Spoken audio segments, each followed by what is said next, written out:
I always forget how incredibly stressful it is to, like, start a session. Because, like, I always am like, oh shit, did I remember to do this? Did I remember to do that? Did I rework the recording overlay again? Yes, I did. Did I need to? Not really. At least I didn't do a full redesign. Just some. Just some that wasn't working, like, 15 minutes before the session. Listen, I made it so it's more malleable. Like a nice wood-fired clay.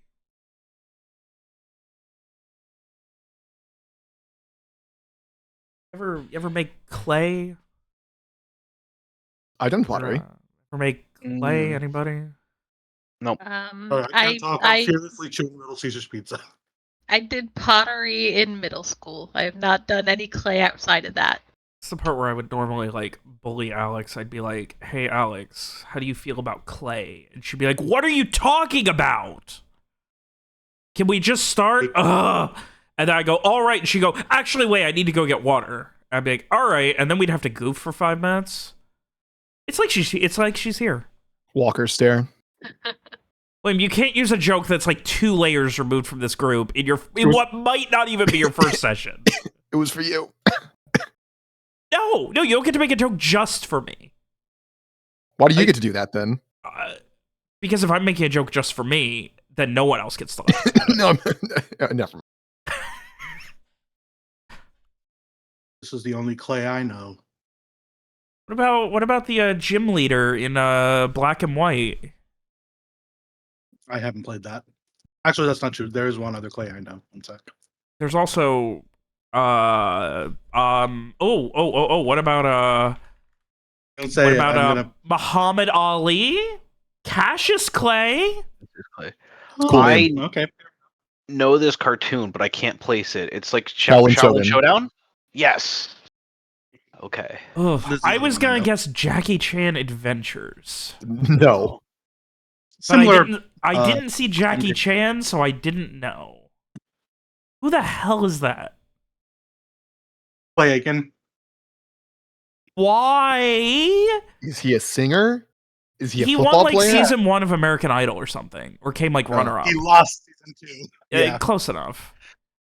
think Ruben Why started does one he of them. look like a stereotype of like a middle-aged lesbian from like a 2012 sitcom? Ryan Seacrest core. Ugh. Some people can't help themselves. Ryan Seacrest core. Oh. I don't even know what that means. The only thing I know about Ryan Seacrest is he hosts a fucking New Year's Eve show that nobody watches. He hosts American Idol, which is where Clay Which gets also from. nobody watches. The only other thing I know about Ryan Seacrest is the jokes on BoJack Horseman about him were pretty good. Yeah. All right, show of hands. Who else has watched American Idol? At some point. I watched the first season. That's the Maybe most an episode millennial if he was a response you kid. could ever have given. I think the one I followed the closest was whichever one Philip Phillips was on. I remember. Okay, I'm not sure. The name Ruben Studdard comes to me. Was he a winner on American Yeah. Idol? I think you made up that name. Wow! Ruben started one over Clay again. Wow! Why is that in my brain? I'm pretty There are so many better things I could I have think in I- my brain. sure I just said Clay Aiken didn't win. Ruben Studdard did that year. I didn't hear So- the Ruben Studdard part. I started talking after you said Clay Aiken didn't win. Okay. Maybe subconsciously I heard you and it like wormed its way into my brain and then came back out like 2 minutes later. We've got it on the I'll have to recording. We assume. can go back and check. This is so stupid. This is the stupidest conversation we've ever had to open a fucking session. Robert, start the game. Start the recap. Wow. Wow. You take that, Robert? Yes, because Lee never bullies me, so when they do, I have to listen. That's power. Wow, that's a lot of power. Like Alex is an asshole to me all the time, so I can ignore her. And then there's like the gradient. The less you use your power, the more powerful it is. Oh, I gotta press the button. We gotta get started. I gotta press the button. It's frozen. Oh, there we go. Hey! By the way, he's making excuses. Wait a minute, let me go refill my water really quick. No, I'm just screwing with you. I am sipping, though. Do it and I'll give away your darkest secret. By the way, Dave, I hope you know that your like main legacy in my life is that now whenever anybody makes the joke, like I think like yesterday or something, I was in a drive-through line and I was like, do you mind giving me just a second? And then one person was like, yes. And then the other person comes over the speaker and was like, a second has passed. And I was like, fucking Dave Core over here. This is ridiculous. You can call everything core. Yeah, I don't know. It's the TikTok brain rot in Dave me, Core, but yeah. come on. Come on, you're better than TikTok, I hope. I mean, I don't watch it anymore, but it still, takes up an unreasonable amount of my psyche. You'll Alright, recover well, eventually. you know what? I Or you appreciate won't. that Tell you story. That story did something very important. It let me reset the recording and press the cancel button on the, or reset the intro and press the cancel button on it. So Beautiful. now we get to do it How? all over again. There we go. After the attack, investigation, general clusterfuck in Corval, you were able to save a number of refugees and, with Mira leading the charge, fought into this cult, this strange cult that believed in incomprehensible beings from another plane of existence. Upon helping them survive, you ran with everything you had, journeying all the way back to Artivishte, dealing with Frey's untoward connections, the guards of the duchy, who some you could trust, some you couldn't. You had no idea who's who. And eventually, Artivishte, where, though you had lost Rowan, you, not but a week or two later, had found at least another temporary ally in Samar, who seemed to be someone heavily trusted by Zane Villari, who was given influence and some manner of control over managing everything about his company and his personal estate.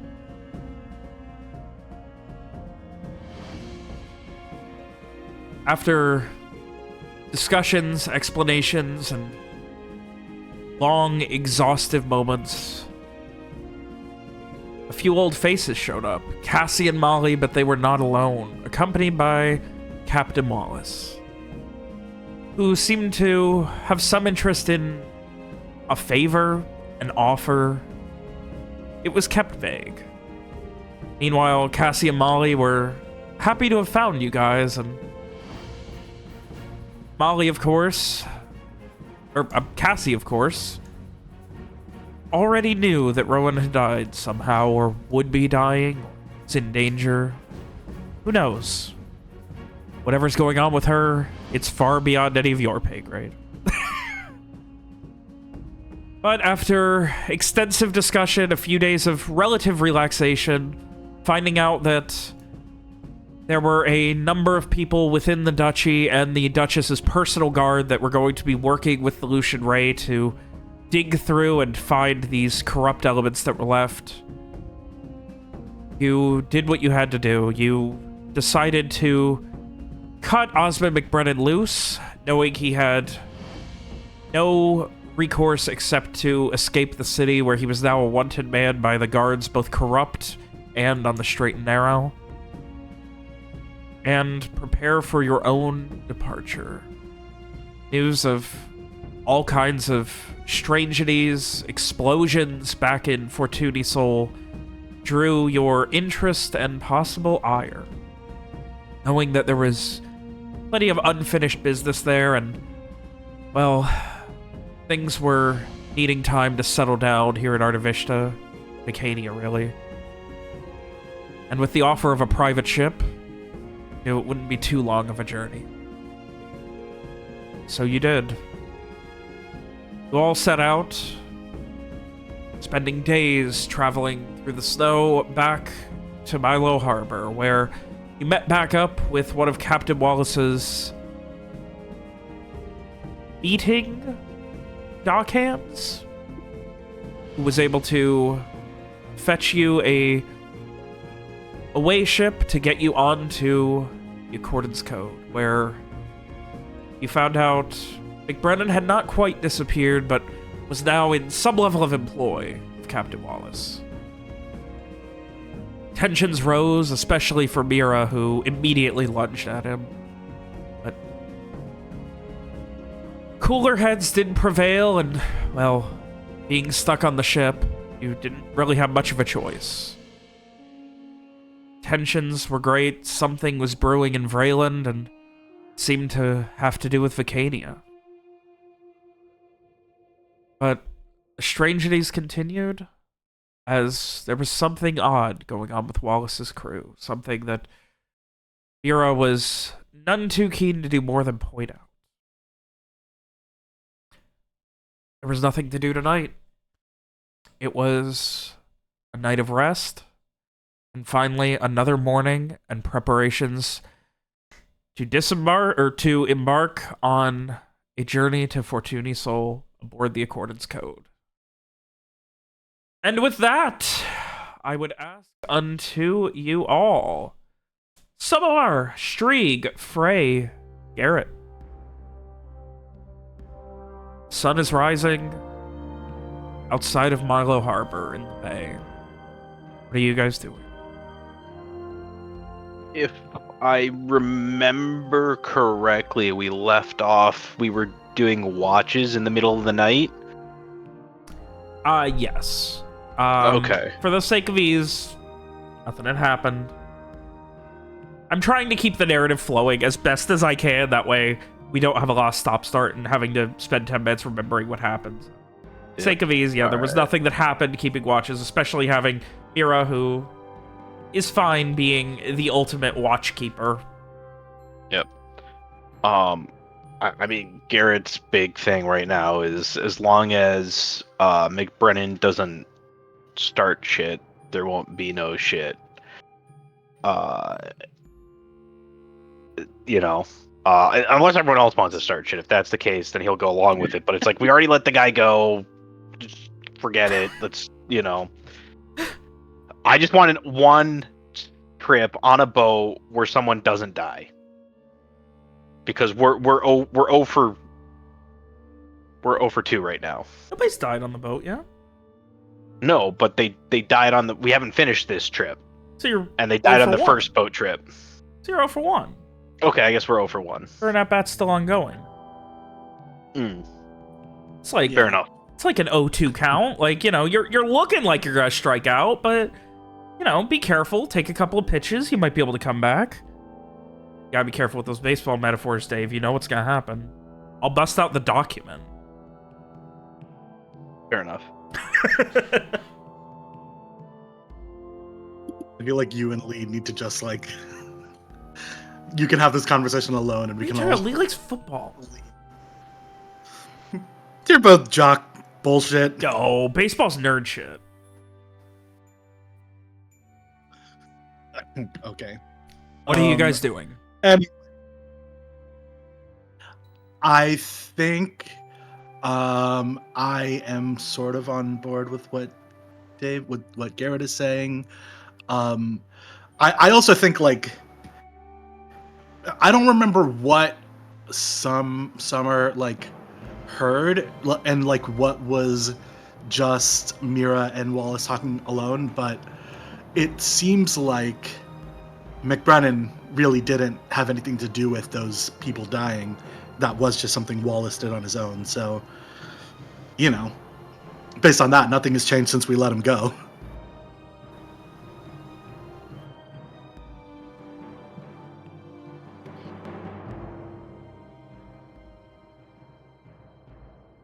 Yeah, they don't have to carry that guilt around. Yeah. So I guess, I mean, unless there are objections, we still have a ship to take and a destination to get to. We're not trying to bail or anything, yes? Not, can't really bail out here. I mean, I'm sure we could figure something out if we needed to, but it would be tough. I have no intention of bailing. Okay. Then I guess we just sit tight.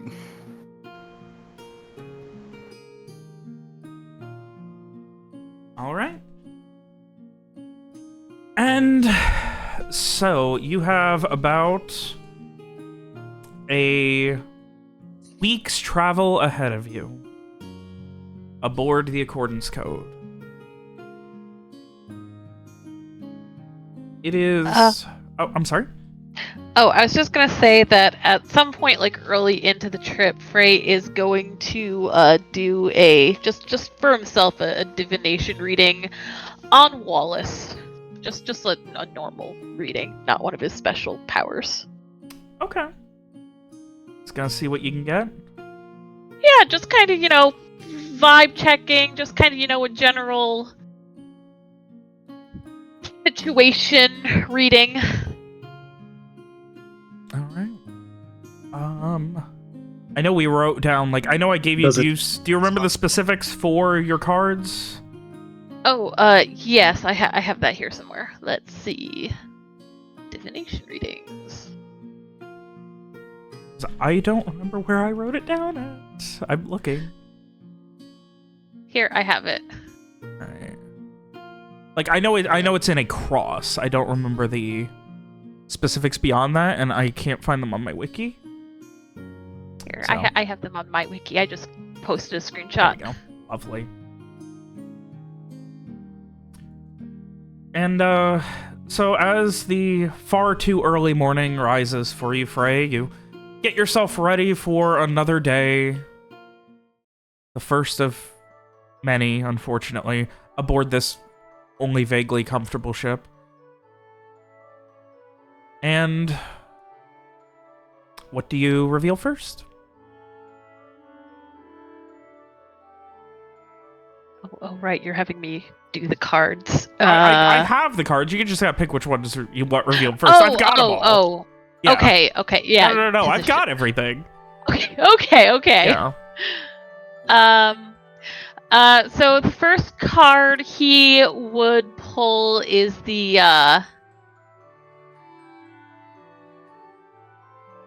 he'll start with the leftmost card, protects, encourages. It is an upside down Ace of Pentacles. All right.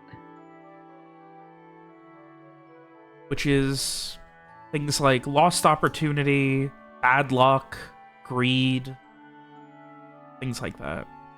Impulsiveness.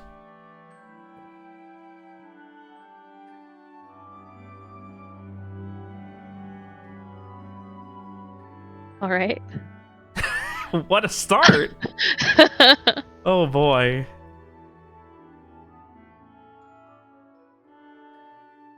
All right.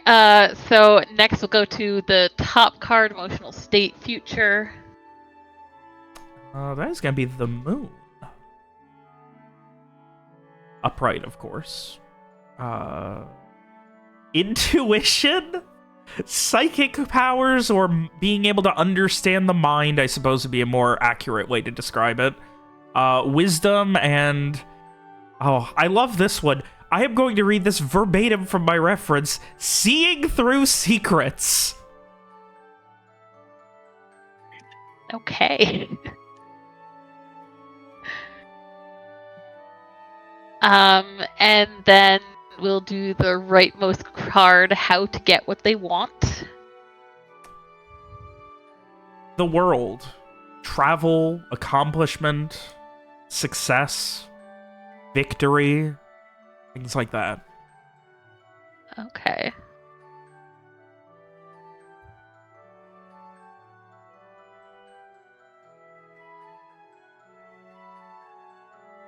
And then Frey will turn over the southern card, what drives them.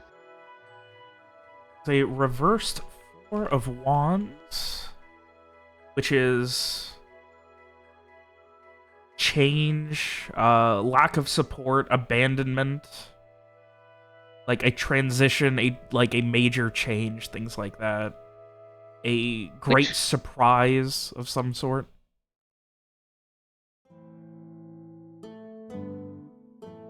Which card was that? The Four of Wands reversed. Okay. And what was the meaning again?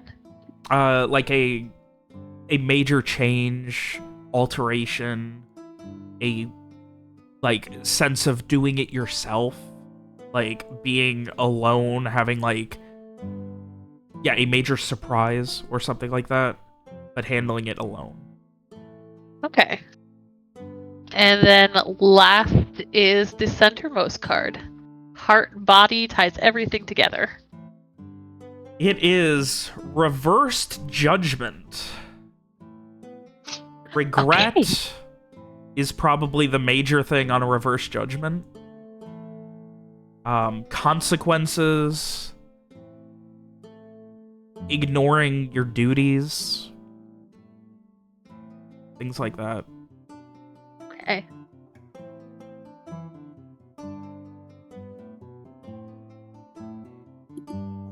Alright, so Frey is going to meditate on that a little while. Oh. On that and Wallace. See, I didn't know you were going to do that. There's no way I could have prepped how fucking perfectly that came out. I actually was planning to tell you ahead of time that I wanted to do that, but I forgot. You're good. There you go. Okay. Oh, thank you. Yeah, so I don't remember what we decided the like room situation is. He would definitely do this in whichever room he's in. I don't think he'd like try to hide it from anybody, so like I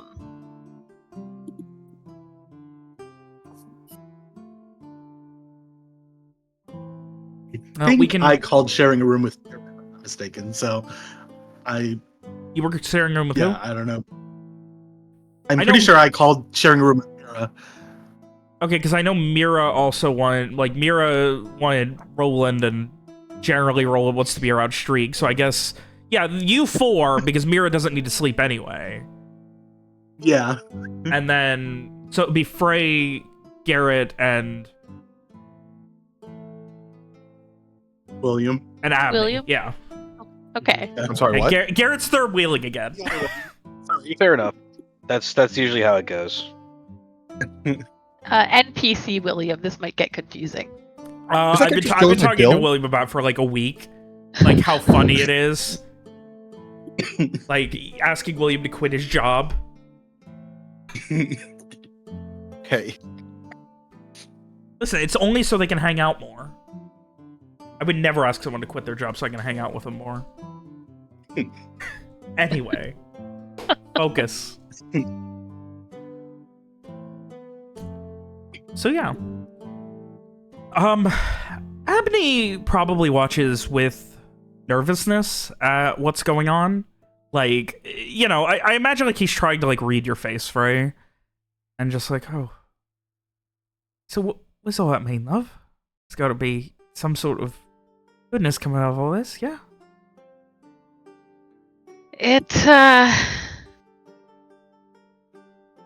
Well, sometimes it takes some time for the cards, the message to really become clear, but well,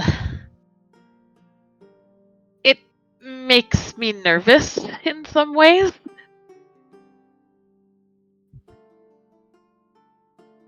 I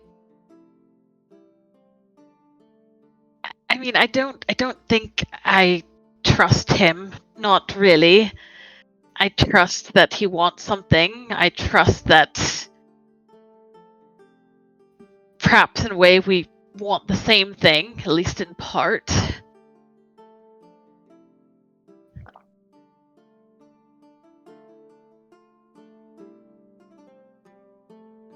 He just kind But of I gives a don't. nod at that. But I fear it won't go anywhere good, anywhere pleasant. I think we could use more pleasant. I mean, on a, this can't go too bad, right? I mean, he kind of motions to his pack. Her life's in there, and well, here now. Kind of just looks at you.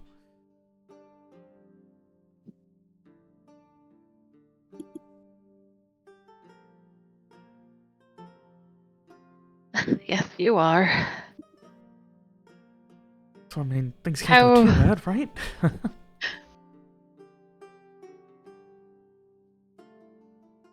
I mean, how are you feeling about it all?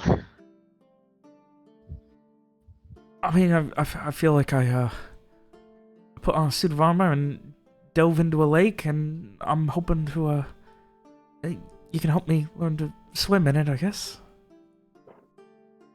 I mean, this has been a lot, and I mean, what happened with Mira last night, and like Brennan, and this Captain Wallace talk. How's it gonna end up? What's like? He's not gonna. He like leans in close and whispers. He's not gonna like throw us overboard or something, is he?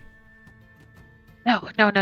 I truly, honestly do not think that we're on any danger from them on this ship.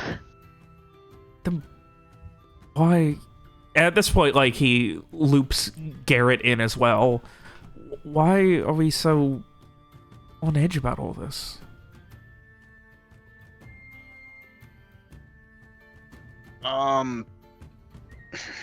Essentially, it looks like he was behind. I thought I explained all this I mean, earlier. if we're not in any danger, then why does it feel like we are? Why is everyone acting like there's glass everywhere, and if you step wrong, it's gonna pierce your souls?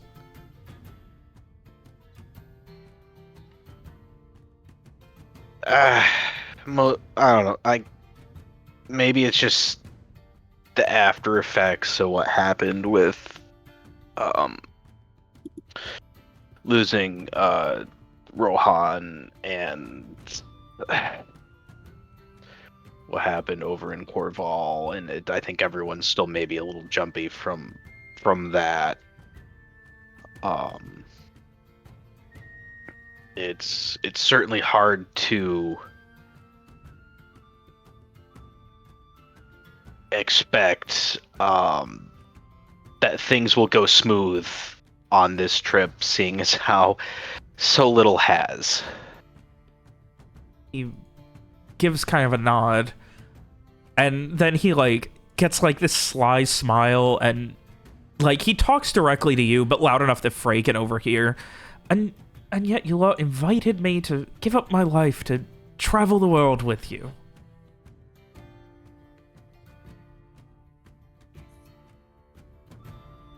You feeling any regrets yet? He just kind of like gives a little half smile at that as he kind of turns and meets your eyes. I don't know, love. Should I?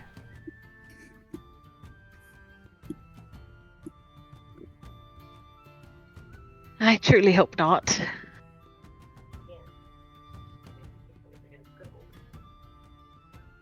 Honestly, the scariest thing I've seen so far was... I mean, Mira looked like she was going to choke out or break McBrennan's neck or something, but the way you were looking at those cards, I mean...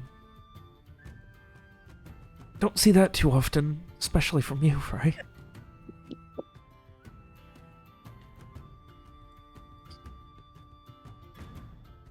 Well, I could give you a reading, and I promise I'd make it a far more pleasant one. He throws his hands up and just... What do I need to do? What do I need to do to have a far more pleasant outlook on my life than whatever it is that you saw there? Ray smiles, takes the cards, and starts shuffling them. I promise they're not all doom and gloom. You could even ask Garrett. I did a reading for him a while back. She did, and like she's, or he did. I'm sorry, he did. And that still gets me, even though we've been doing this for how many months now? Year and a half. Yeah, year and a half. And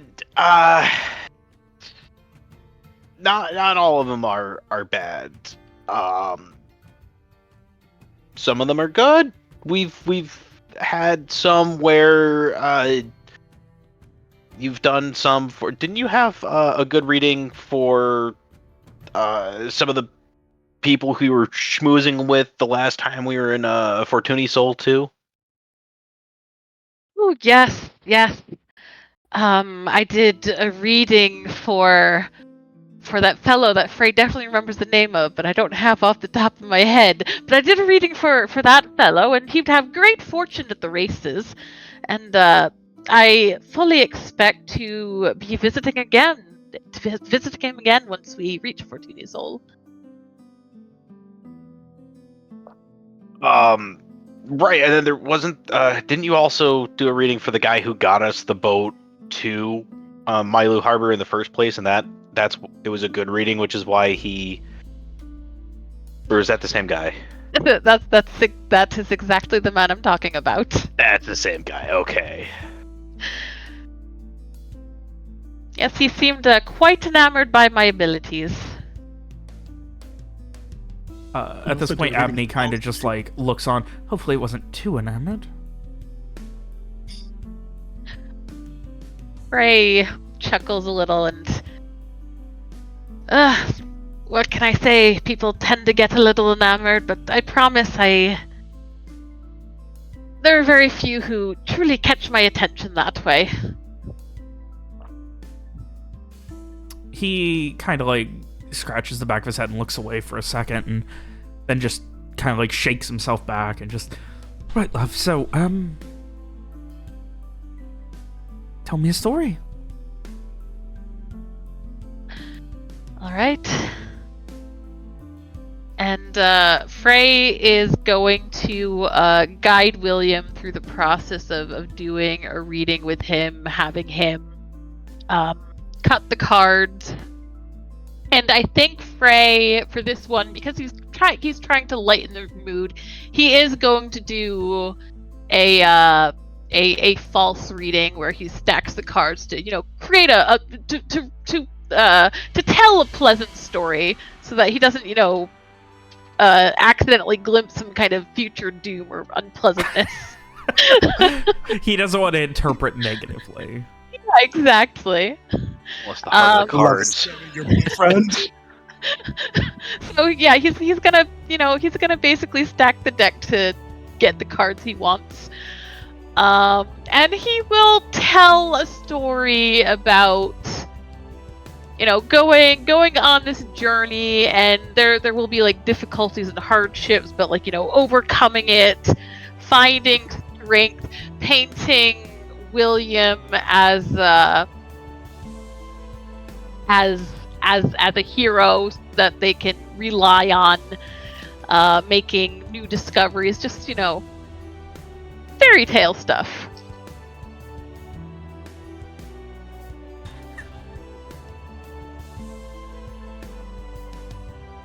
But convincingly, he's not gonna make it look like he's just making it up as he goes. Give me a charisma perform. Okay.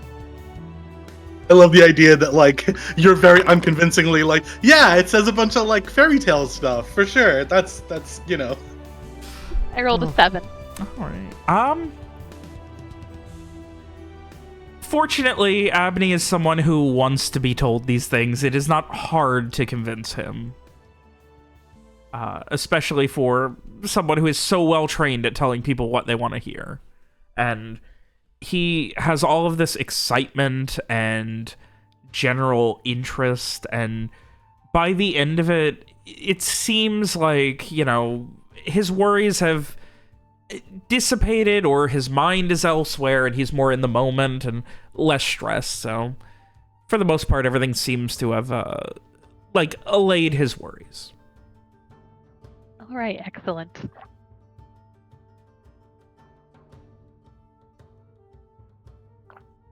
And I think that also kind of helped to lighten Frey's mood a bit as well. A nice distraction from being on this ship.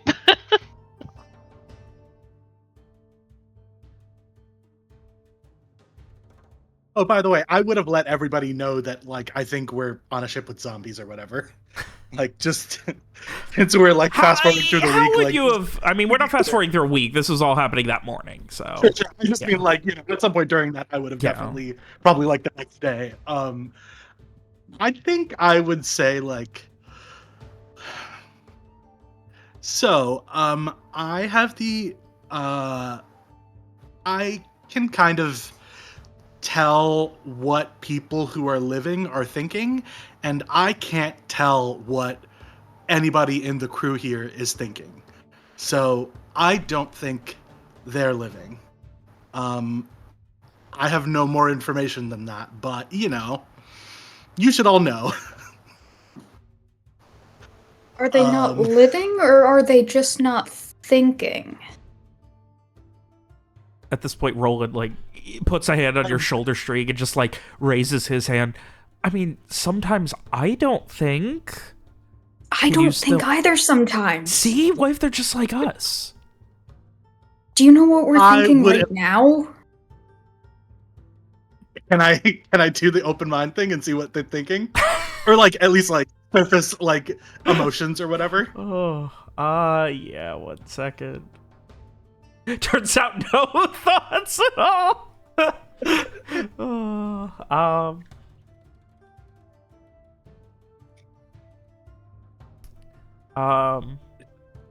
Roland's emotional state is one of like worry, like very much like not quite paranoia, but you know, 75% of the way. Yeah.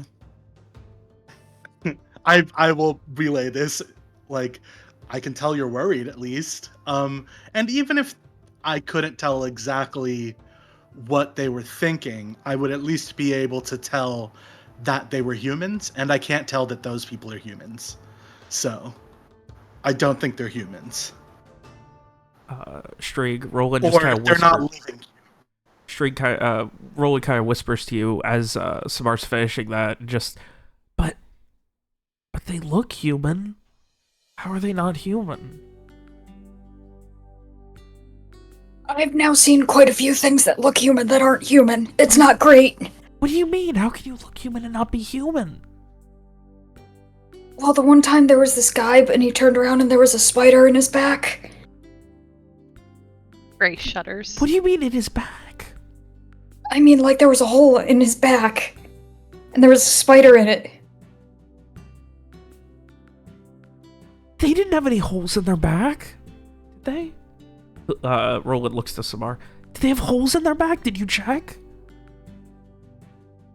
No, I feel like it's a little impolite to be like, hey, can you take off your shirt? I'd like to see if you have a hole in your back. What if they were full of if spiders? you happen to catch any of them shirtless. It's possible. Be careful. That's why I'm letting you all know that something's going on. Why is there always something going on? Why can't we just take a boat somewhere? I feel like if we wanted to just take a boat somewhere, we picked the wrong boat to get on, you know? Well, I suppose that explains why the captain told us not to speak with them. I mean, I don't know about what you can do, but I can at least say with some certainty that there's nothing dead on board. Okay. So they're not dead, but Then- they're not alive? This sounds I conflicting. guess maybe there's some other third thing. Well, I Well, mean, what's like, it- a rock isn't or alive. But they're moving. Rocks don't move unless they fall. Well, what about that thing that Rohan would talk about sometimes? And he'll look over at at Garrett and Streeg. The thing.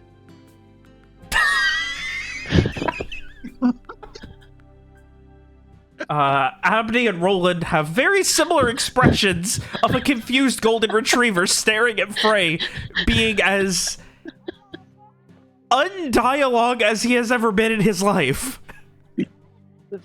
I mean, Mira talked to the Vercanum Heart for, like, forever, so I feel like maybe she would know and say something. Assuming that's what you're talking about. I mean, you know. That's the thing. I don't. The characters don't. I don't know. The thing, are you talking about the magical item that we left? We left the Vercanum Heart with Delusion, right? Didn't we? Right? If I remember correctly. I mean, he was Yeah. talking about like magical beings, right? Yeah, Rohan kind of knew the most about that, and Mira would have known some. Mira, what I- does that? Mira's here. If you guys need to Yeah, talk Mira's to Mira, she's not dead. Yeah, wait. I can't tell what Mira is, right? No, Like, can I... So, can I get anything from her? No, right? no. Okay, I think I would say that. Like, everybody in this room... Yeah, okay, we trust everybody in this room. I'm just making sure. I think I would say, like, well, Mira's technically not alive or dead. And I do want to confirm that Mira, whether or not you guys have Mira in the room with the rest of you right now. We would. I don't know why we wouldn't I have her. assume this is a group conversation. Yeah, Yeah, just want to make sure. yeah. I think I would, like, sort of gesture at Mira and just, like, you know, she's... I can't tell what she's thinking either. So that maybe says what the limits of that are. Shrug, you know? Oh, also, by the way, Wallace can definitely read minds. I was talking to Mira in her mind, and he responded out loud. And he was not invited to the conversation, so that was unpleasant.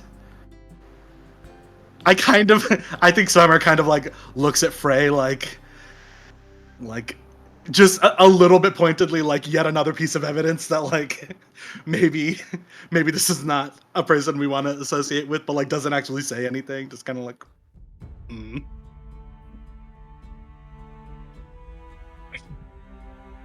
I mean, I will admit there is a lot we don't know about him, a lot I don't know about him.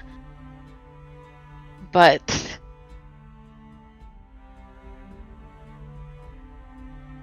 I trust in the fact that he needs me for something. And because of that, he won't... I don't think we're in any danger on this ship. Okay, well, I hope he continues needing something from you, because I shudder to think what will happen when he doesn't anymore. But I'll trust you if you trust him. I trust in I the just don't like arrangement. him. Okay. I just wanted to let you guys know what I know, and that's everything I know. So, there you go.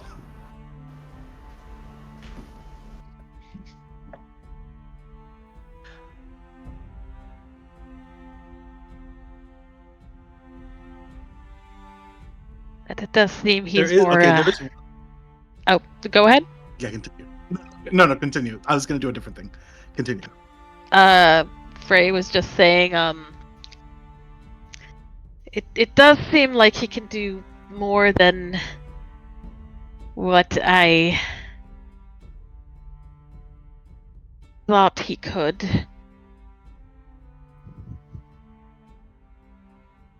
And he'll kind of just trail off at that because he doesn't know how to explain it without being able to talk about stuff that he can't talk about. Yeah. I think all I will say is, like, we have an arrangement with him. He's not going to come after us while that's in place. Like, I don't know, maybe he's a hospitable person or whatever. Just, I think we should all recognize that if we think that we have the upper hand, we're probably losing, Like, I think we're safe, but we're not in control. So just, as long as everybody knows that, that's fine.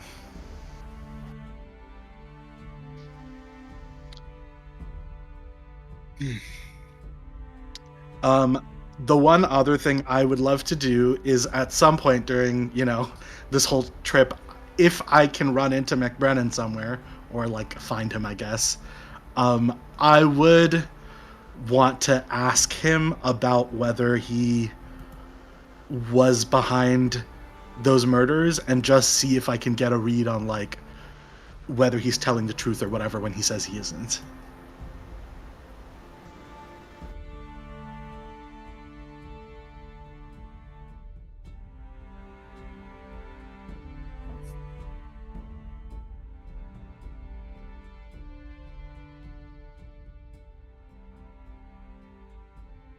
Robert, did you catch that? Yes, I did. Sorry, I'm also doing some other stuff on the side right now. There's a lot I'm juggling. And I also had to send something to Ronnie. So... Dire.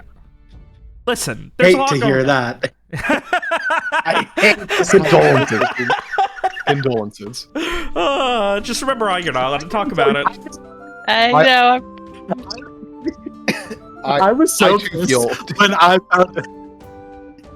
I was so pissed when I found a message from Robert. Yeah, I was so pissed when I found out that like my special like private conversation with Robert was having a side conversation with Lee. Just like, what the fuck? Even in my own private conversation, I know the least. Such bullshit. And that's with the ability to read minds. I know. I love clapping like a fucking seal and laughing my ass off. Same. That must be how Stalin felt. What? I feel like that's a gif. Okay. I gotta find it now. You got me. Like, isn't there like, yeah, where like that's like famous. Like he always was like laughing and clapping. He's always like, horrible piece of shit, but he had a nice mustache. Anyway, so, is your plan to do that just at some point, or imminently, or? I think probably like within the first couple days. Like, Okay. I think I would maybe take, I don't know, Streak with me for protection or something. Somebody who seems like they are appreciating how dire the situation is. Streak and Mira. Yeah.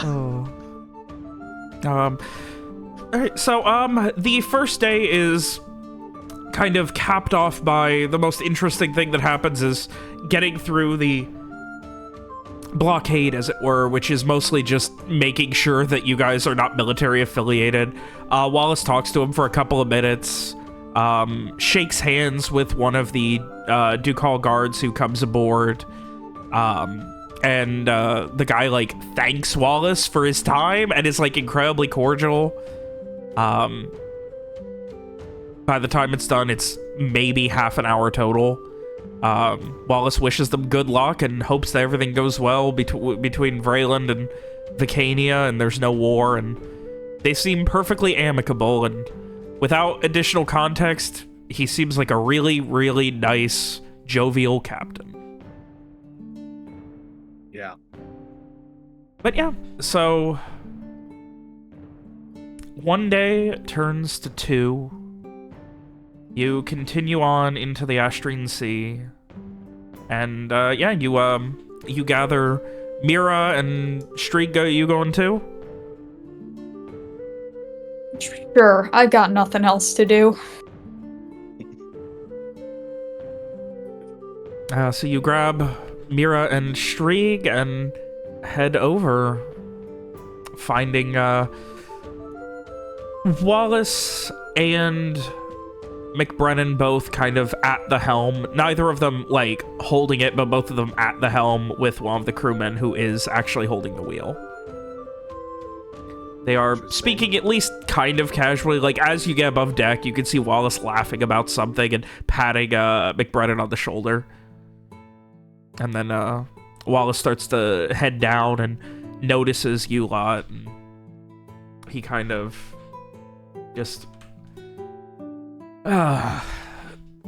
haven't seen much of y'all.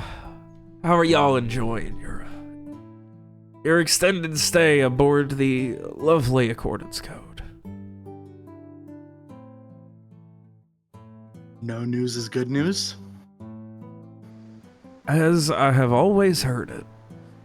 Of course, all this shit with Braylon and Vicania.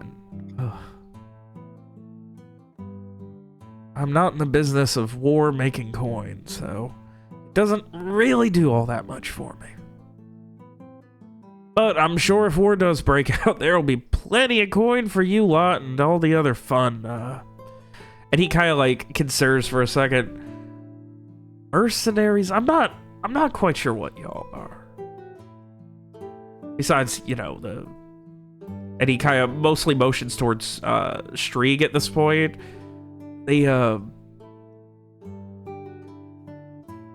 Fortune's Accord, isn't it? Strig just shrugs. Strange coincidence these times. Fortune's Accord, aboard the Accordance Code. Y'all have a code of your own? How does that work? A mercenary company? Contractor? I didn't really get a lot of information from Cassie and Molly. Y'all, like, did you get paid for what you were doing? They said something about one of y'all dying, and hopefully y'all get paid.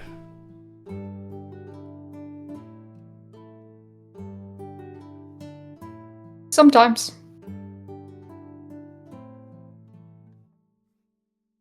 Well, I'll leave y'all to it then. Next time Frey is not busy, I would like to talk to him. I'd like to continue the business that we have been working through. See, I have gotten some lovely news, and I think he would be very much interested in hearing it. We'll let him know. If you would kindly, that would be absolutely lovely. And, of course, y'all know the deal. You need anything, I'll be in my cabin. And he turns around, his very large coat blowing in the wind, and heads back into the captain's cabin below the helm. You can see McBrennan still standing up there, his one arm leaning on the railing. And, he doesn't quite make eye contact with you guys, but, like, he does, like, it's obvious he notices you. Mm-hmm. Yeah, I think I approach him. I don't believe I've had the pleasure of formally making your acquaintance. I like consider for a second whether I should be giving my fake name, but like also clearly Wallace knows, so I think I'm like, all right, well, I guess there's no point now, but I'm Summer. Well, And then, like, nice to wait meet someone for with him some to answer. manners around here. A little bit more than your friend Mira. And he holds out his left hand to shake yours. Oh, yeah. And he motions to the modified cloak with the clasp holding it on his right shoulder. Little short these days to offer the other one. Sure. I understand.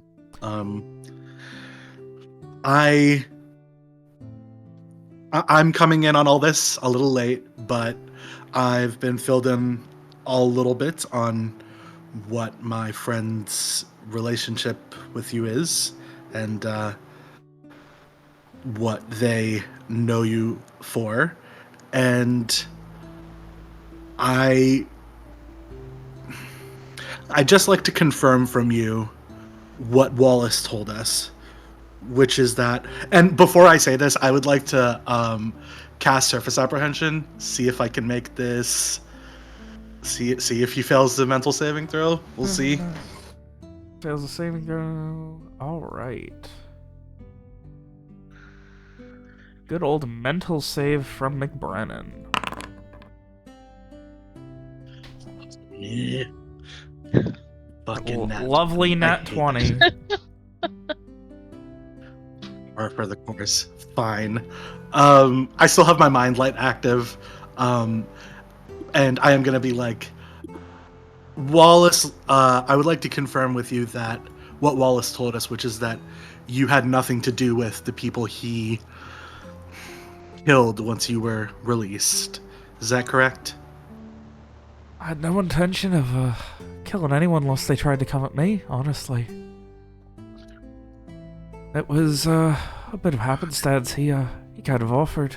Well, he said about half dozen were dead, and more that knew where I was were going to be coming to get me, rat me out. And he would deal with them. I just had to accept his job offer. Or at least take a boat ride with him, and well, I'm not really, he looks down on his right arm, not really in a position to be saying no.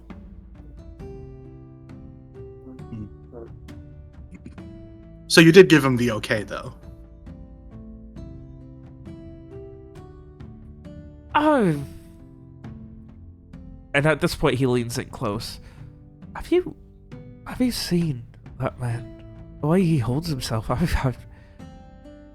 think if I would have said no, I wouldn't be standing here right now. I get the feeling it was less of an offer and more of a demand. Yeah, I think Summer kind of like gives him a little like a nod, like, yeah, you have a point. Like, especially thinking back to how quickly he was like, oh, well, if you want McBrennan, I'll go get him, and like we can kill him or whatever. It's like, Jesus Christ. So I think I give him a little like, yeah, you have a point. Can I, like, based on like the emotions I'm getting and like what I'm just like generally his vibe, does it seem like that is what he actually felt like? I know what you want. Give it to me. Great. We both know where this is going. Yes. Everything was a formality for your wisdom into it. It's just, I gotta ask, you know? He seems... He's definitely not regretful. Like, this is not the sort of person who is going to regret getting a second chance, but there is definitely sincerity in the way he is acting, and the vibe is someone who is very much independent. The stories the party has... Whatever you have gleaned about McBrennan from the party at this point after a couple of days, all of that would add up to someone who is not really into taking orders. Meta, obviously, a little bit here, depending on what the party would say. But, like, obviously, he came in and literally took over rather than listen to someone else. So, there is definitely that sense of he's used to being the top dog and being put down a peg, essentially. Like, yeah, this all makes sense. Yeah, Like- yeah. I think like my cards on the table. Like I think what and like you answered this. I think what I'm sort of trying to gauge from him is like okay, like it was convenient for him that this happened. Like he's not regretful. But is this what I'm curious about is this one of those situations where like, well, I wouldn't have killed anyone. I would have just gotten other people to do it for me or whatever. You know, like people play lots of games like this and you know where they're saying the truth but they're not being honest, which is like two different things. And I think if he's like, well, I'm not going to complain about this, but also like this isn't what I was going to do. Like if it wasn't for Wallace, probably these people would still be alive and I have no intention of killing the next person or whatever unless I have to. Like I think that's fair.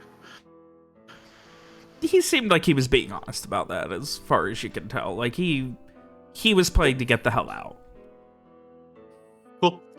I think I just sort of like meet his eyes for a minute, just like size him up, and then like give him a nod, and I'm like, okay, I'm satisfied. Thank you for your honesty. He gives Mira and Streak both a smile. And then offers to shake your hand and again. then I will shake his hand, and then as we're walking away, I will sort of quietly say to both Streak and Mira, like, yeah, I think Wallace is the bad guy here. And that's it. That's all I have to say. I mean, neither of them are great. Yeah. I think if we find out tomorrow that somebody is dead, I'm pretty sure it was Wallace and not McBrennan. So that's what I mean. Oh, I'm sorry, I missed this. When he shook your hand the second time, Mm-hmm. he would have very quietly palmed you a note. Oh? Okay. I will wait till we're like, you know, below deck or like out of like open air or whatever, but I'll show whatever the note is to Shriek and Mira too.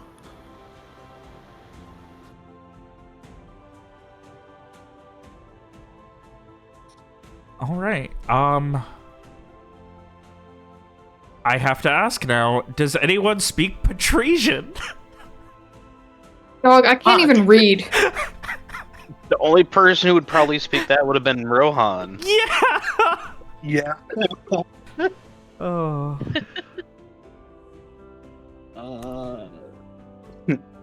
Oh, what a question.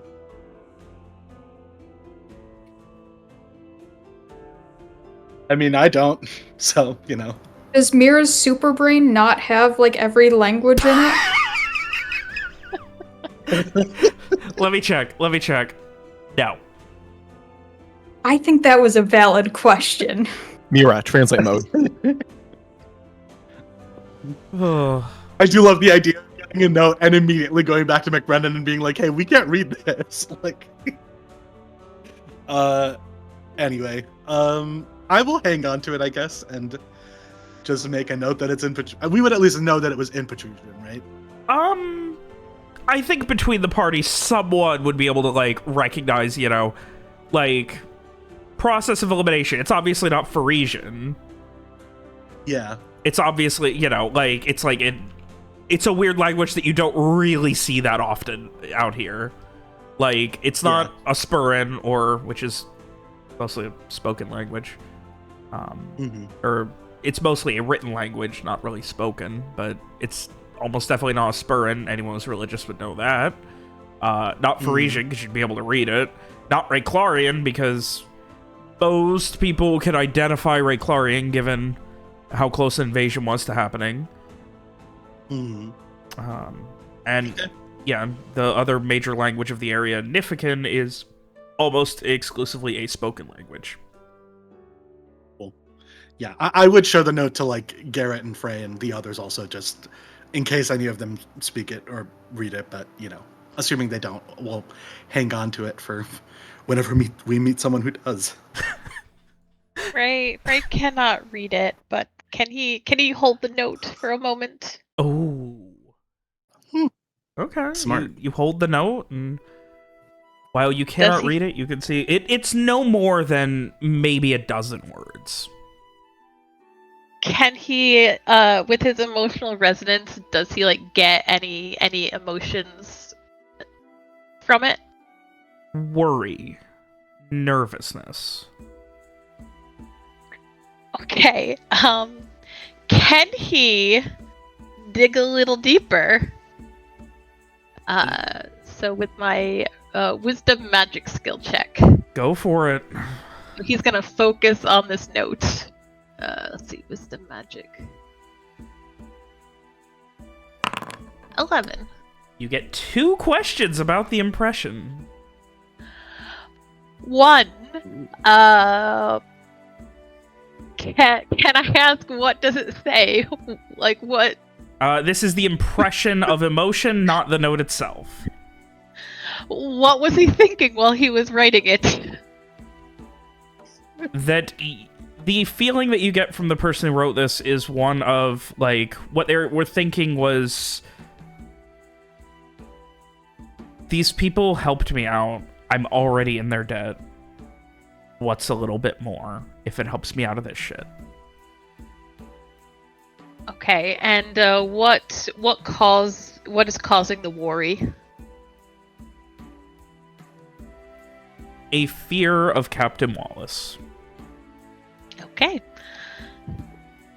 I'm so glad Frey was the one who dug deeper into this. So Frey, he just stands there silently for probably just several minutes, sinking into this trance, his eyes closed. But when he comes out of it, there's just like, this little shudder feeling that worry, that same worry. He doesn't mind putting himself in our debt. He wants help. He feels like he's in some trouble, and it's because of Captain Wallace. Okay. I don't know what exactly, and I can't tell you what this says, but it's a cry for help. Yeah. I would ask him, but I feel like I don't trust that Wallace doesn't have ears everywhere, so I don't know. If any of you get a chance to get a moment alone with him somewhere that you feel is safe, maybe ask him, but otherwise with McBrennan, but otherwise maybe we hang on to it and wait. I don't know. What do you guys think?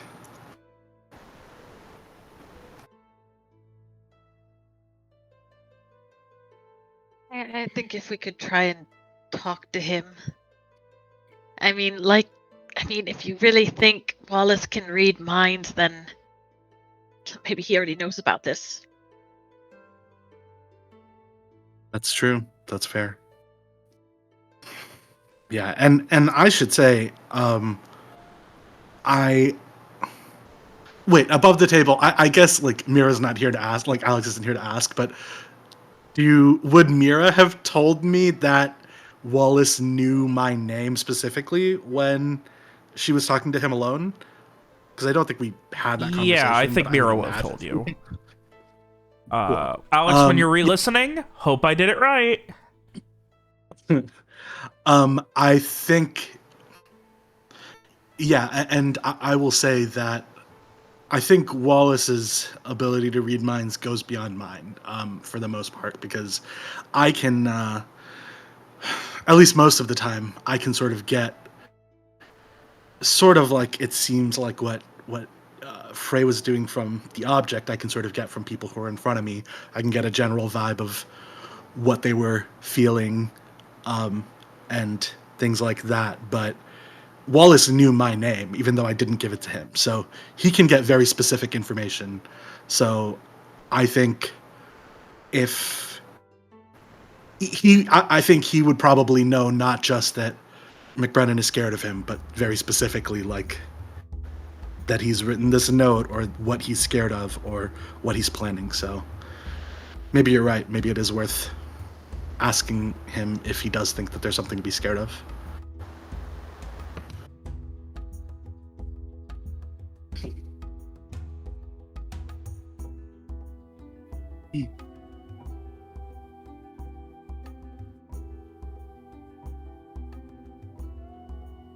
Presenting all of that information, but with no immediate recourse,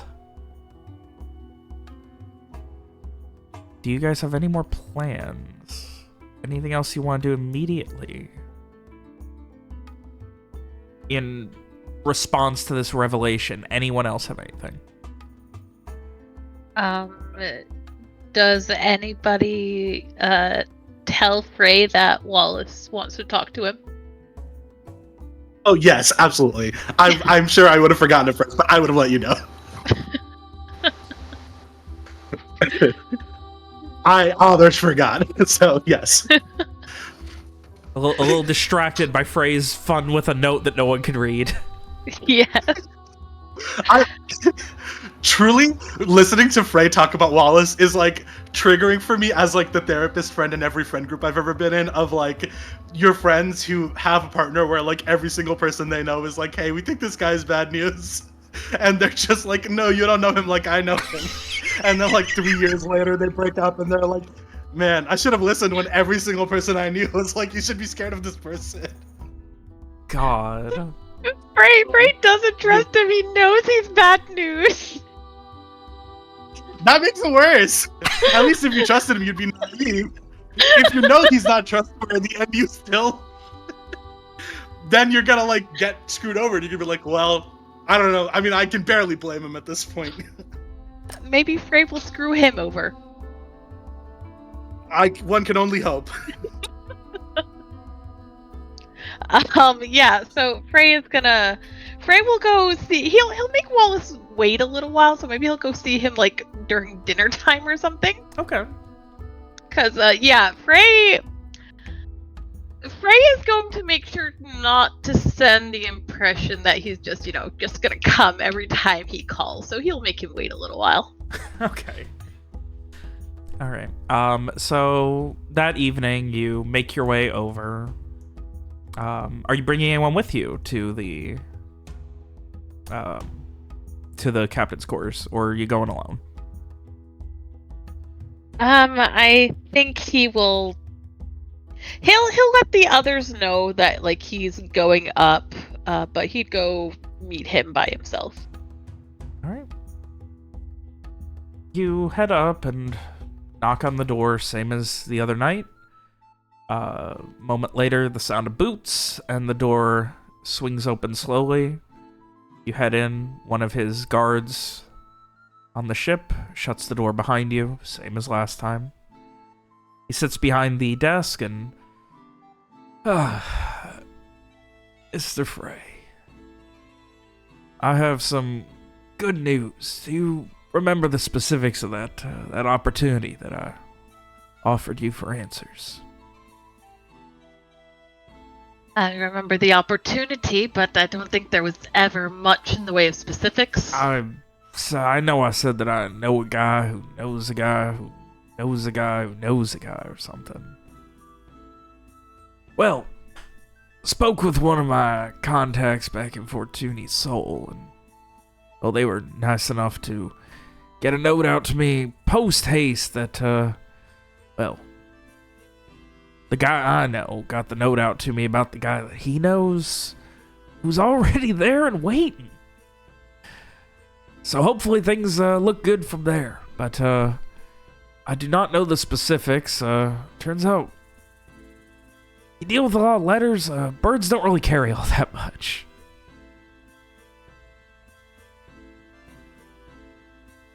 So we're a few days behind schedule, I must admit. Apparently they've been waiting a little hot minute, but we're gonna make it, and hopefully they'll be able to have the answers that we need, or, well, you can figure it out from there. I'm I'm not one to make my face known to people that I don't really have to, and frankly, I feel like your face is a little more,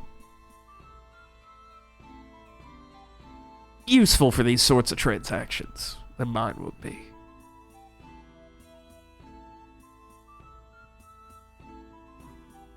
I do tend to have that effect. But do you know anything more about who these people are besides a friend of a friend of a friend? Well, so strictly speaking, no. I know they're trustworthy in the sense that, well, he ponders for what you can only imagine is the longest moment he has ever thought in his life about a specific word, just to say, quartermaster. He, old sack of shit. Man's been salty and half dead from decades on the sea for decades already. But somebody he's pretty good friends with, I guess. From what I gather, they get along pretty well. Knows somebody, guy he knows, maybe girl. I don't really know, but well, he shrugs. Either way, I kind of know him. It's a whole thing. I would say at this point, my quartermaster knows him better than I ever did, really. But well, they seem to know somebody who knows somebody. I do not know the specifics, and, well, I don't want to know the specifics beyond that. I'm not going to speak as to whether or not I know anyone. I try and keep my affairs very separate, but given that this is, in all likelihood, going to end up somewhere on land and dealing with something I am none too keen to do, after all, I just spent a month and change a month in coin hanging out in, well, the most landlocked damn city in all of Madara. I am not intent on going on some sort of journey for these answers when, well, we're both pretty much committed to finding them. So the good news is, as soon as we land, we get you all disembarked, get your mule out of here, and get y'all ready to go, and I'll be able to arrange a meet. Maybe same night, maybe the next day. We're still on track. Looks like it'll be I'm doing... Be probably what would it be?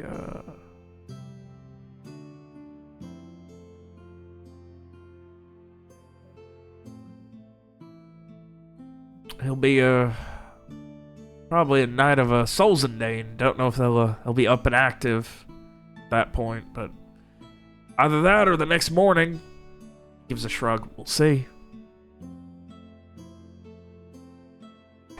Nothing but good news, though. You just seem the most amicable to these conversations, and I mean, I'm not about to walk down and well, I saw what your friend Mira did to my my new crewman, so I'm not too keen to get choked out by a woman that is far stronger than she looks. And of course, my door is always open to you lot if you ever need anything. As long as I'm not sleeping.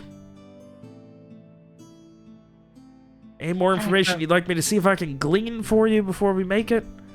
I got a couple more birds in the back I can send. Well, I hardly even know where to start. It all seems awfully vague. What That's kind what of I said. answers do you even think these people have? Well, they seem to believe that they have... The way I have been led to believe is they believe that they have access to answers, or something that has access to answers. Again,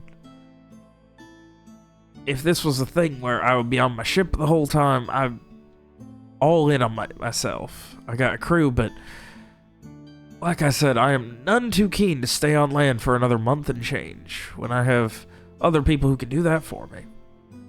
And again, we're both all in on this, and I've got my own leads to follow up on for answers. You're so...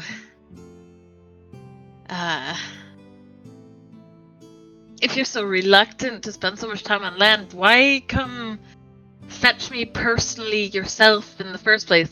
You don't have somebody else you could have sent for that. You must believe this lead is something real. He gives a little smile, like almost a smirk of surprise. Mr. Frey, you are 100% correct on that. I do believe that this is real. Like I said, I've met the man. My quartermaster knows him better than I do at this point, but yeah, I would trust that the man is nothing if not thorough. And people who are thorough and put in effort, well, that's like most of the job right there. And if he believes he's found something, then, well, I would believe that he's found something, but I like to keep my businesses as separate as possible, which means doing as little myself when it comes to, well, and he like just kind of like kicks with his heel to the ship. I don't remember if I told you, but, well, the Accordance Code is not known in Vreeland, as far as I know.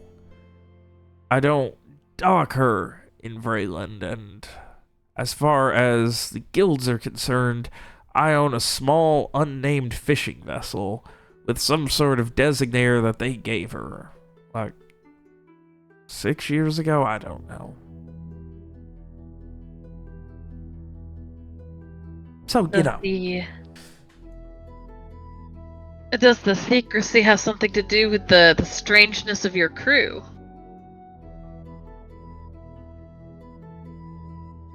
Do you mean the strangeness of my crew? Oh, I'm sure you know exactly what I'm talking about. I'm afraid, Mr. Varrock, that you need to be a little more plain in your language. I assure you I do not. So through this entire conversation, does Frey get the sense that he is holding back, whether with, the deal or, playing dumb about his crew? Like, is he toying with Frey? Wisdom into it. Alright.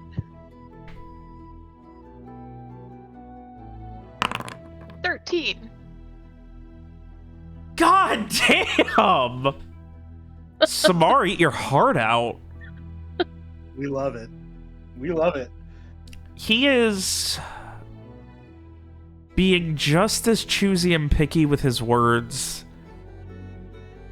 There is definitely, like, there has to be some belief that he seems to think there's either something that you guys as a group can offer or some reason that he would spend all this time getting you rather than doing it himself. But obviously, you can't read his mind, so you can't know what it is, but like, he went through a lot of effort to get you guys personally. He is definitely playing dumb about his crew and just wants you to say it out loud. Your crew... Your crew isn't alive. At this point, he sits back and puts a leg up, boot up on his desk, and... Well, no, strictly speaking, they're not dead either. I mean... You know, I mean, they got a heartbeat, and they bleed, and they get bruised and things like that. They just... They also don't, they don't need to eat or sleep or anything like that. Kind of the best of both worlds, really. I mean, for some. And I think What was that? Sorry. Can they think? Oh, that is probably where Miss Tyrell and my crew differ. They have the ability to exercise judgment only so far as I need them to. Otherwise, they are... At this point, he just puts his hands up and gives this just very genuine, just like, bit of excitement, eyebrows raised. They are at my beck and call, really.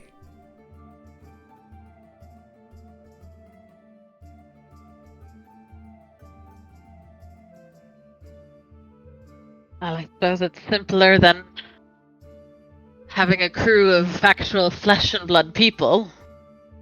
Again, you can go out there and take a dagger and cut one of them, and they'll bleed. They're flesh and blood. They just are very good at following orders.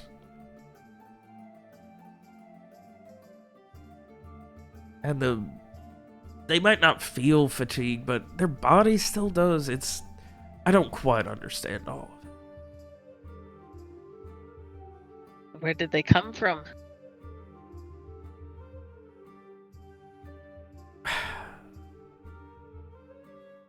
I tell you what, you finish up this job for me, I will tell you anything you want to know.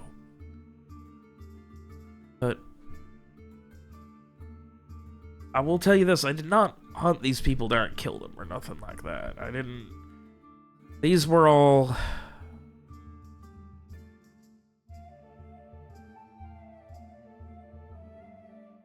useful.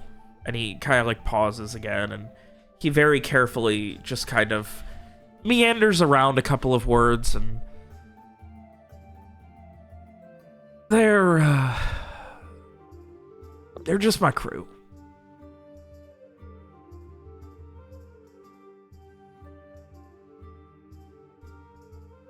I'll tell you all of it as soon as you find my answers.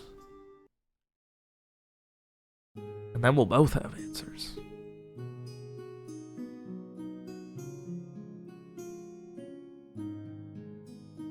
Wow, I feel like I'm getting the rougher side of the deal here.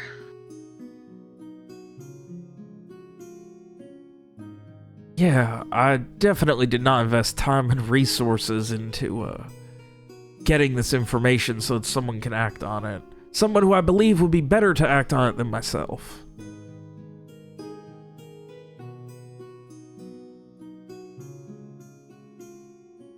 Did I not offer you and yours to take the good, the wanted man back and have him be taken into the proper Ducal authorities? I feel like I've been more than fair.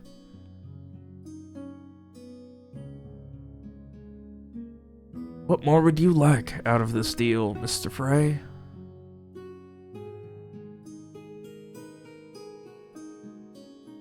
Well,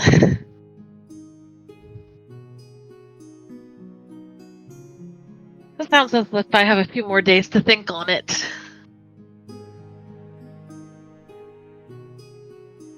At this point, he gives a little half shrug and takes his feet off the table, and his boots hit the ground again, and he stands up and rolls his shoulders. There are probably going to be more payment options, honestly. Answers aren't the only thing you're going to get. From what I gather,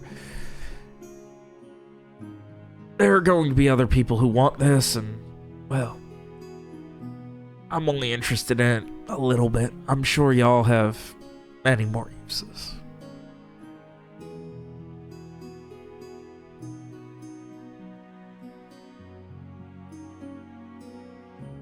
Ray, he just gives a slight smile.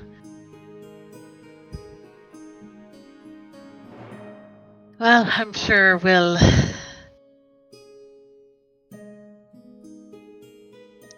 both find what we're looking for with this.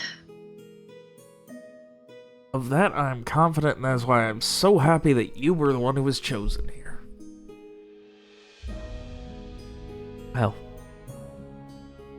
I was lucky enough to have found you to be the one to be chosen. Like I said, so many people with these gifts waste them and end up sacrificing so much so quickly. You've been careful, and I respect that, Mr. Frey. How many others have you given this to? He shakes his head. I told you, I'll tell you whatever you want to know once this is done. But I have to have something to offer. How do I know that I don't tell you... He pauses for a second. I could lie. I could say 1,000, 10,000. I could say the entire city of Alder Harbor. Does it matter?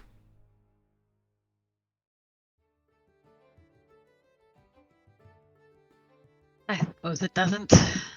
He holds a hand up as if he has an idea, and I'll say this. Not enough that I think it's going to change the world, that no one's going to be made a king or cause some genocide or nothing like that. But enough that I can tell that you are a bit special here.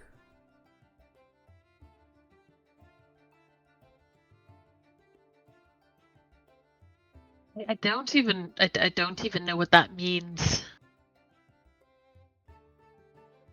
Means you're not a fucking idiot.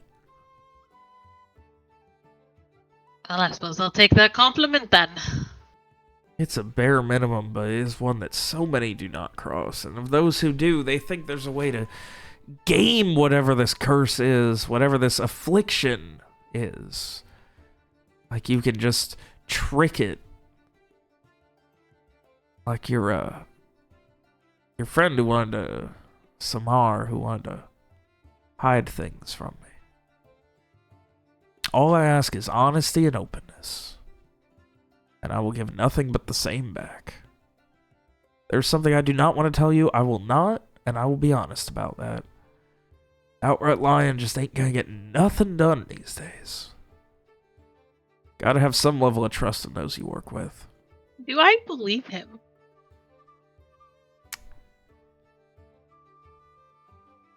As I said before, he has been very careful with his words. Okay. Okay. How you interpret that is up to you, but he has been very careful with the words that he chooses.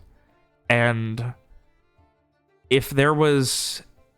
There are scenarios where you could build in your head where, based on the evidence you have, he essentially is holding you all hostage.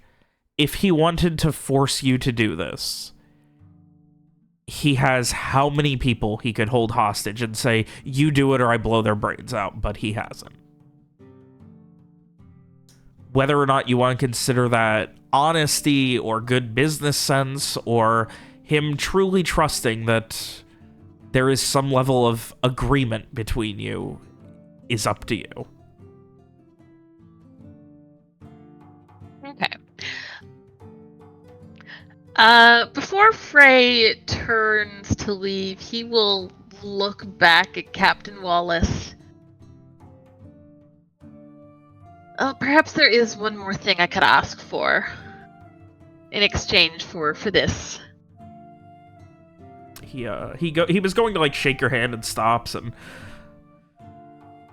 just holds a hand out. What else can I offer you, Mr. Frey? Well, you offered us McBrennan's head earlier. What about his service? You might have useful skills for this sort of thing. I don't know how you're attached you are to having him on this ship. Oh, I do not want him on this ship. Let me make that clear. I don't know how much you know about the man, but he does not quite have his sea legs. He has hidden it real well, but the man's thrown up about every 3 hours, and it frankly smells rank, and there is not enough food to go around. I do have a job I need him to do in Alasir immediately, but if you still need him afterwards, well, at that point, I would be more than willing to lend you his services. Honestly, the Alistair job is for the most part the reason I grabbed him. He seemed perfect for it. Well, now I can't help but be curious. I have ties in Alistair. What manner of job is it?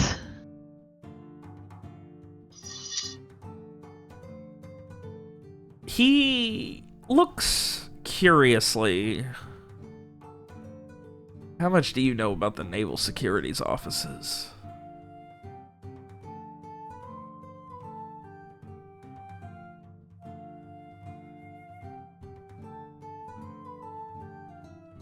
I can't say I've spent much time visiting them myself, but I certainly know a few individuals. The kind who could get me to see someone in there? Let me put my cards on the table. There are a couple of individuals who I am none too keen on seeing get released, and I have heard rumor that will be getting released, including a very, very corrupt officer and agent of the Naval Securities Office. And he needs to be dealt with. But I can't let anyone know. So you're hiring him for an assassination? An assassination or a reason to keep him in there. I do not want him getting freed. That is the most important part to me. How that goes about getting done does not matter, only that it happens very quickly.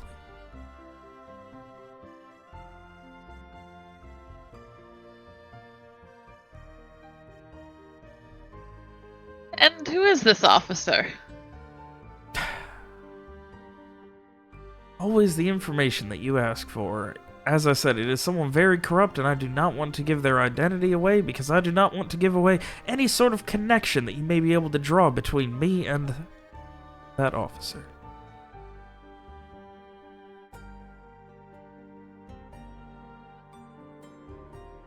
Oh, fair enough.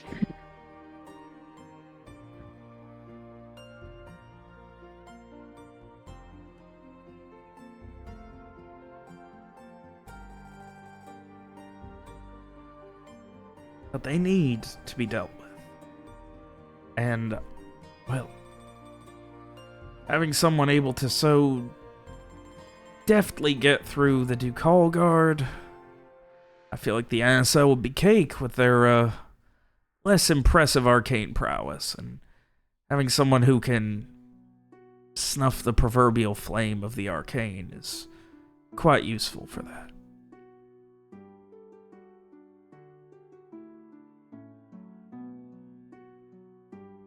You do know what he is capable of, McBrennan, right?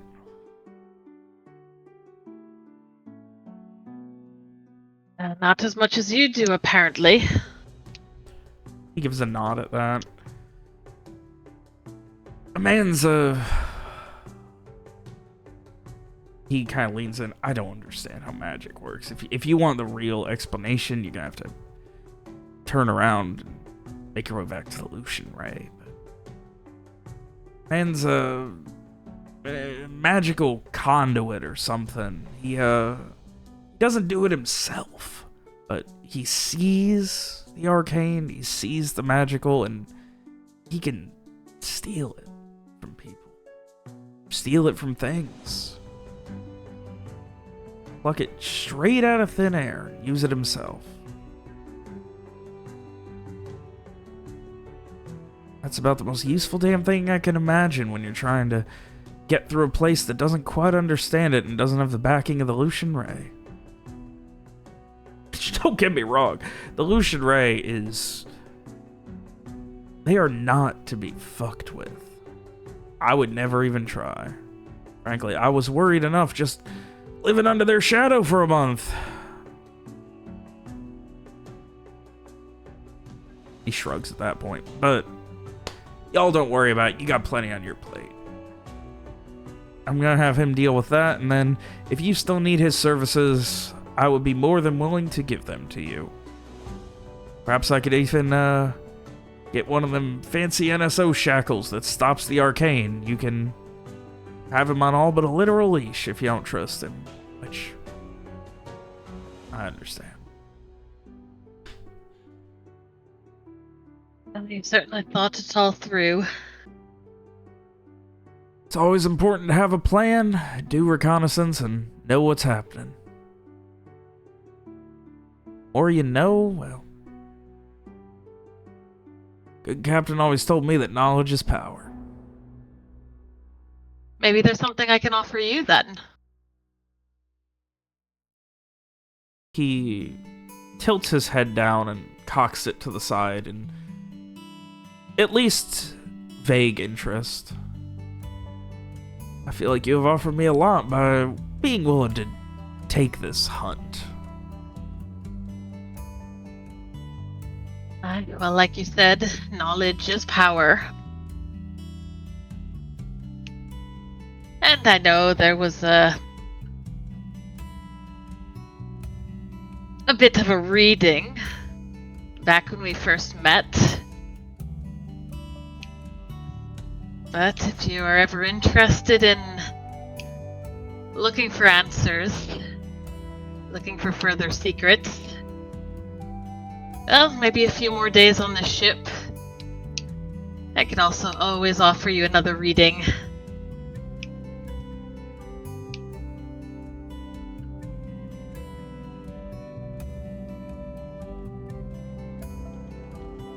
You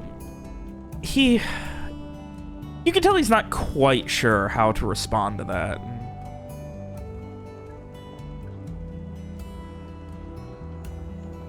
He narrows his eyes and what are you wanting in return, or is this just helping to seal the proverbial deal?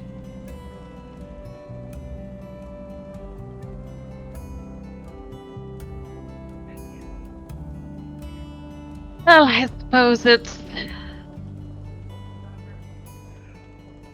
a little of both. I wish to know you better. And this would give you information while also giving me information. It'd benefit the both of us.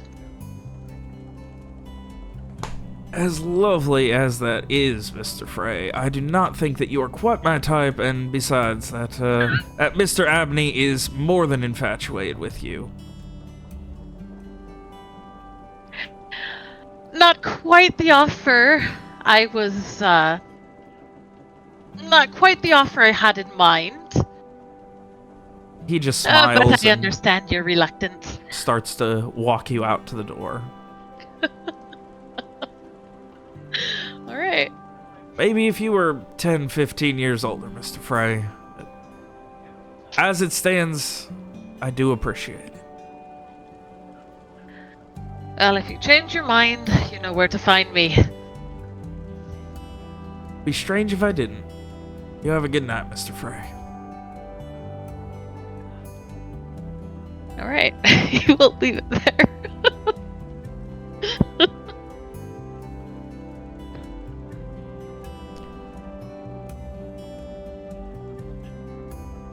And Wallace shuts it behind you, and you are able to head back below deck.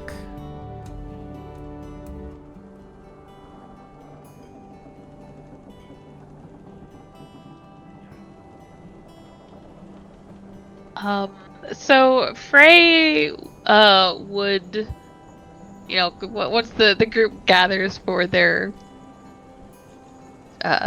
catch-ups, he will say, I did find a thing or two about why Captain Wallace is so interested in McBrennan. Oh. There's apparently somebody who would not tell me the name or why exactly he needs it done. But there's somebody in Alasir who wants to make sure does not is currently being held by the authorities there, and he wants to make sure he does not gain his freedom.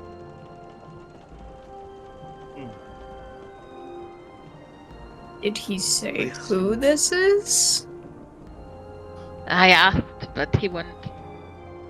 He wouldn't tell me. He does not want any connection to the individual.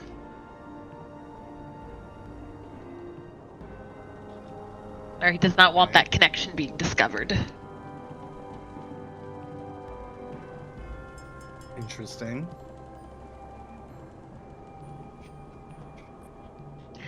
How do you feel about that?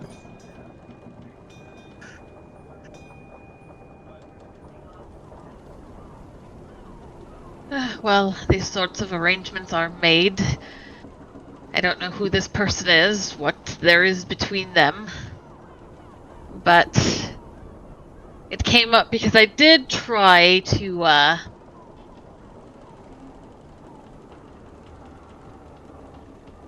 trade a bit to release Osman from whatever it is he's gotten himself involved in. But apparently this takes priority.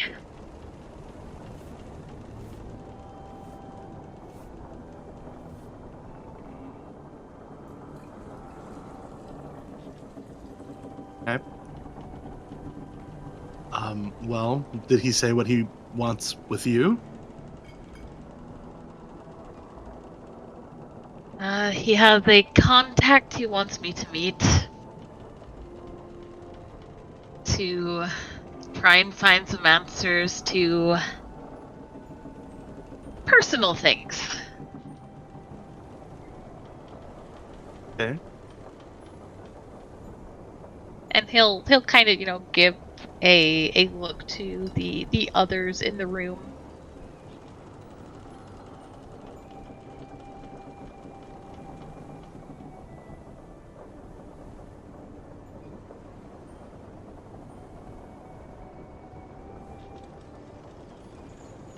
Mira is just glaring in mistrust.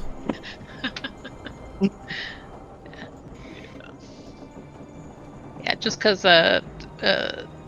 Samar's so new to the group, and the others probably know at least vague ideas of what Frey's weird business is.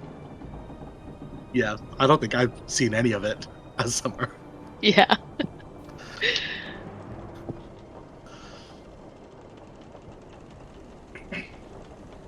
And Frey is definitely a little weary around Summer with the whole, reveal of them being able to just, peek into people's heads.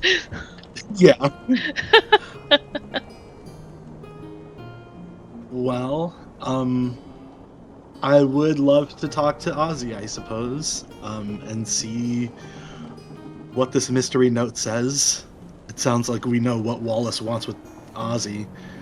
We might need to know if he's trying to get out of having to do that.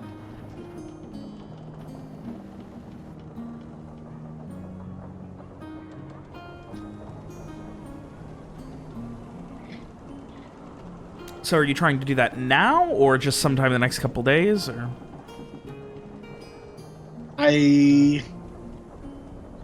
Good question. I don't know. I'll leave it up to the others. I feel like we probably want to do it at some point where we feel like we're most, I don't know, safe from Wallace's spying or whatever. I don't know. I'm curious where on the ship you define as safe from Wallace's spying. I don't know. That's why I don't know when or where to do it. All right, great. You've established a plan. Does anyone have any weigh-ins for this plan of talk to McBrennan at some point? Frey, I think Frey would ask Dreeg, well, have you scoped out the ship at all? Is there any, good, especially private places? I mean, I can definitely do that. I just feel that perhaps you're practiced at clandestine meetings. Okay, sure. All right, Robert, can I take a walk? Yeah, give me a wisdom sneak. See if any place speaks to you as particularly, like, out of the way.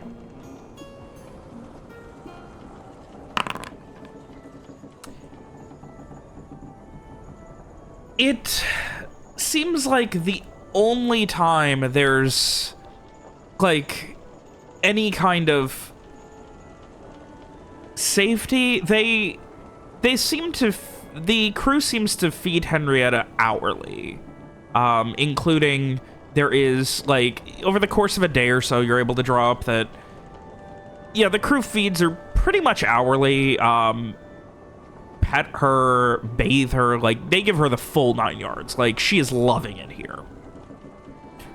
But once they're done, there's maybe 5-10 minutes when there's no patrols, nobody coming through the, you know, storage area, which is the only time it seems like there's no one within earshot of anything on that deck. Which you'd obviously still have to be quiet because there is an iron grate above you to go to the main deck that where voices would carry, but it is, from what you can see outside of your rooms, which walls ain't very thick, the only other time or place that there's no one nearby.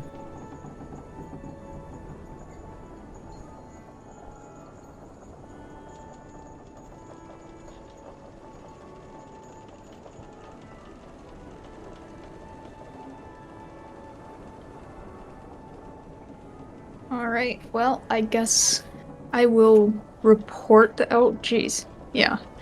I guess I will report that to the others. And, we're gonna do a secret meeting with him. It might not be a bad idea to have Frey also doing a meeting with Wallace at the same time to kind of keep him busy. That's smart. I can certainly do that. I don't know how all this stuff works, but maybe if he's talking to you, he won't be reading minds. He does like to talk.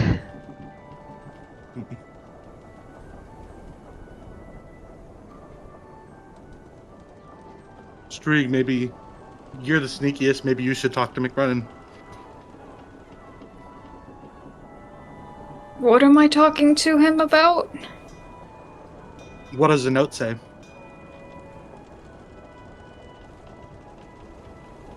Well, how the fuck should I know? I'm saying you ask him. Oh! Oh, okay. Respond first. And maybe if you could also find out a bit more about this job he's on, and especially who the target is. Just out of personal interest.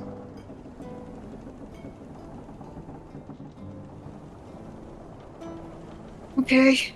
I mean, if we really want to do this quietly, someone else should tell him to meet me there then. Because it would be weird if I was approaching him and then we were both seen going to the same place right after that. That's fair. And speaking of weird, maybe we should wait a day or so before we do this. It might be a little too soon for me to chat up Captain Wallace again. That's fair.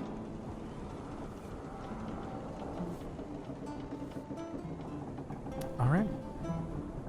Another day goes by. You are well and truly in the Vaudois Sea now, passing beyond Alder Harbor. There is no land in sight. The Accordance Code is sailing quickly and efficiently.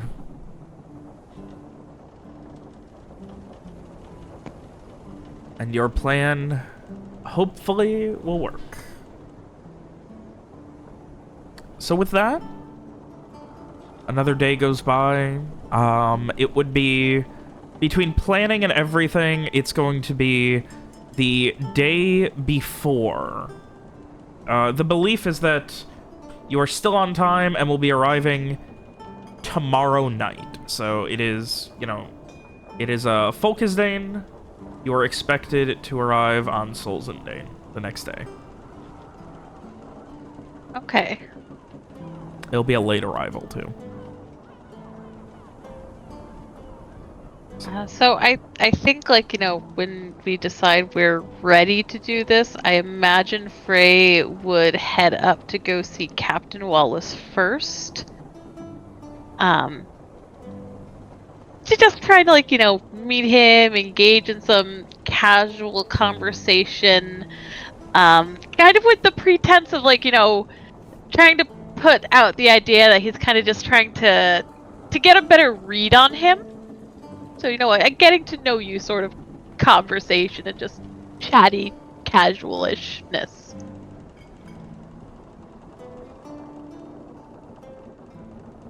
I love the idea that he just thinks you're hitting on him. Give me a charisma convince. Okay. 14. Fuck yeah. So you head over and begin discussing, with as many words and pleasantries as possible, anything that you can to get into Wallace's conversations. And he seems to genuinely enjoy the conversations with you.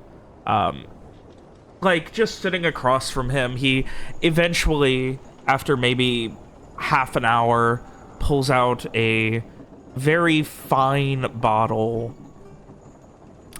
I think I actually wrote down what he drinks. 1 second.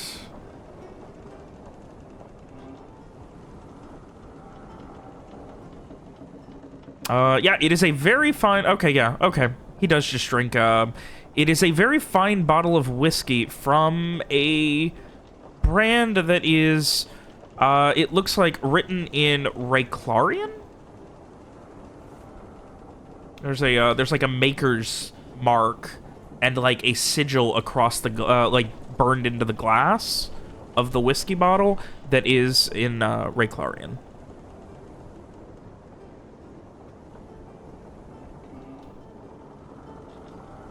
And he pours you a glass, pours him a glass. Yeah, and Frey will drink it. And just keeping the conversation going. He drinks as well, and he pours you another one.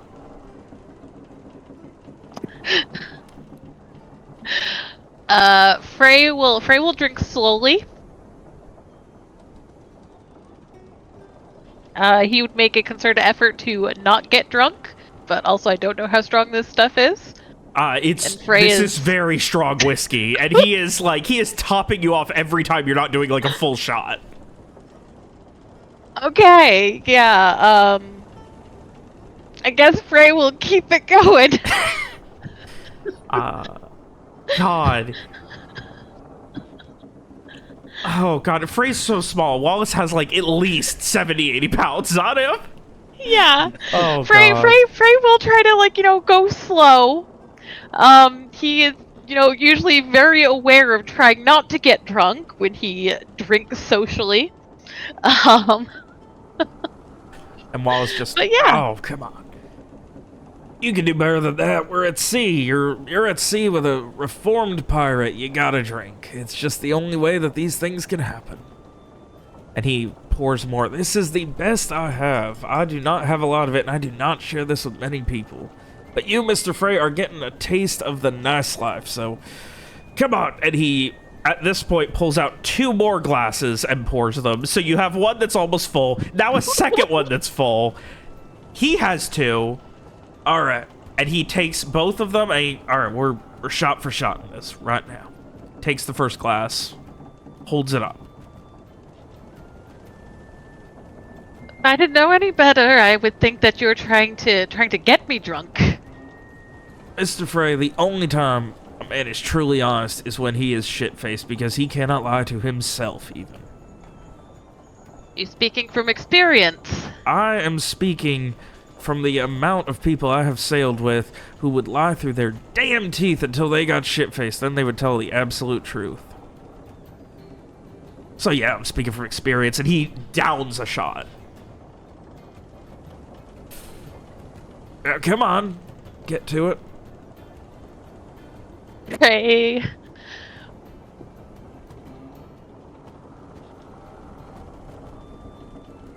Frey will brace himself, and yeah, he will take a drink because he's supposed to be keeping him distracted.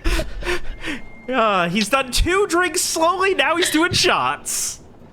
Oh, it is bitter and strong as hell, too. It burns going down. Yeah, Frey starts coughing. Ugh. That's how you know. I don't know what the fuck they make down there in Raid Cloud. Holds it up. I don't even really know. I used to have somebody on my old crew that could read this and would probably be able to tell me. I'm sure they did in the past tell me what the hell this means, what the company is or whatever. I don't know what they do, but it is the strongest, most burning damn thing I have. Ugh. All right, one more. We can keep talking. And he holds up the second shot. I think I'm going to feel this for a month. You said it was. Oh, you said it was good stuff. You should save it. Save it for someone who can. Have a conversation with me. And that's you, Mr. Frey. And he downs another one and slams it to the table, looking at you expectantly. Just forgive me if I take this one a little slower. Oh, come on. Where's the fun in that?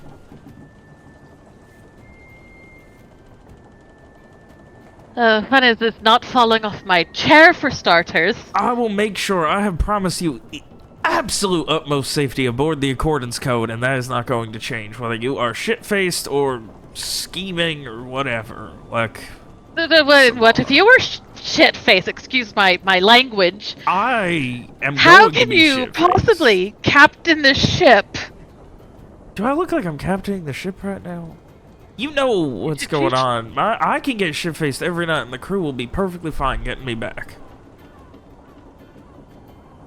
Do you worry about if you are sleeping in a wagon, which he, like, motions up and down at you? I'm sure you have slept in the back of many wagons. While drunk, while tired, while lazy, whatever. Do you worry about the horse and carriage not getting there to the destination? No, but I'm not in charge of the carriage. I just ride in it. I'm a passenger on this ship, on your ship. So you should be focusing on shipping stuff. He motions to the shot glass. I'm focusing on shipping that, and they points to you in there.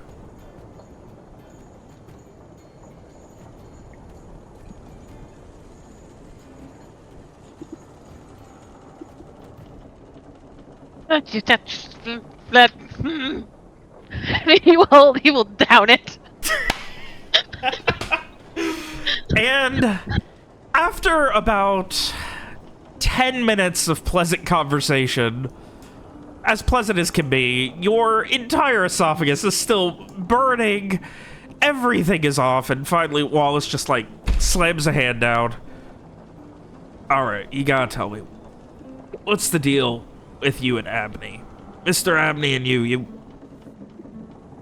He seems like he is lost without you, and you come up flirting with me, flirting with damn near everybody. What is the deal? I'm not flirting. I'm not flirting. Get your mind out of the gutter. There's none of that going on Listen, right now. you can't blame a man for assuming. Well, of course. I mean, I know what I look like. Everybody wants to flirt with me. But that does not mean I'm flirting back. Okay, but again, you can't blame him for assuming. Now stop changing the damn question. What is the deal with you and Mr. Abney? The deal is that Mr. Abney is a very nice fellow, and I like a very nice fellow. And he got into all this trouble with us, and he was. Did you see the burns on his face? He shouldn't have gotten those burns. He kind of narrows up. Did that to him? Or you caused it somehow? No. I mean, not personally. But it was all the mess we were involved in. You must know something. You said you were in that city for a month. I was, but listen, I got my You stories didn't get from. set on fire. I got my stories from Miss Cascadia and Molly. Like, he just kind of shakes his head. They are not the most coherent bunch sometimes. He just shakes his head. Now, we need to focus on... What are you doing to that poor man? He deserves... I don't know. I don't know him that well. I don't know what he deserves, but I feel like if your poor man scarred up for you, now he's here and I'm not quite sure why. But I mean, he's like a lost puppy without you.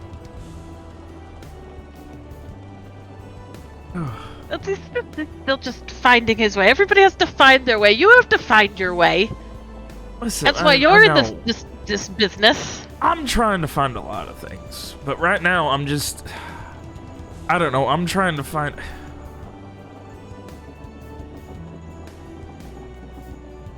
Oh, shit. I feel like we might have went one too many. That's what I said 3 drinks ago. Okay, well, Or 4. how about How one... many is it? I don't remember, 4 or 5? How about one more? One more just to remember that it could be worse. He's like trying to count on his fingers. One more, that'd be, what, 4? 5? Sure, however many. And he grabs a couple of the cups, pours and spills a little bit, and oh, shit. And he, like, tries to, like, wipe it up with his sleeve. Here. And he slams another one down. One more each. We'll sleep like the damn dead tonight. It'll be great. You look like you need it. Maybe then you can tell poor Mr. Abney what's going on with you two. Well, that's what we know what's going on with us. Well, why can't you tell anyone else then? I said what's going on. You said everyone needs to find their own way. What in the fuck does that mean? I don't know what it means. I don't know what anything means. All right, shot. I thought you were the one who had all the answers. Lifts it up and takes a shot and slams it down again. Just, ugh. Where he just kind of like lifts the glass and just kind of squints at it and... This is going to hurt again. Maybe you built up an immunity in the last... And he checks a nearby watch.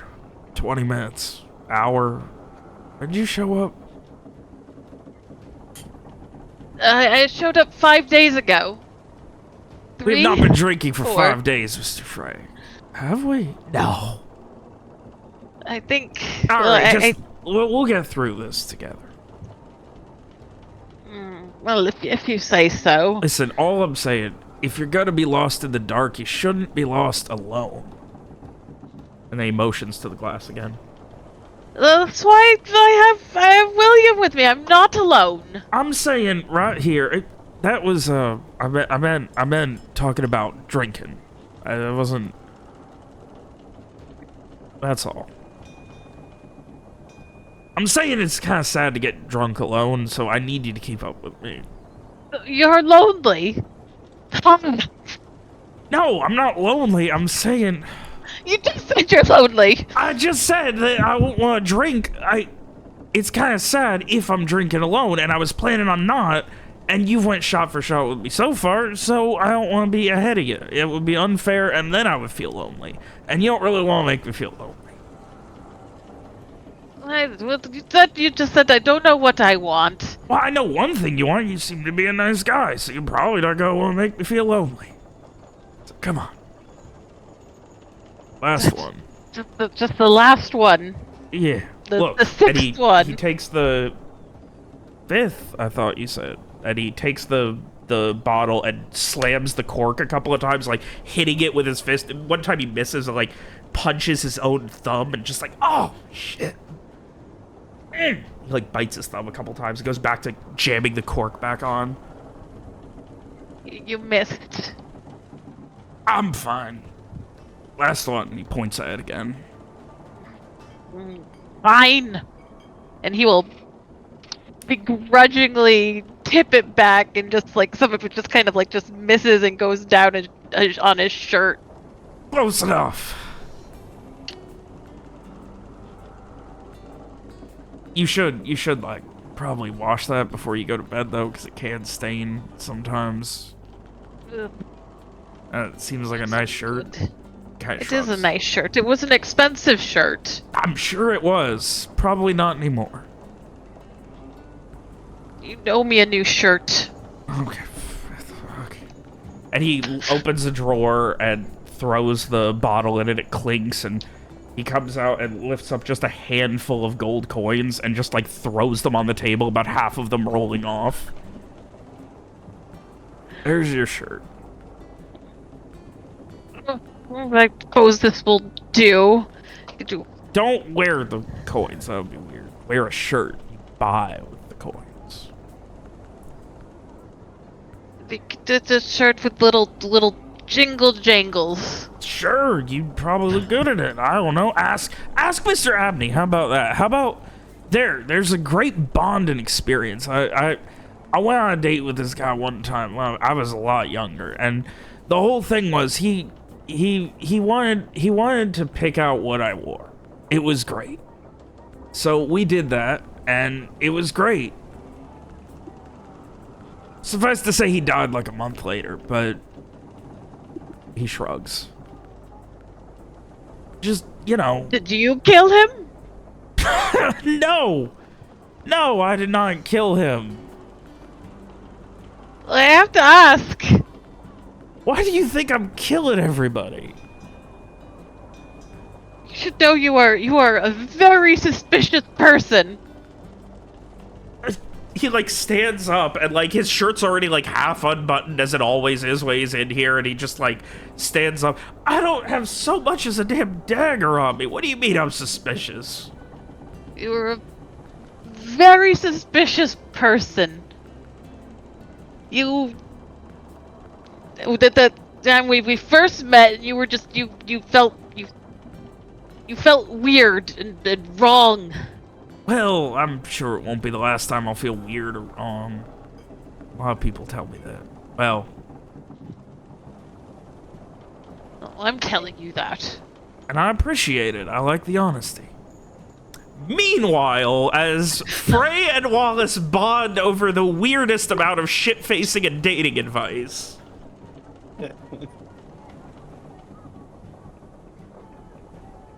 Streak. Yeah. You spend the day, you let McBrennan know the plan, and you are planning to meet him right after Henrietta gets fed at the storage, correct? Whoever is telling him, I have someone tell him to meet me down there at a time, but I spend, like, I go down early, so it's not weird that we're both converging there. Alright. Is your plan to hide as well after going down there, or just kind of schmooze around?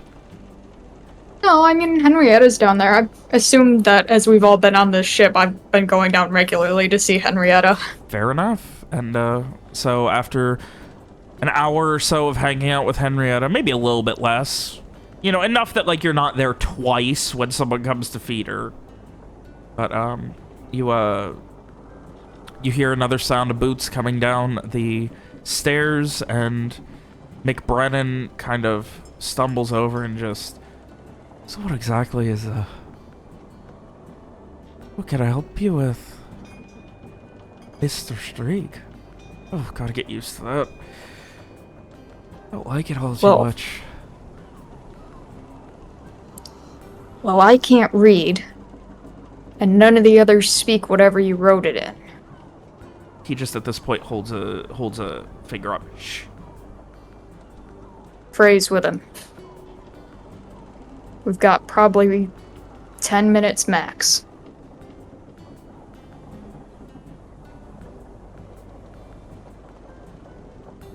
I've seen he knows what you're thinking. I don't know if it's when he's looking at you when you're on the ship, whatever, but he knows. But I've been trying, testing things. I don't think he doesn't speak Patrician. He only knows. Well, neither do we. None of you. No. Must have just been that Rowan fellow that I borrowed the face of for a while. Yeah, now he's dead, and we have a very short time, so get on with it.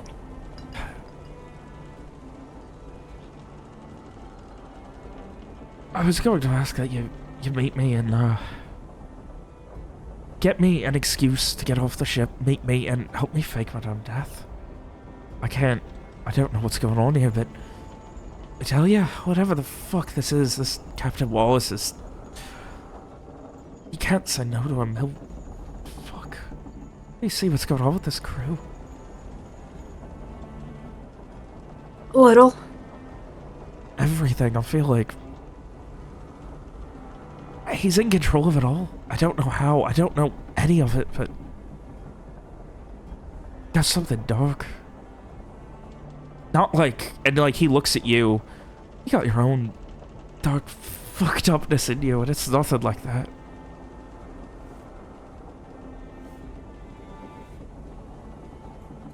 What did he ask you to do? He wanted me to join his crew, do some jobs on the land for him. Did he tell you about the Alistair job yet? Alistair job? No, he hasn't. Great. Shit. So you just want to get out because the crew creeps you out? It's him, too. Like, he's just so...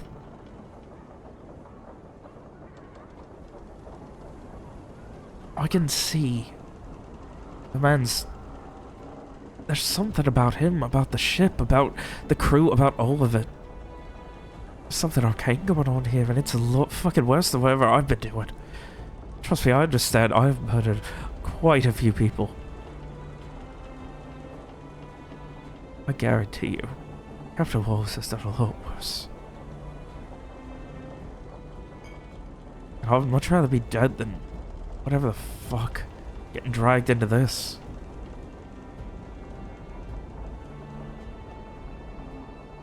And why the fuck do you think we would help you? Well, you trusted me enough to let me go once. So it's made. That Still wasn't so much useful? trust. What the fuck was it? That was we were getting out of Dodge and didn't know what the hell to do with you. I mean, you didn't turn me over. I figured what was going on with you and yours. You're gonna blame me for Rowan's death, and I was going to be put to the block by the Duke Hole Guard about a day later. Figured I must have left a good impression on someone to let you all let me out.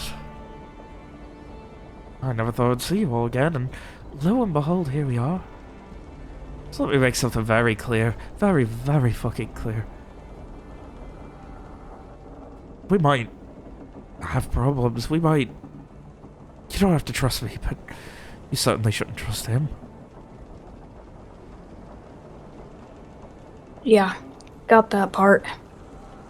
So I don't care. Fucking get me to land and kill me and burn my body. Let me go. I don't care, but find a way to get me off this fucking ship. Find a way to get me out of his service. I don't know what you did to get into it, but... He shakes his head. I'm not taking any deals. I don't want to be beholden to him. He keeps offering me this, that, and the other thing, and all it takes is a shake of the hand, and I'll just tell him, already in your debt.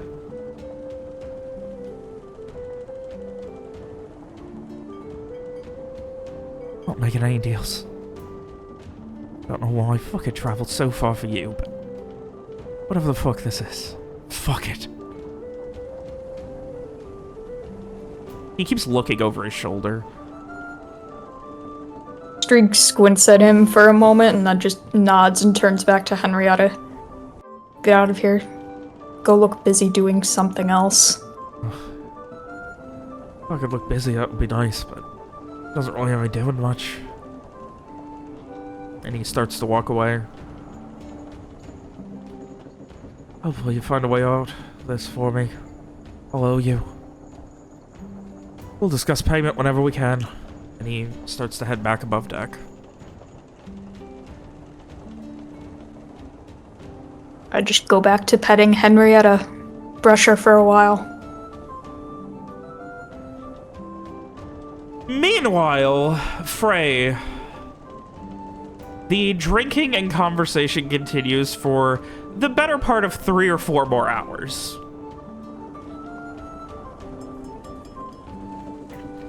Honestly, I think by the end of 3 or 4 hours of drinking that Frey is just gonna be like passed out. Okay, in that case, after the better part of 3 or 4 hours, as you guys have reconvened for the night in your rooms, there would be a silent knock at the door of Garrett, your room. Sorry, what is a silent knock? Like barely, just like a, you know, you're hearing it, but it's not really making a kind of like, and great. yeah, nearly silent. Is that better? Yes. Yeah, it's very I just wanted to see if I'm I trying to could make the noise, but it's so quiet my mic won't pick it up. But yeah, like it's almost unaudible over the sounds of the ship. But yeah, Garrett, you Yeah.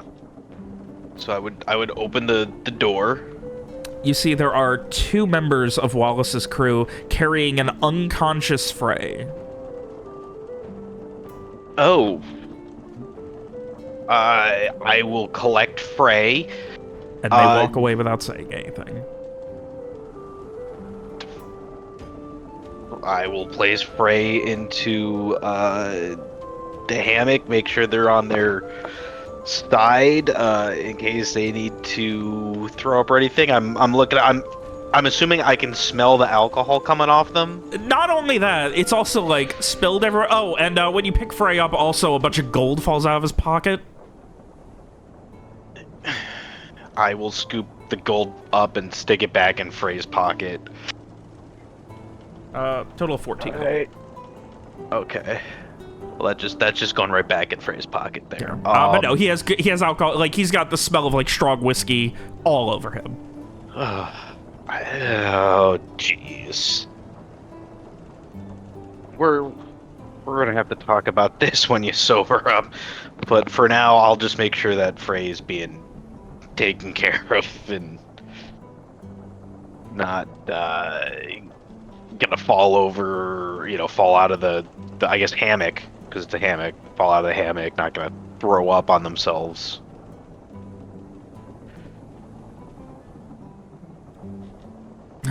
Frey, I would like, well, first I'll ask, is there anything else anyone wants to do over the course of the evening? Tomorrow, you are presumed to arrive in Fortun Isol. I would just report to the others. Kind of what Wallace and I talked about. McBrennan? Yeah, McBrennan, not Wallace, sorry. All good. Okay. Yeah, that would be about the only thing I'd be interested in at this point, because since Frey's unconscious, we can't ask them what happened with Wallace. I'm not sure Frey's gonna remember what happened.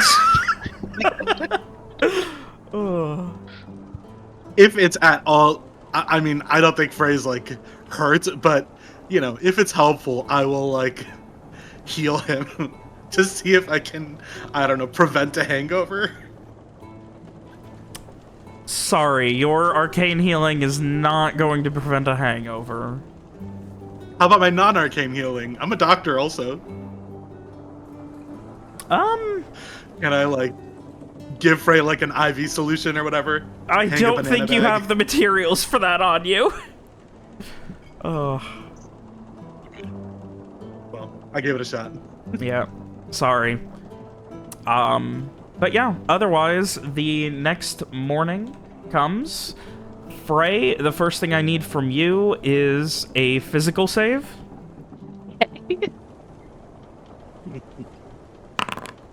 Or And a as failure. you gain consciousness is the immediate feeling of needing to throw up and your stomach still just gurgling. It feels empty and uncomfortable. Yeah, so Frey, I think, is just gonna kind of like lurch out of the hammock and probably just go very, very unsteady, just running up the steps to try and make it to the edge of the boat.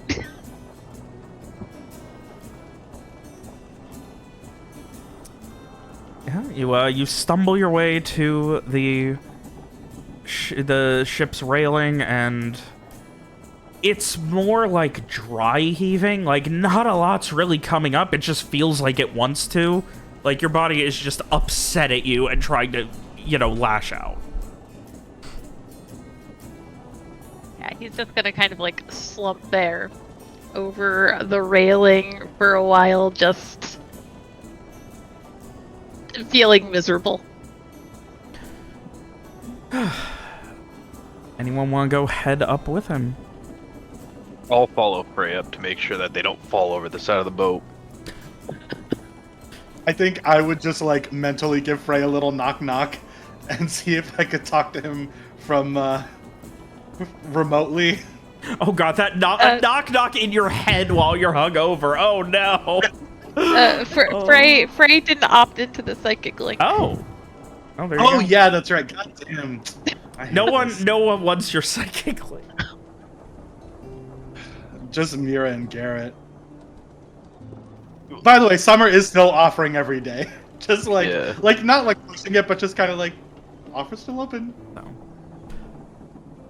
Yeah, Frey I will keep turning it down. Yeah, Abney is also up there with you, like holding your hair back. Oh.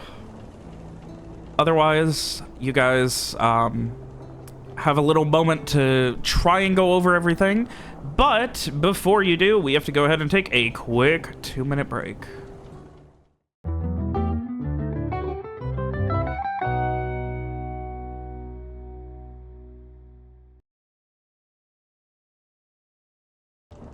So, you all make your way together to...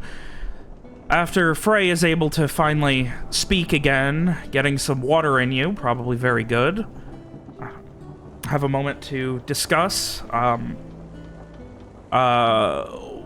Wallace would have made sure that you were informed that everything is on schedule and you're going to be arriving sometime after sundown tonight.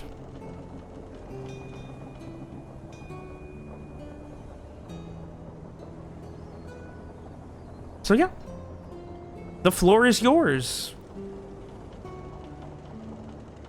So I think Frey is just like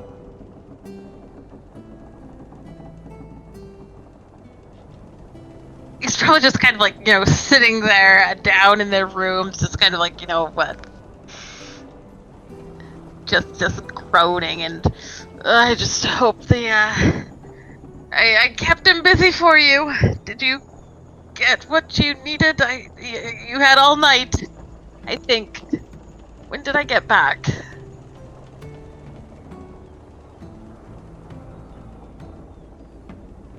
Yeah, it was fairly late. A couple of Wallace's crewmen here just kind of dropped you off at the door and pieced before I could ask any questions. What happened? Whiskey. He was very insistent. I think I lost count.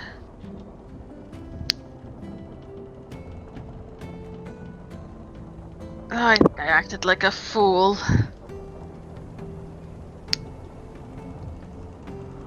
Well, as long as it kept him busy, job well done. I think he was drunk as well, so hopefully it worked. Oh, please say it worked. I think my head is going to fall off.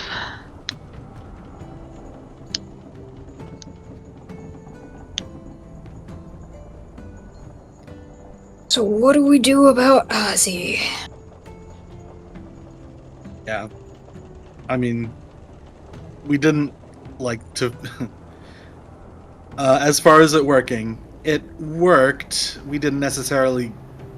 There wasn't necessarily a lot of information to get, but we got it. To fill Frey in. It seems like he's scared and he wants to get off the ship and he wants us to help him. Specifically, he wants doesn't- us to fake his death. Right.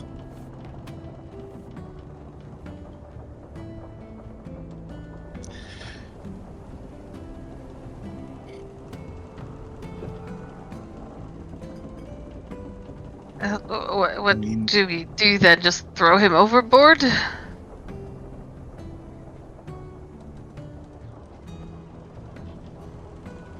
I mean, I feel like gonna kill McBrennan. Wallace was gonna kill us because he's already offered to kill McBrennan. So I don't think we could kind of go around him. But yeah, I mean, maybe we could just ask him. I don't know if we can take him. I tried. He said that only after his business in Alistair was done. Hmm.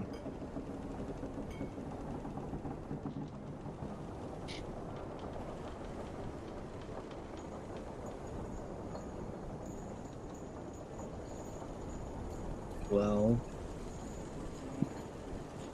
do we want to have him do that business?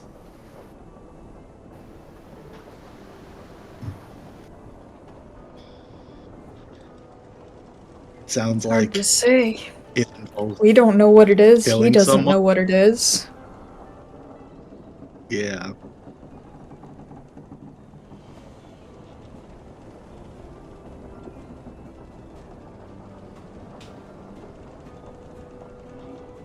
Well, how would you fake a person's death?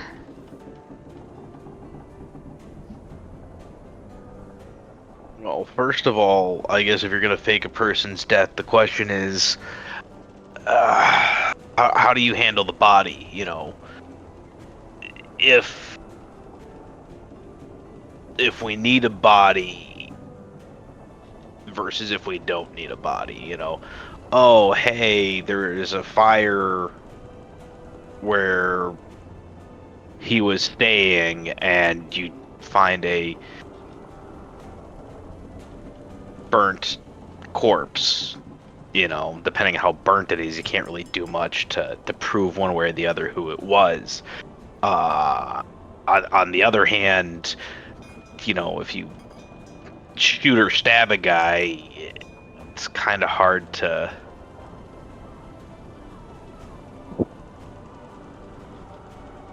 Alternatively, Frey, you do have some healing ability that seems to bring people back from beyond the end there if they passed away recently. So we could technically actually kill him and bring him back, though I don't know how good that would be, or if that would be something he would be okay with. I mean, I only did that twice. Fair. We don't know if it would, yeah. I mean, I could try, but I mean, it would be asking him to take a big risk. Right. I mean, if we can just get him on land, I can probably make him disappear and Fortun Isol. True, that would work too.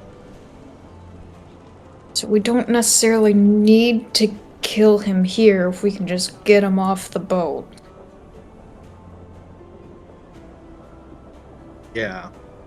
It sounds like Wallace's plan is to go on to Alice here and not have anybody get off other than us and Fortun Isol. I think so. Okay. Well, do we have an excuse we can make to get McBrennan onto the shore in Fortun Isol?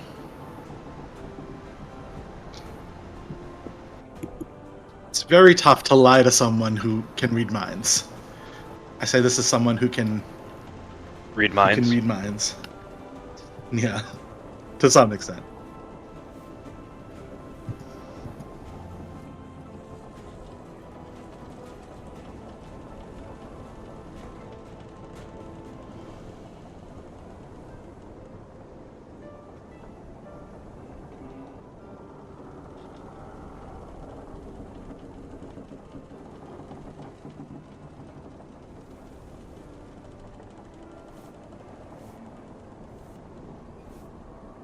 Yeah. I mean, we could also just say, fuck him. Yeah, that's also an option. Yeah, I mean,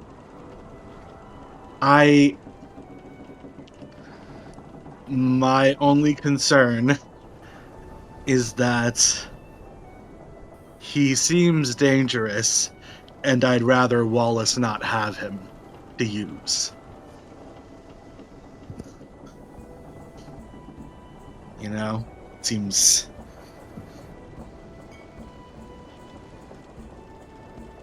like they're both very good at killing, and it feels like one person who's good at killing is bad enough. And like, I don't know that we want them to be scheming together.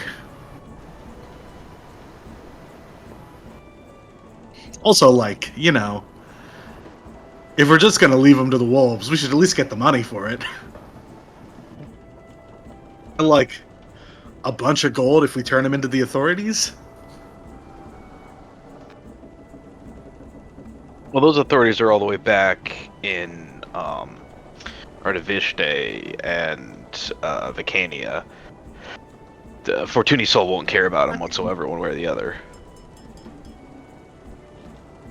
I mean, fair.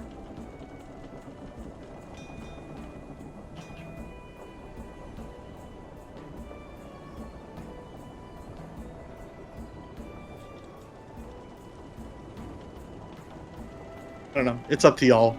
I feel ambivalent about McBrennan. I don't like Wallace though, so I sympathize with him with McBrennan not wanting to be here.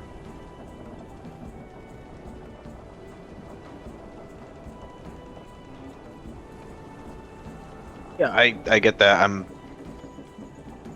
willing to. I mean, if he if we get him out of this, he owes us again.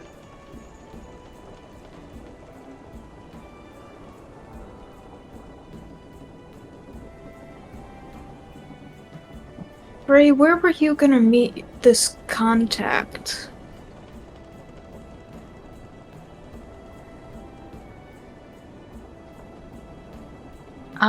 Did Frank get a location from Captain Nope. Wallace? Wallace said he would figure it out when you guys arrived and set it up. Okay. I don't know yet. Captain Wallace, seems to be waiting until we arrive to set it up.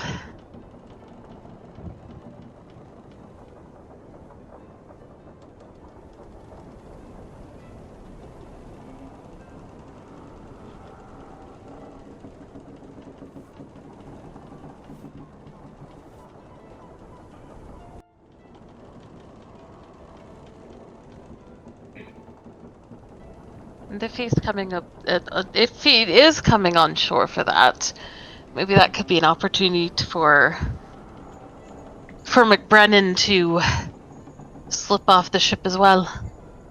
Exactly, and he's pretty quiet. I mean, I suppose a lot of it will also depend where the ship will be. I know he doesn't plan to bring it into port. He definitely can't swim with the one arm very well. Astute observation. Well, they have to have more than one boat on here, right? The little boats. Yeah, but the crew's probably going to notice if someone takes it, and it's not something you can really lower on your own, right? Does the crew notice things? I would think Is that the a thing? crew. Capable? I think after Has spent anybody several heard this? days on this ship, we would notice if the crew would have noticed anything weird or not. Have any of us? This is for Robert. Have any of Yeah. us heard the crew talk once? No. Do they So ever we don't seem to know if pay they any can. attention to us? I mean, yeah, they carried Frey's unconscious body back. Let me rephrase. Do they ever seem to pay any attention to us unprompted? No. Okay. They in fact will like go if you're petting Henrietta, they'll like go around you to make sure there's at least a solid as much of a berth as they possibly can. Okay. But what if we were to say start playing with one of the lines? They would come and fix it if you start messing Okay. with them and you screwed something up. Okay. Yeah. So if we were to mess with one of the lines, again, they would probably notice or at least attempt to fix if someone was messing with lowering one of the ships.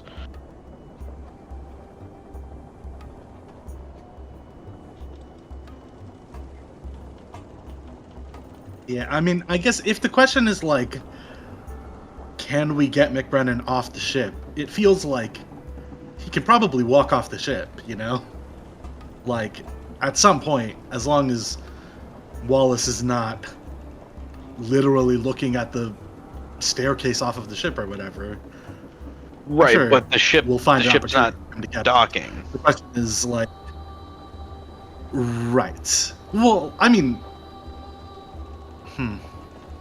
There's nowhere to walk to is the issue.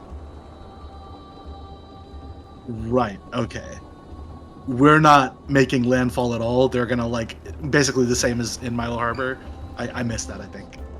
Yeah, that's. Yeah, okay. I believe that's what Frey was saying. Was the plan.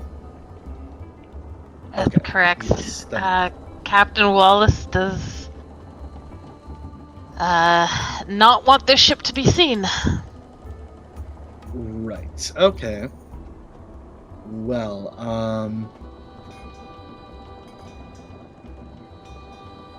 how long can he breathe underwater? I don't know.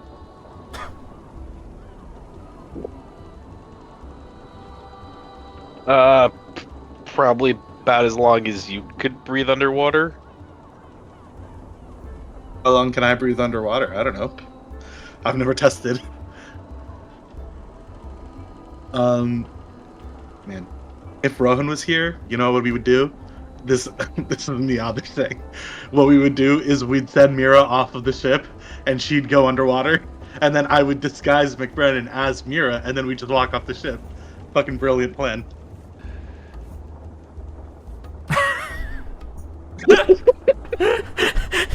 But Rowan's not here to make that idea.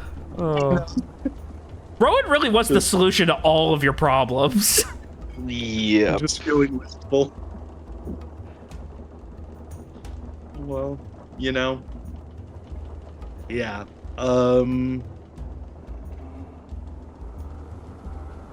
Yeah, I got nothing. I mean, is there anything we can say that we need McBrennan for? Apart from revenge. Yeah. No, I mean, like, because it sounds like we can't. From what Frey is saying, it sounds like revenge is off the table until after Al's here. Which, like, I don't know. I guess there's a question of if McBrennan just wants to go do that, and then we can get him out after that, but. You know, I mean.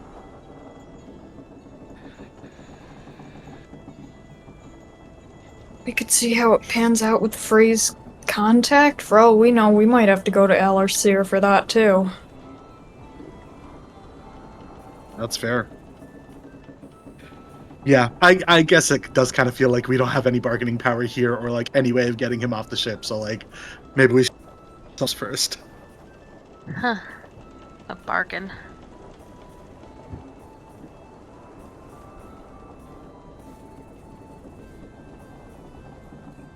So, the end result of your discussion about saving a serial killer from a strange pirate Different serial killer. A different serial killer, sure. Is inconclusive thus far? Did you have any more out of character ideas, anything, or are we good to continue? Frey, if we don't come up with any, like, sure idea, Frey might want to try talking to McBrennan. Alright. Yeah, I mean, it doesn't seem like we have anything. Unless anyone else has anything, but I got nothing.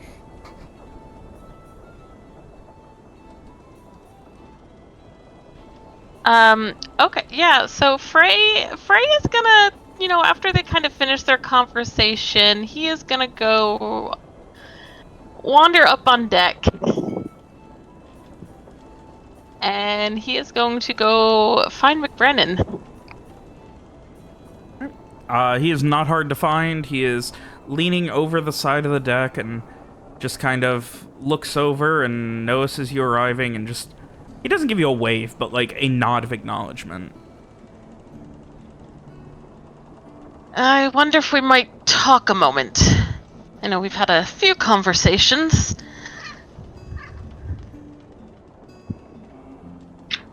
He just opens his palm as if to say continue.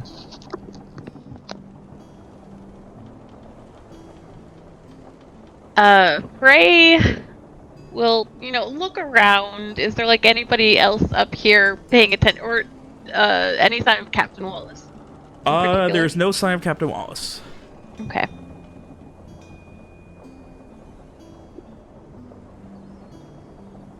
I understand that, and he kind of lowers his voice. You want off this ship? He just kind of gives you, like, big eyes, like, asking you to shut up.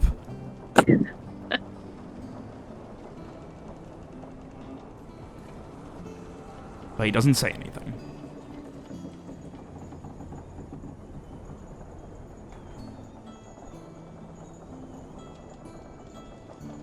Well...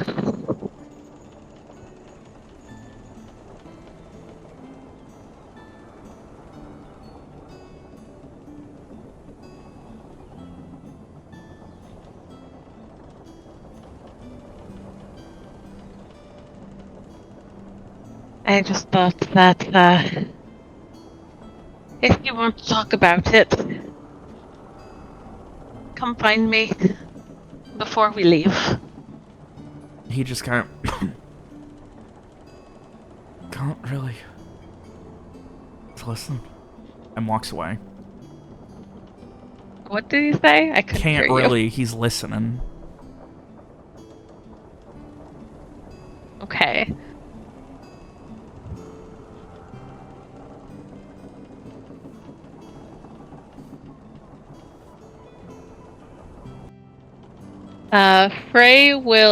Frey's gonna follow him.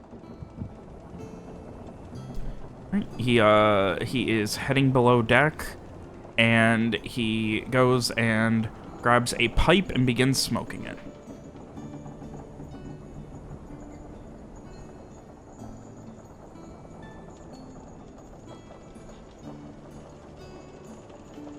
What if I offer you a new deal?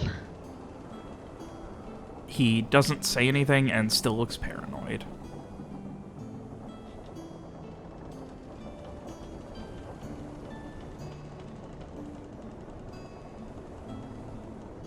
To get you off this ship, on land, away from Captain Wallace. Just nods.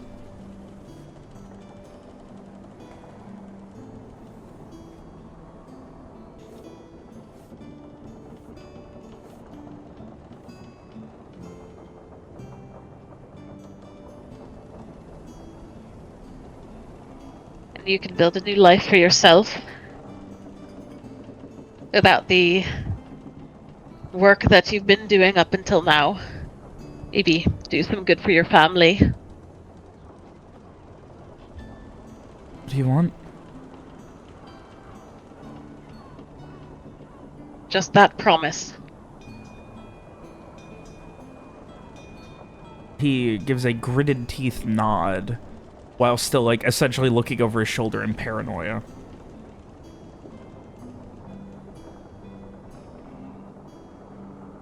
You got it. Got your promise.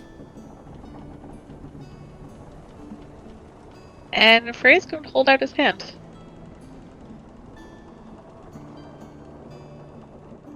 McBrennan, very confused, holds his hand out. And Frey would like to take his hand to shake on it.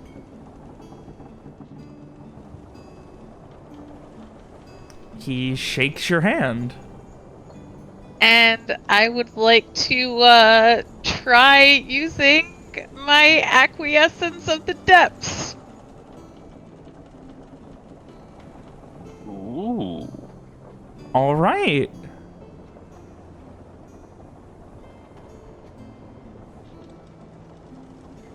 Is this something we haven't seen before? All right. Don't worry about it. He looks confused, cocks his head to the side, and... What is it? What now?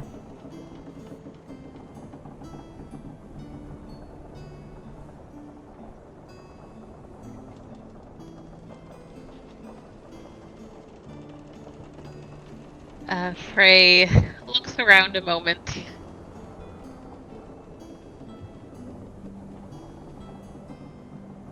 I don't exactly know.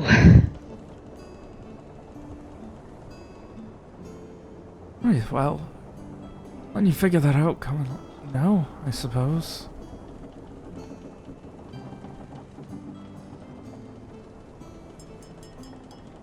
And, you head off. A little while goes by, maybe half an hour, and you hear the sound of a bell, and then Wallace... All right, I need everybody on board up topside right now. The bell rings a couple more times. Okay. Yeah, I guess Frey will go topside, see what's going on. Everyone makes their way?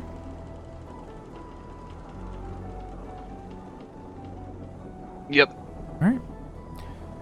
Alright, now I know we have been incredibly cordial and you all have trusted me thus far. You can see Cassie and Molly are also here. But, unfortunately, for the safety of my ship and the fact that I do not trust a damn soul in, Fortun Isol, I need y'all to spend the next, few hours comfortably in your rooms wearing these. And he brings out black sacks.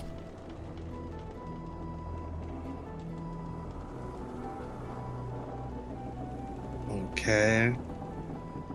I'm sorry, I cannot, we are going to have to do a changeover in ships.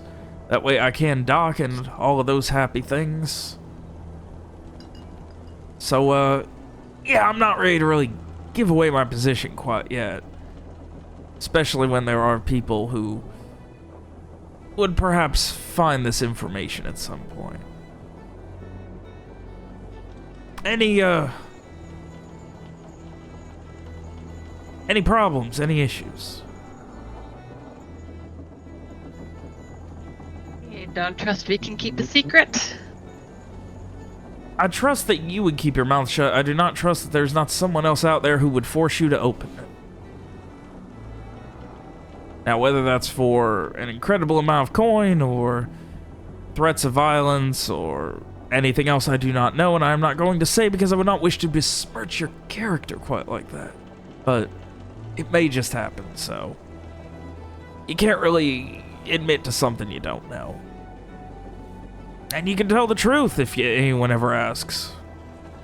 I threw a sack over y'all's heads and, well, we all sailed our way into wherever it is we were going.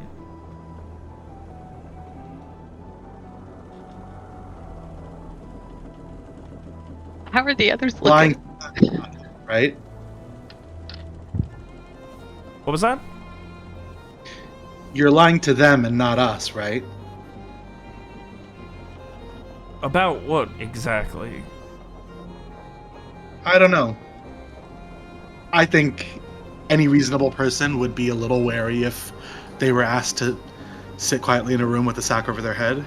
I Listen, understand your reasoning. If I just wanted want you to all say to me that threatened.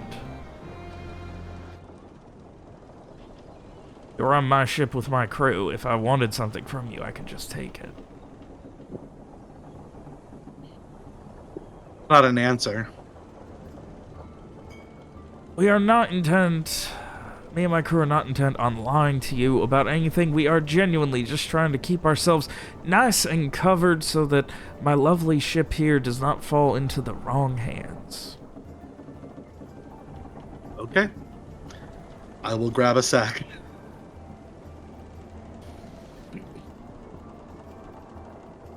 Ray will reluctantly do the same. Also, like, looking around at the others, seeing how they're looking at this prospect.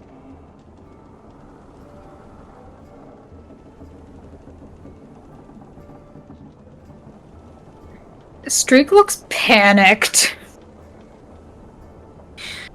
He's holding the sack and just, like, staring at it like it's got a gun on him.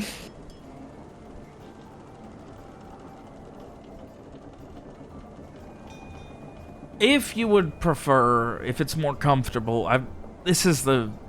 Most people I would say that I keep on my ship prefer this, but if you would prefer, I can just take your eyesight temporarily. I could put you in a temporary knocked out until we arrive in Fortun Isol. What would you prefer, Mr. Streak?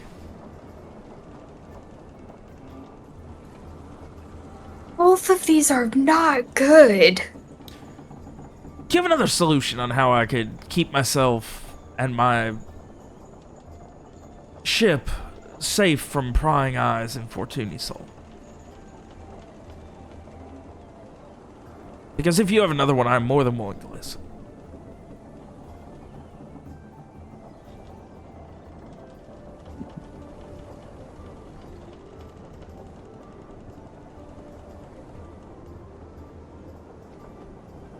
Ray will look at Streak and just go, it'll be alright.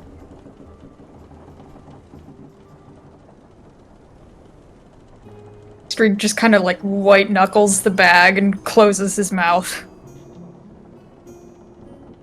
Would you prefer just being knocked out for it? No. Think I'm good. Right then.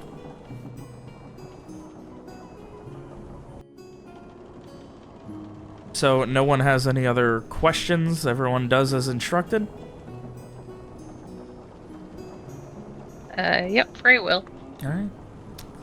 I'll have my crew escort you all back to your rooms. You are free to talk amongst yourselves, but, well, keep the sacks on. I will have crew checking at random intervals to make sure, listening, and, well, they are my eyes and ears on this ship, so if they notice anything, I will make sure that, we may have to have a more extensive conversation at that point once we switch over. And, the next few hours, you end up sailing for about another 2.5 hours somewhere before there are knocks and then Wallace hollering out, "Alright, we're going to be disembarking now. You are going to be getting led by my crew off the ship across the gangplank, and we will be immediately switching to my fishing vessel, which my quartermaster was kind enough to make sure is ready to go. He met me all the way out here, the lovable scamp that he is."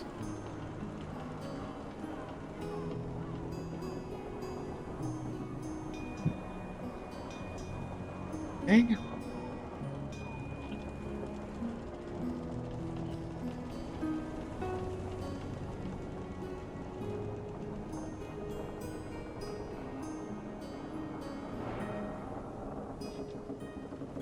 And, so, you guys are disembarked from the Accordance Code, and you are switched to a much smaller ship.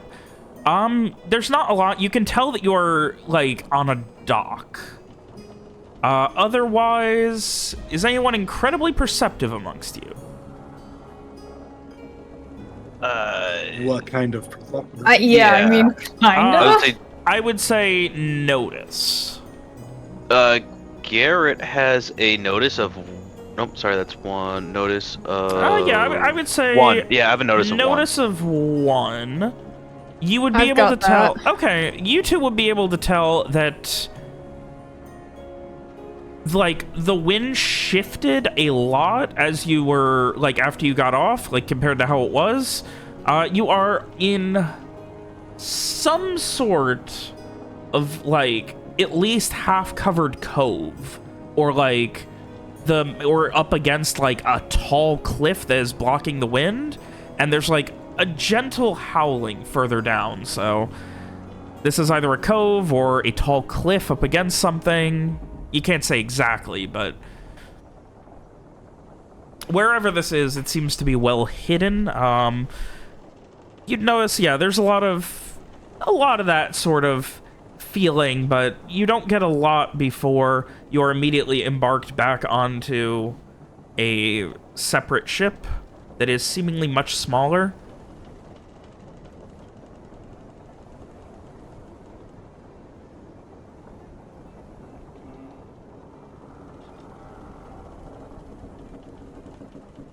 So basically, it would seem like we are actually heading toward shore. Yes, you get onto the smaller ship.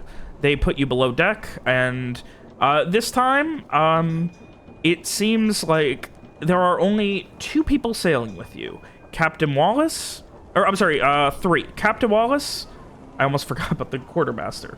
The quartermaster, and of course, your good friend Osmond McBrennan, who is also, he's also got a thing over his head.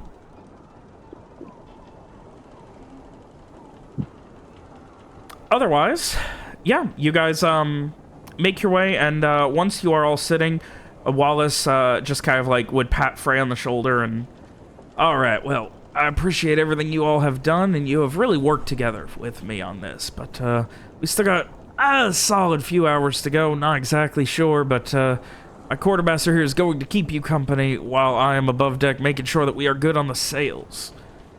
Any last minute questions?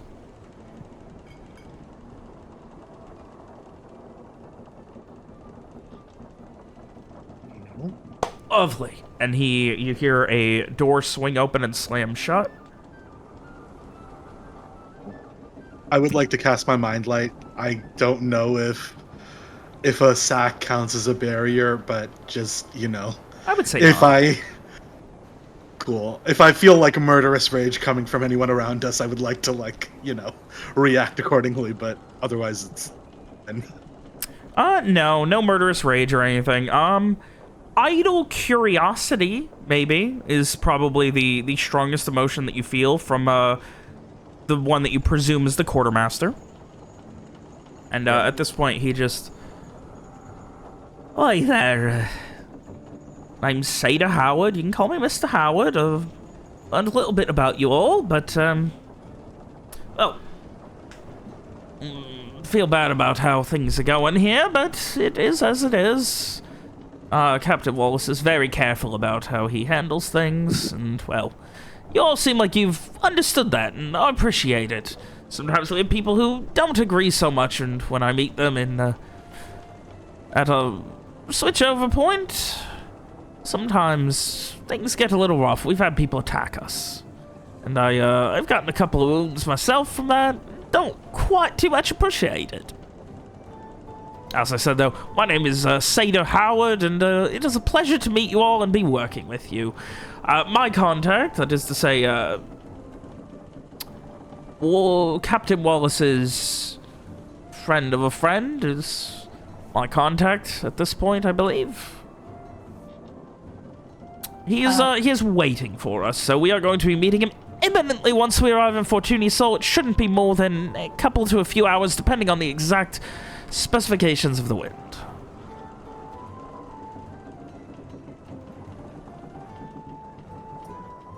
Is Captain Wallace coming with us?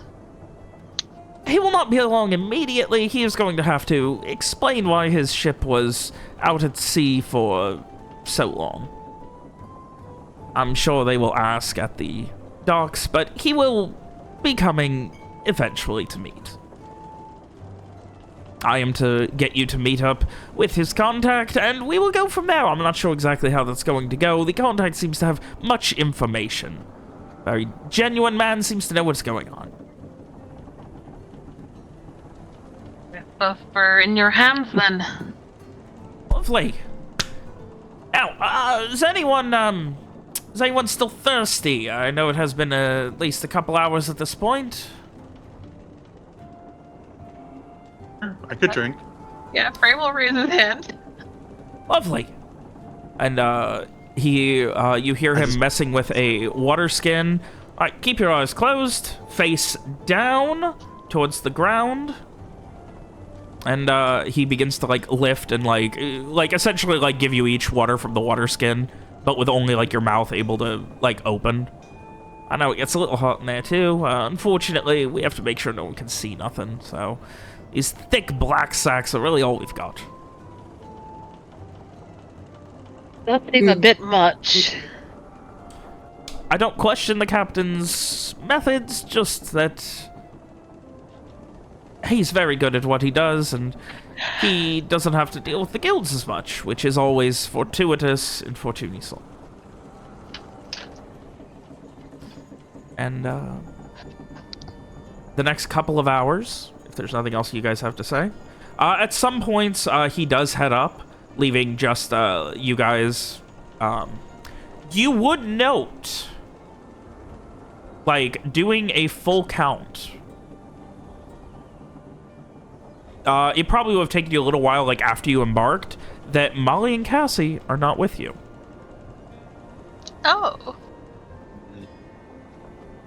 It would have been one of those things where not really having your senses, you wouldn't have realized it right away, but after embarking, you would have. Yeah. Do you know what happened to our two friends who were traveling with us? The two women who were traveling with us. They're Oh, supposed to yes. be. Miss Molly and Miss Cascadia. Yes, They they're were supposed to be coming interested with us. in the continued in being in the continued employ of Captain Wallace, and were staying behind at his changeover docks for the time being. He's going to be meeting back up with them after helping with the meet and making sure that everything is covered between you lot. This is Robert. I know we didn't specify talking with them at all on this trip, but is this something that they would have told us? Yeah, it's something you guys talked about last session as well in character. How Okay. Molly was Cassie very. was about this. Yeah, Molly was Yeah. like, I can do something again, and Cassie was like, I want to help. Okay. Yeah. Okay, I must have forgotten that then. All right, never mind. Okay, so they would have stayed behind. All right. They've been like free to move around and stuff over the past week or whatever, right? Like while we've been on the ship. What? It's not like Yeah, no, you haven't been like locked to your room. it's not like we haven't seen them in a week. No. Sure. Okay. Cool. As long as it's not like they're being kept in a dungeon somewhere or whatever, like cool. I trust that then.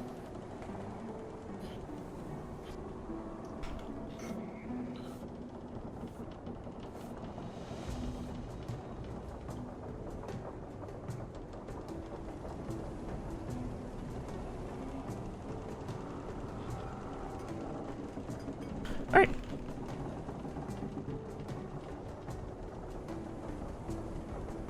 So with that, another couple of hours go by, another hour, and finally, we're just about outside Fortun Isol. You are all free to remove your sacks, and you can place them wherever you want on the ground, honestly. We do wash them. Yeah, Bray will Uh, pull I his agree. off. Rip it off. Finally.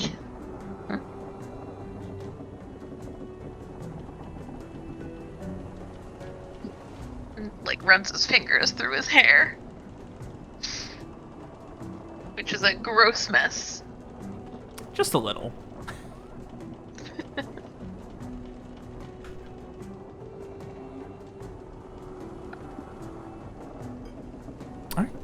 Alright. So with that, you guys arrive at Fortun Isol.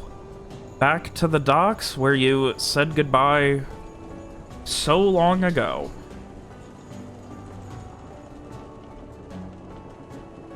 It feels exactly as you foresaw it. Exactly as it was.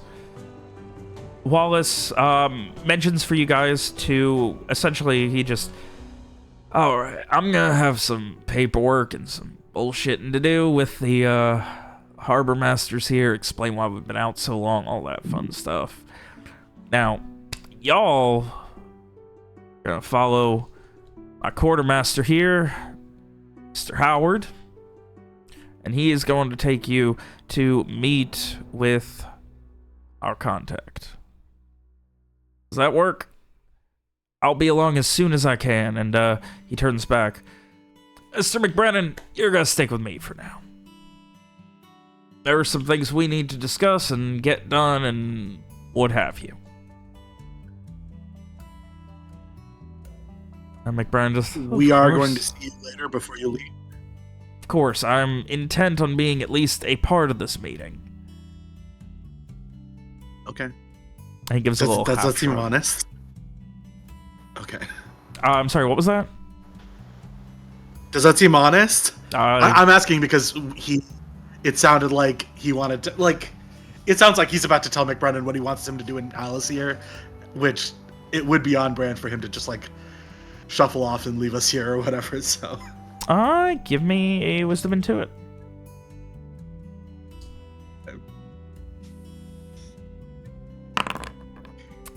He definitely, as he said, intends to be at least a part of the meeting. Okay. Cool. Good. His exact words. He intends to be at least a part of the meeting. I don't like that you specified. All right. With that, you guys disembark to land for the first time in a week. No more accordance code, no more unnamed fishing vessel. There are a couple of quick checks through your belongings to make sure there's no anything that they can tax or anything that you guys are intending to sell. And it is after sundown. And at that, you guys follow Mr. Howard, who he very casually just, all right, so we're gonna get all this settled. You all have been to Ivan's High Seas salvage, right? Yes, Yes. at least a couple of us Hopefully. have. And you already know where we're going. I had the contact stay there because it's a little out of the way, and well, just in case. Right? You never know. I mean, Captain Wallace seems to trust him, but well, he kind of leans in close, and finally, like, seeing this guy, I did forget that I do have to describe him. He's very old, like 60s, 70s, almost completely bald, like thin gray-white hair. There's a lot of sun damage on his skin. He's got like a pretty bad, like, hunched back. He has a single monocle that is pinned to his lapel.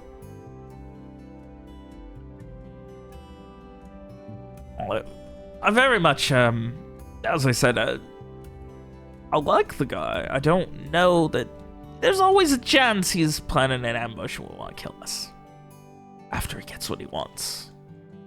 Which, frankly, I'm not sure what that could be. I don't know. Mr. Wallace, Captain Wallace, is very trusting of people, and I'm kept on board to keep that a little bit on the... to remind him that sometimes you shouldn't trust people on their word, even when you give them yours. Has he ever been wrong about somebody? Oh, all the time.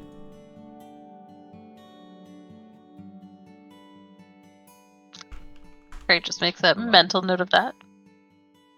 But when he is, normally, it ends, as he says, he won't take the first swing, but he will certainly take the last.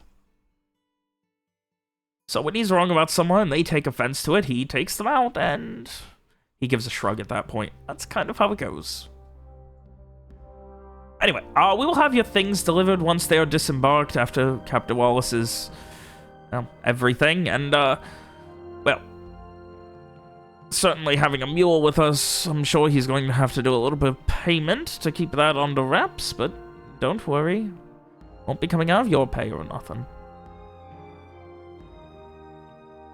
He gives a little shrug.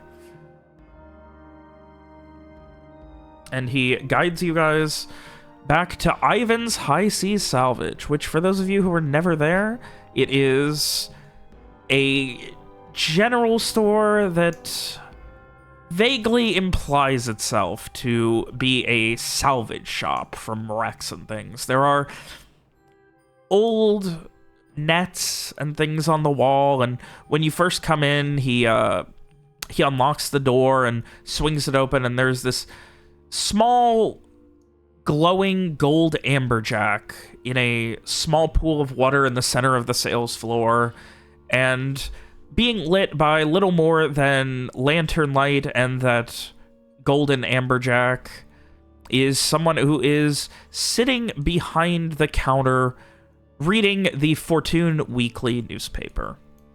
William? You see, a hand grabs something from the counter and pull it behind the newspaper before the newspaper is set down. And you see a man, 30-ish, nice waxed mustache, dirty blonde hair. With the main hair is like kind of just combed, but still kind of what's the word? Messy. Wearing dark tinted spectacles. Wearing just casual jacket, shirt, vest. Kind of looks to everyone and says, "Ah, Mr. Howard and guests. Is this who I've been waiting on for so long?" Yes, it is, and I appreciate your extended patience, Mr. Beckett, for all of this. I know it is not ideal, but, well, there is plenty of hubbub between everything going on with Vrayland and Vicania, and I'm not actually sure. I did not get to go over all of it with my captain, but rest assured, this is who you were waiting for.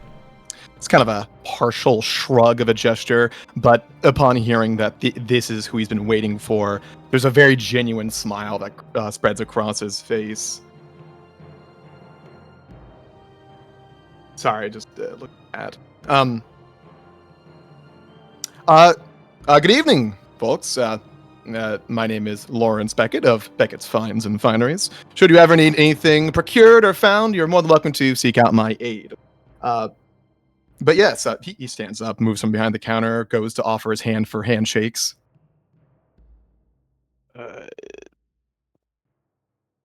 I'll step forward, offer my hand. You can call me Garrett. These are the rest of my associates here, starting with, I'll gesture towards Frey.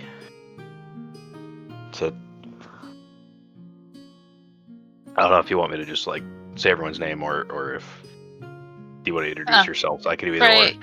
Yeah, Frey will step forward and yes, Frey Varrock, and it's a pleasure to meet you. I've been quite curious ever since Captain Wallace mentioned as a friend of a friend of a friend. I suppose that's you? If that's what you call sailing with someone for over 10 years, I guess so. Can never get used to that, though. Captain? Mr. Wallace sure has come ways, hasn't he? So, Mr. Garrett, Mr. Rock, was it? Frey Varrock. Varrock. My apologies. But yes, it's great to meet you. He kind of like glances at, firstly, the others who haven't introduced themselves, secondly, at Mr. Howard and asks, so have they received their payments already, or... The quartermaster gives a very emphasized shrug. We didn't really discuss it, honestly. Speaking of, is Mr. Wallace going to be here, or...? He'll be here at some point. He said he intends to. We're just waiting. He has to deal with some customs things since arriving. No, customs, of course. Right. So, I suppose, I guess this might come off as a tad rude, but I was not told who any of you are. Can we, like, I guess that's a place I'd like to begin here. I was told that you could help, but I don't really know how, is the thing. Frey looks a little puzzled at this as well. I was under the impression that you had a task for us, or some sort of lead to some questions. Several blinks from behind the glasses. What has Mr. Wallace told you exactly? Very little, actually. He was not very forthcoming about anything. Just that you might have... well, you said that you had sailed with him, correct? In the past, yes. With Captain Soren? There's a moment of pause and then a nod. Yes.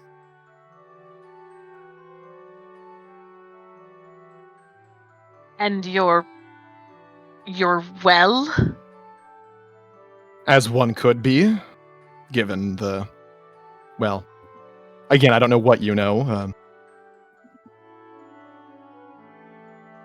I have not The fallen curse. the...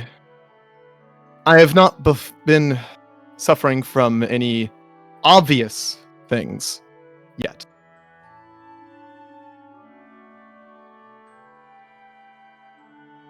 Though I also do not like taking chances. So, again, it doesn't... I don't know. Did he tell you about the curse and that this whole endeavor is to try to resolve that, or... I know some things about the curse. He didn't tell me exactly what this endeavor was, just that it was to answer questions we both had. I see. So I suppose the gist of it all is that I've been waiting here for Mr. Wallace to bring back some unknown assistants who were going to assist myself and some of my associates in finding how to describe some kind of magical item that can grant knowledge. And I have a reliable source that may know its location, or be able to find it at least.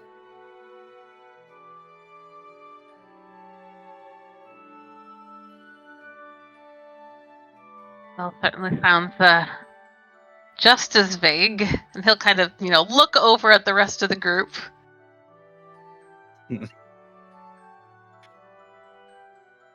Yeah. I think I'm just kind of like sizing this person up. I think like Summer's whole vibe right now is just kind of like, well, you're friends with Wallace, so that's strike one. I'm playing all my cards close to the chest, and we'll see where this goes. But I'm not telling you anything that I don't have to. So Every smile has been genuine. people can smile at you very genuinely while they stab you.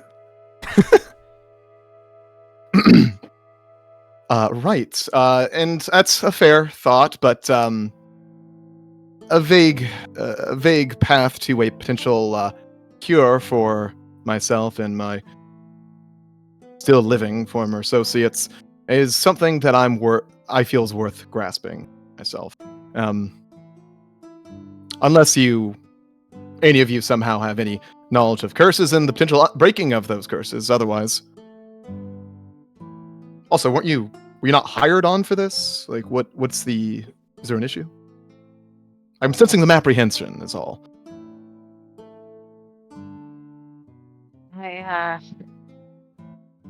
Apologies. I suppose I just expected something a little more clear cut, but Well, I mean, my associate is in town. I can set up the meeting for potentially tomorrow. We can go over some finer details. I think I would like to hear them out. I would like to see this curse ended as well. You didn't sail. Oh no, I'm no sailor. Lawrence kind of fiddles with his mustache as he thinks. It's not charity, is it? Or is Mr. Wallace just paying you?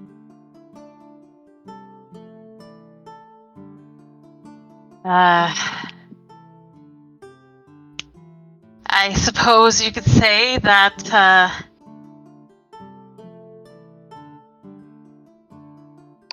whatever this curse is, some part of it perhaps has latched onto me as well. A brow raises. And how does that happen?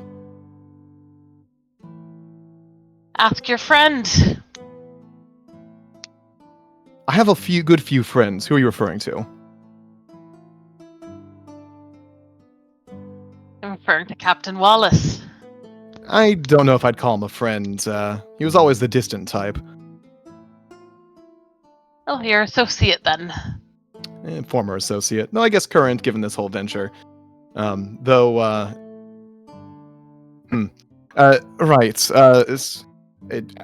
I will, as soon as he's here.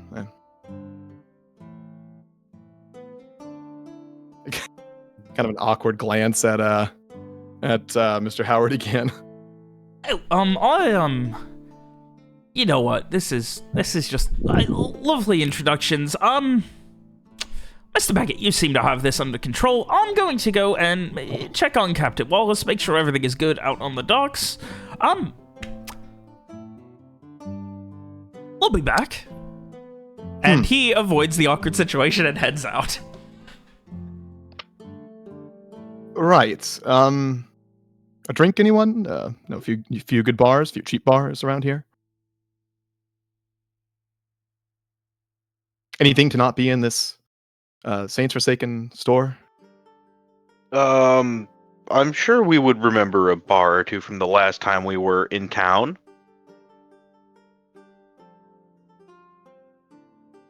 How fancy do you guys want to get?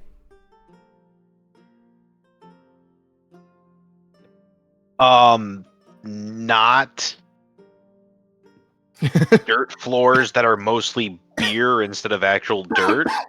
I mean, there's always Levy's Bounty, where you guys said where Rowan and Streak pulled a fast one on some people. You know what? Absolutely. Highly unlikely to remember Strieg, and they definitely won't remember Rohan because he's not with us, so we could go check that out. Great, let's do that. I like that place. All right.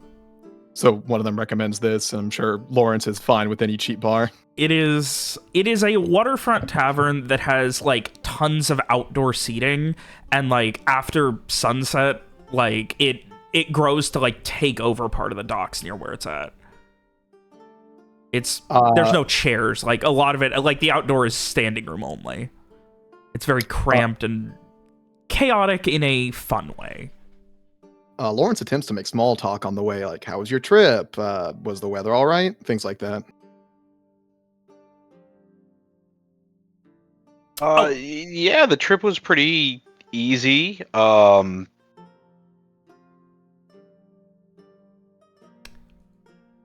Mr. Howard did mention was all right, yeah. the customs office. Did you come by boat? We did not run into any customs, so yeah, we came in through boat and met you there. Not his fishing boat, hopefully. Yeah, the fishing boat. You see, there's like a look on his face. I believe he sailed that thing the entire way. Where did he pick you up anyway? Milo Harbor, but we met the boat just outside of Fortun Isol. We were on a larger ship. A larger ship? Yes. Kind of like bigger ships? I don't know if it was his per se or if it was something that he chartered or something, but it was a larger ship originally. That man is a mystery. That little store he owns, Ivan's. Yeah, what is even up with the name? He's not Ivan. Wouldn't tell me. Lawrence shrugs. No idea how it stays in business. Must have a nice nest egg from back in the day or something. But doesn't see any customers. Ever. What is your impression of him? Wallace? Yes. Unaffected. Keeps his cards close to his chest. Used to be fairly brave back in the day, 40s. Always at the front of things. Grew distant over time after some things happened.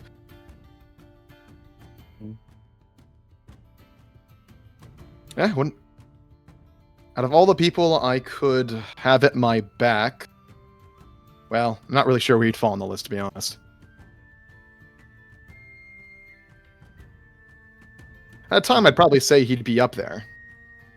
Maybe not these days.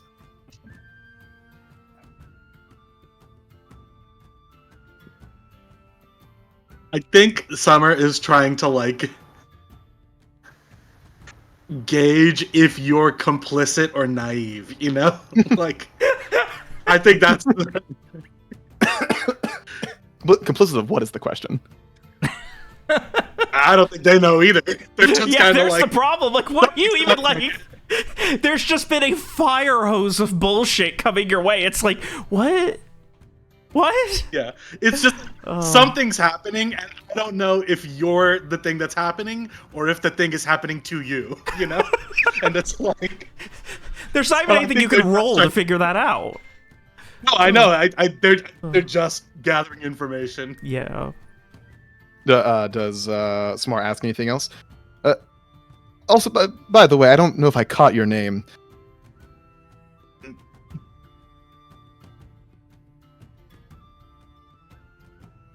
That's all they say. I didn't hear you. anything. Yeah, I didn't hear you. Didn't say anything. I said you didn't.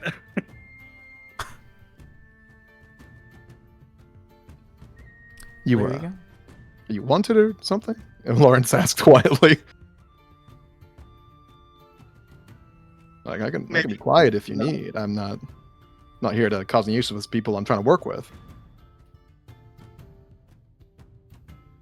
I just don't like people knowing things about me unless I know that I can trust them with the things that they know about me. There are several blinks again. Your name. You mean your name? Name has a lot of power. He almost like, it's like he looks a little like, huh? It looks to the others like a expression like, is this normal?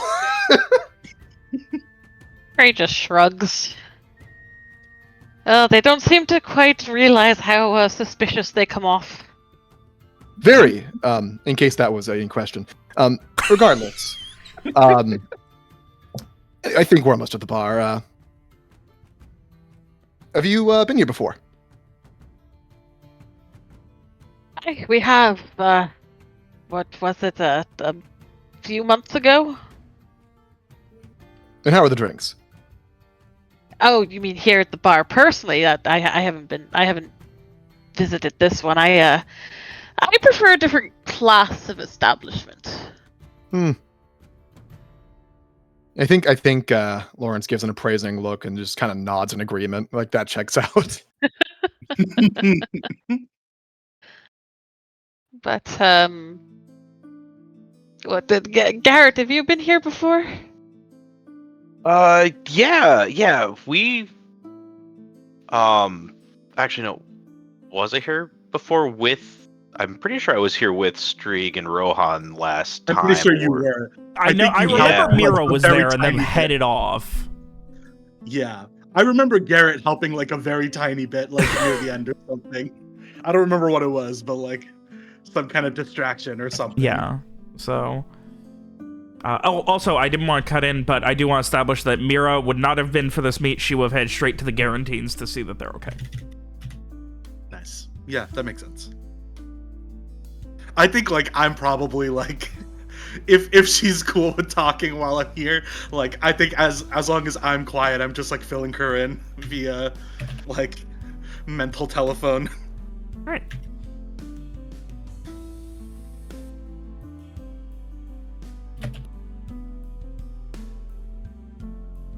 So otherwise, you guys get to the bar. It's that's ordering ale. They have essentially like, if you're ordering ale, you really just have one option. They go through a fuck ton every night. This is a sailor's bar of a sailor's bar. It's where people go to drink ale that doesn't taste quite like piss and will get you drunk. Oh boy, Lawrence's favorite. It's definitely on the cheaper end. It's going to be running you about... The question is, do you guys want to order like a whole cask or just going by the tankard? Tankard's probably the best. Go run you about 5 copper each.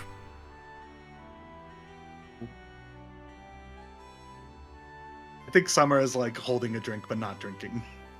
Lawrence is drinking. Not super fast or anything, but more. I'd say it's more than a casual pace. Frey will take a sip and then put it down. So, Mr. Garrett, what is it you all do exactly outside of Mr. Frock being partially cursed? I Right, guess you with could say we're political. troubleshooters. Problem solvers. I met a few like that. You been in the business long? Well, how old is Lawrence, visibly? 30-ish. 30-ish? Okay. Well, I've been in the business a bit. I was a guardsman during the Black Sun, so I've seen my fair share. There's probably that reaction that most people have when they hear of someone's experience with that, where they also think of their own experience with it. There's that brief moment of solemnity, you know what I mean? Yeah. And that does pass for a moment in Lawrence before he goes back to his more neutral to positive expression. I imagine one of the harder positions one can have during that time, though not to say there was ever an easy position.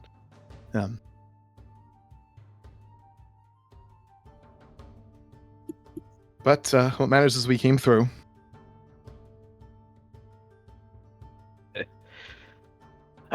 Yeah. Yeah, so far. So Mm. far.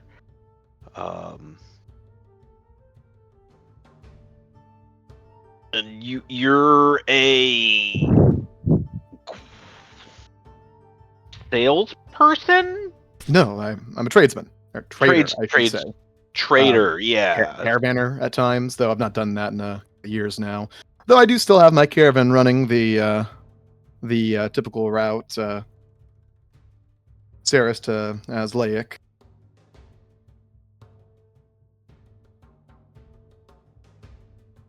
Any particular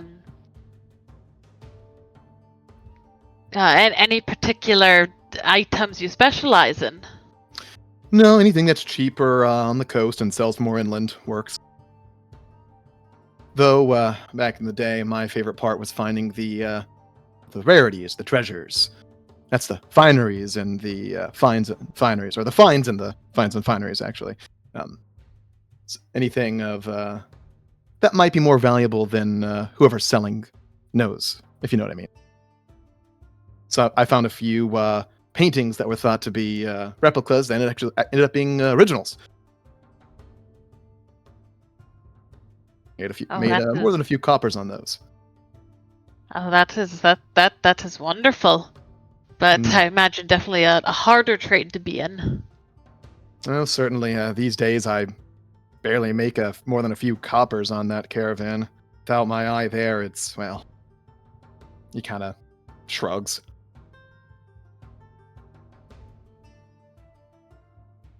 So have you spent much time in Fortun Isol then?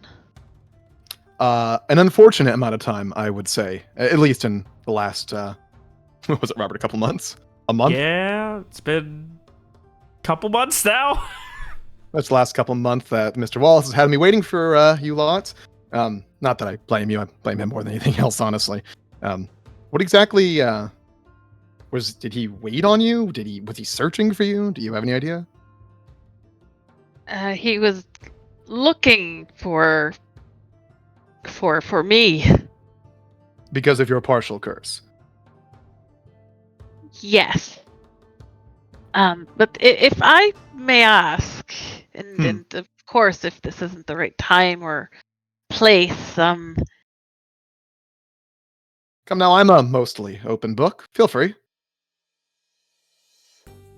Like a book that fell on the floor and landed on a random page, if you will. Well, we can always turn the page if you'd like, but how has it manifested for you?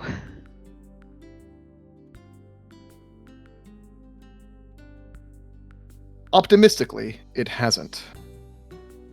Though if one takes a finer look at things, some roughs did show up at my doorstep a few years back and accost my neighbors, which was less than ideal, and I did witness one of my former associates burn alive on a bonfire, but, well, he kind of trails off. just takes another swig. I have not So- been personally. The deaths then. That supposedly follow you all. Yes, I've heard and gathered more than my fair share of those rumors. And there's been nothing more? Well, outside of being told by a professional that curses are indeed real, sadly. I mean, more in the way of other things you can do? Other changes? Things I can do? I suppose fight tooth and claw against whatever fate the world has in store for me. Is that what you're looking for? I don't imagine it is. Not precisely, no. Would you mind speaking plainly? If it's anything you wish to keep under wraps, I am more than happy to keep someone's secret. I can at least do you that that service, Mr. Farrak. Well,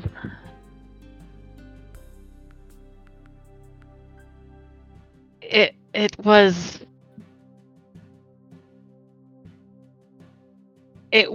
Captain Wallace who said he did this to me. He passed it on to me. The curse. Yes. Mr. Wallace gave you a partial curse. I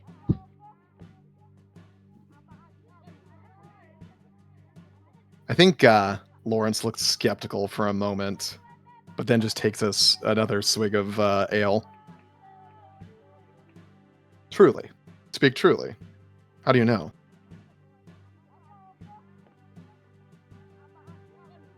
because I've been able to do things that I could not do before.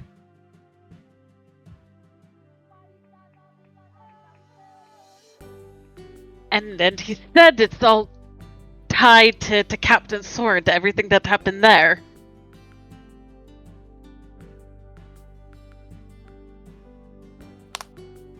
Lawrence listens with a serious expression on his face. I have not heard of anything similar happening to anyone else. And Mr. Frock, I have looked into almost every living and accounted for member of my former associates on the account.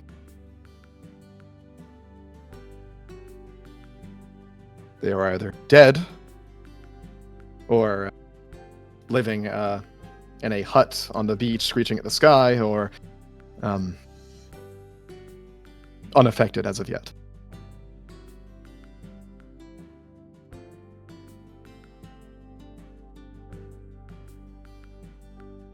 I don't know if it's the... how to put this? And he kind of like tries to like gesture vaguely to Garrett, and then just kind of looks increasingly frustrated before just like dropping his head into his hands. Are you? He looks to the others. Are you all right, Mr. Farrak? Do you need anything?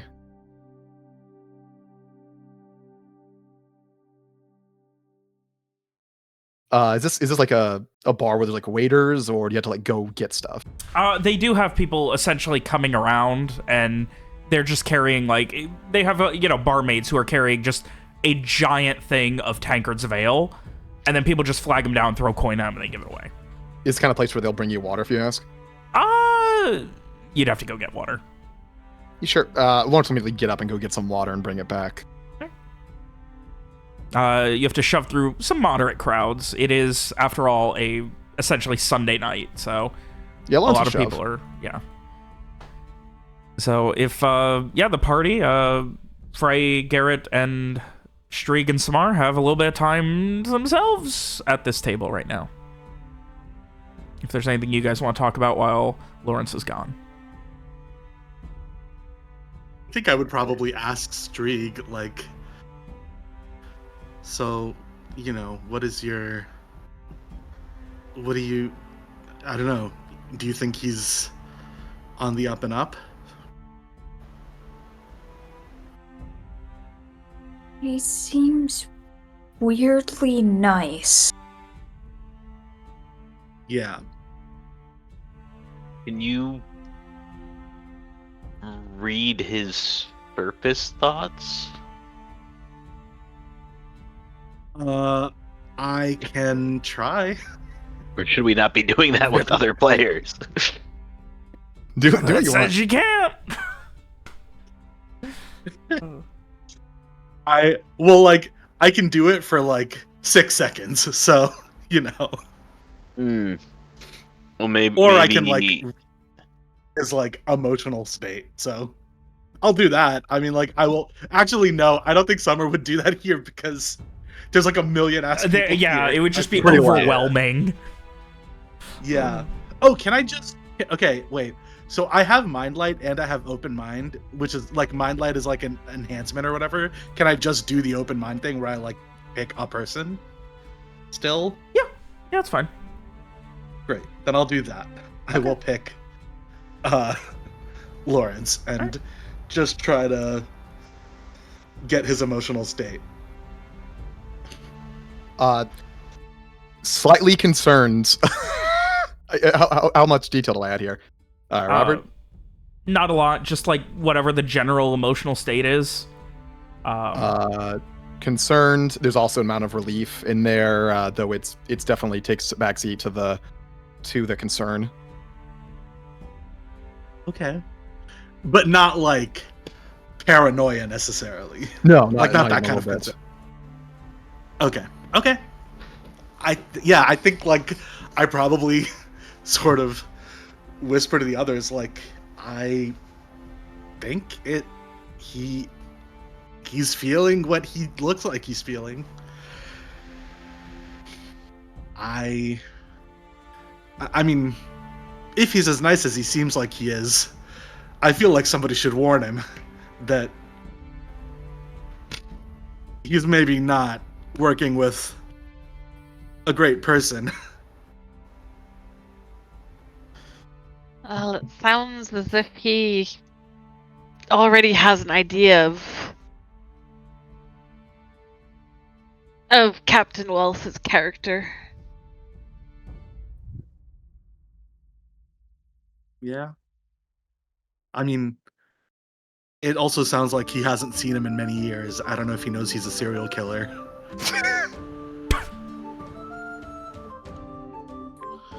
I feel like it's not really something you bring up over drinks.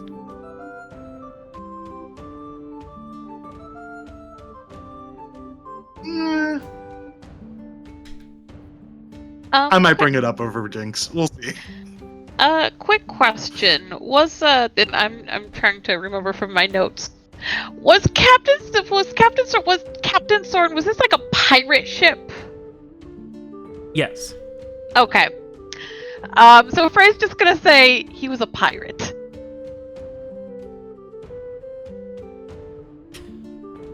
That's true. Actually, I guess I don't necessarily know that. I don't know anything about the Captain Soren thing. I mean, give me an no if you're curious if you have heard anything. Sure. Like Captain Soren's been brought up. Oh boy, you know you've heard of Captain Soren. Captain Soren was known as pretty much the most ruthless and dangerous pirate captain to sail after the Black Sun, and essentially was synonymous with piracy. And from what you had heard, stories, even recent books and things you might have read, any mention of it, like Captain Soren was like a dangerous fucking individual. Like her ship, the Black Dawn, was a big deal. Like essentially she was the equivalent of like a pirate king out there in the Ophirian at the Vasal Barrier Islands. 14, God, oh my God. You would even know some very fun little things that you've picked up. Okay. She was,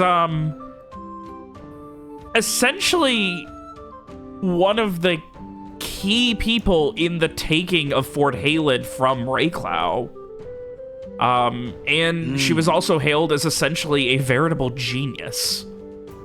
And then her crew mutinied on her. And thus became the curse of Captain Soren. Okay, interesting. Yeah, I think I would respond to. Yeah, I think I would respond to Frey and just be like, "That is true. I mean, Captain Soren's reputation is what it is, but I also can't square that with what was this guy doing on Captain Soren's ship? Handing out hors d'oeuvres? Him He that. doesn't really seem like a type, but yeah." He seems like he would be giving the pirates some nice massage at the end of the day. Like, what is? I guess we'll have to ask him. But what do you all think of this this magical item that grants knowledge that he's trying to find?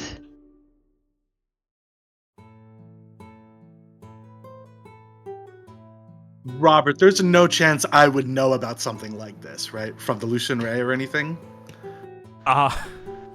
Give me a... Like, if this was created there. Not that you've heard of. Like, I mean, give me a int magic. Okay. What is going on with your guys' rolls today? Boom, boom. No, I mean... from what... It's not like... It's a very esoteric description, but, like, it's not something you ever heard of at the Lucian Ray.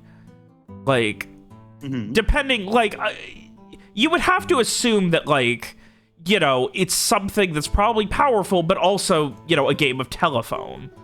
Because, like, something that can grant any knowledge is insane. But you haven't heard any specifics. Yeah, does it seem like... I guess what I know are magical artifacts like this usually created at the Lucian Ray or by, like, Lucian Ray trained people? Or are there, like, I don't know, like, hidden treasures somewhere in the world? I mean, there are or ancient things from old civilizations and stuff. Like, theoretically possible, cool. like... There were people here before the Parisian Exodus. Okay, cool. Yeah, I think I would say to Frey, like, I haven't heard of anything exactly like that, but some version of that seems plausible, I guess. I've definitely seen powerful magical items. I mean, it kinda sounds like some stupid fucking thing that we carried around for a very long time. Oh? What is the stupid thing? Well, it looked like a lamp. But it was actually... That was actually a genie that we let go. Okay. Okay, so I mean, sounds like similar to what's being discussed here, so seems like it's in the realm of possibility. We also did find that lamp here. Not here, but Fortun Isol.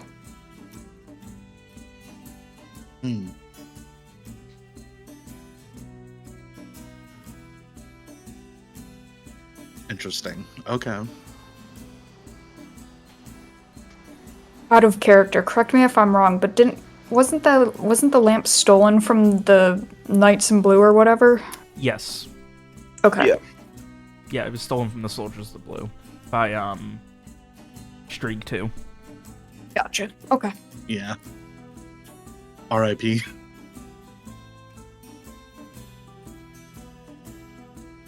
Yeah, I think I would ask Frey, like, what do you think about it? It sounds like it's what you've been waiting for, if it works like it says, like they're saying. Well, if it can provide knowledge, because I need to figure out what this is and how to stop it, or how to... He kind of like, he seems to like struggle for a moment and then kind of like wilts.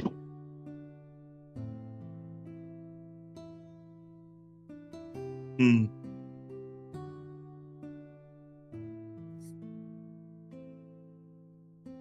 And it would be about now that Lawrence would be arriving back with water, with a tankard of water for Frey.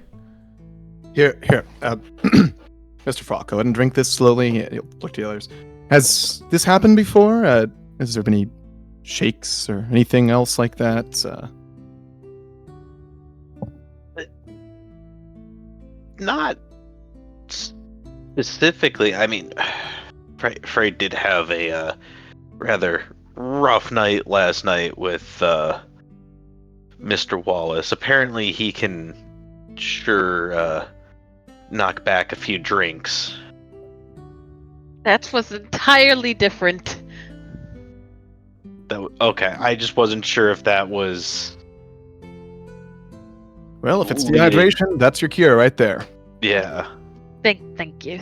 And yeah, Frey will take a deep drink. There are 3 things that I've learned can cure a hangover. A lot of water, some brine. I don't mean seawater, I mean the kind you'd use for pickling. Or a bullet. Out of the 3 of them, I find the water to be the best option. I will stick What do you with have the to do with water the then. bullet? Shoot yourself. Smiles.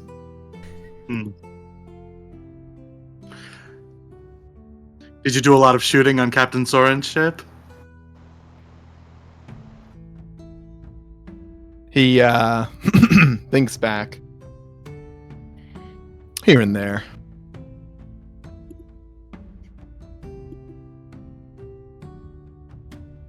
You don't really seem like the pirate type.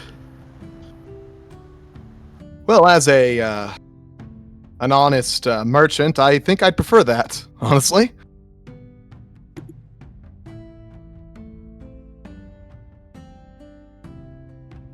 Okay.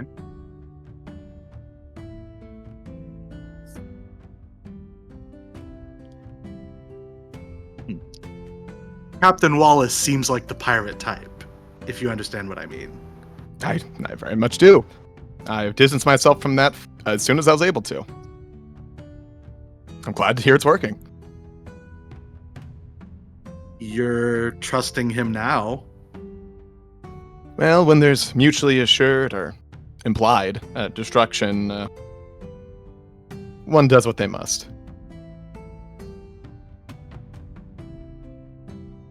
I would very much like to live to a point where I can retire in, maybe not luxury, but at least at ease.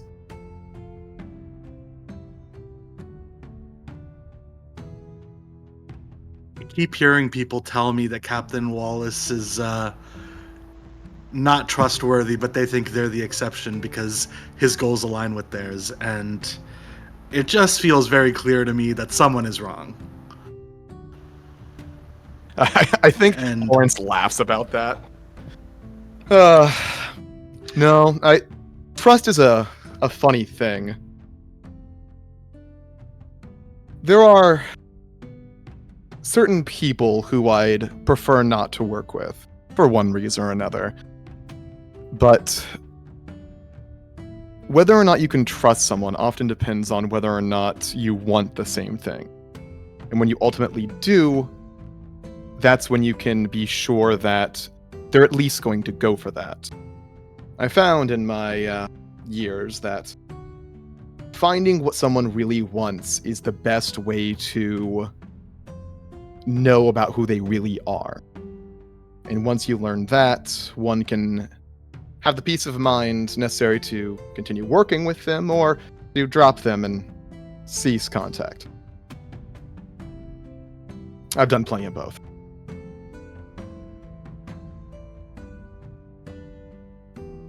I agree with that, but I think that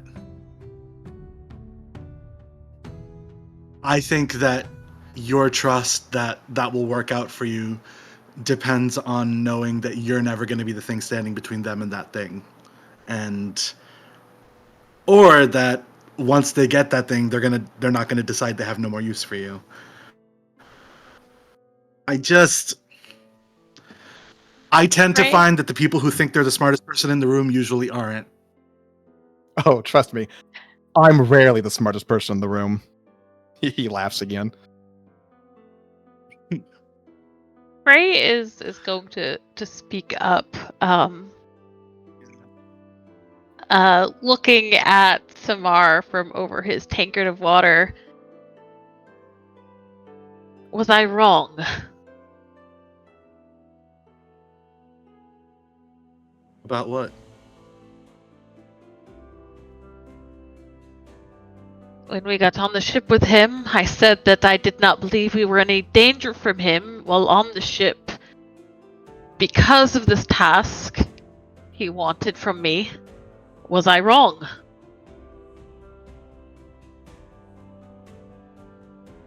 My concern is not that we were in danger while we were on the ship. If I had believed that we were in danger on the ship, I wouldn't have gotten on the ship.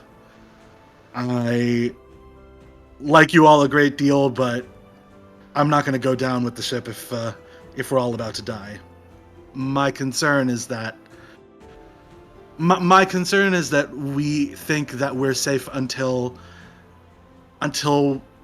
whatever the other shoe is drops, and the problem is you don't know that the other shoe is dropping until it happens. Fundamentally, if somebody's untrustworthy, they're untrustworthy. And But I've said the it entire before. time that I don't trust him, and I don't think that this is all going to end okay. So I don't understand. Excuse me, I need to clear my head. And Freya's he's gonna get up and go out and take a walk. Oh, you forgot your mug? Oh, well.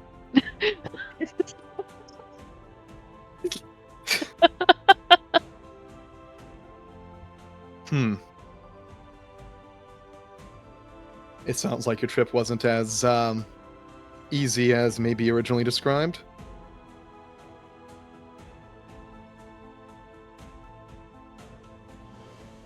I mean, nothing bad happened, Well, I mean, but in my it experience, doesn't mean nothing bad will happen. A trip where nothing bad happens is usually a good one. Doesn't always end up that way.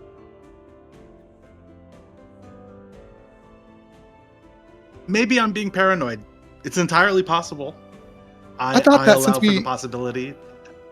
Well, Mr. Person who's not given me their name yet, I've actually thought that since the beginning, frankly. I think that it's entirely possible that I'm being paranoid, but I would hate to... I'm pretty good at trusting my gut and being right. And my gut says that there's something we're not being told. And I don't know. I mean, maybe it's nothing, But I don't know. I mean, I met the worst person I've ever met in my life yesterday, and he said, "I'm really scared of Captain Wallace. Please get me off this ship. Kill me if you have to." So, Wow. like, it's not just me, at the very least, you know? Okay, I mean, he's done some terrible things in the past, so I wouldn't put it past him. Though, I mean, did he say his goal is to get you to here? Safely? I mean, he's really only dealt with Frey. Well, I can't really He ask won't tell us. Mr. Farrock. Well, as far as your dealings with Mr. Wallace go, I would not... I would say if he tells you he's going to do something, most likely he will do his darndest to do that. I think that's a safe thing to put your faith in. However, I would not keep it to that, I suppose.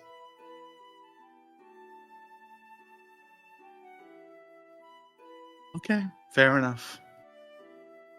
My name is Summer.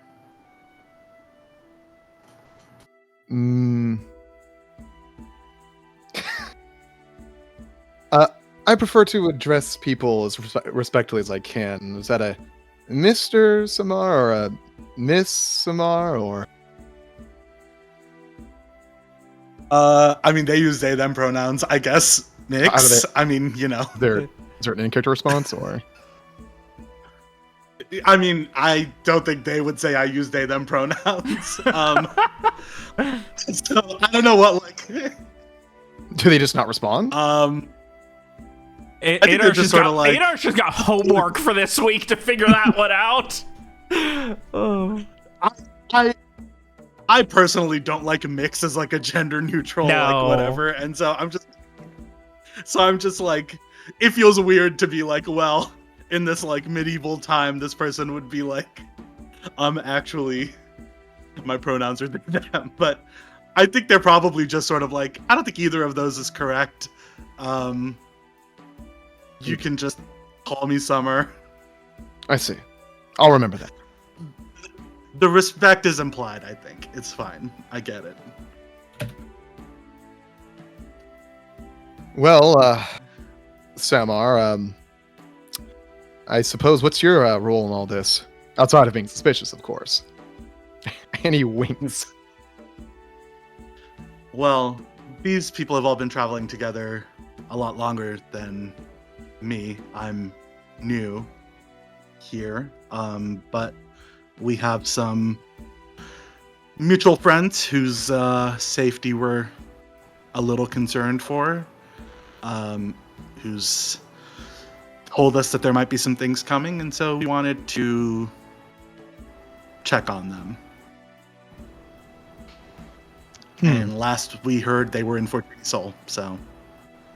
Some concerning things here in Fortun Isol. You mean the bombings?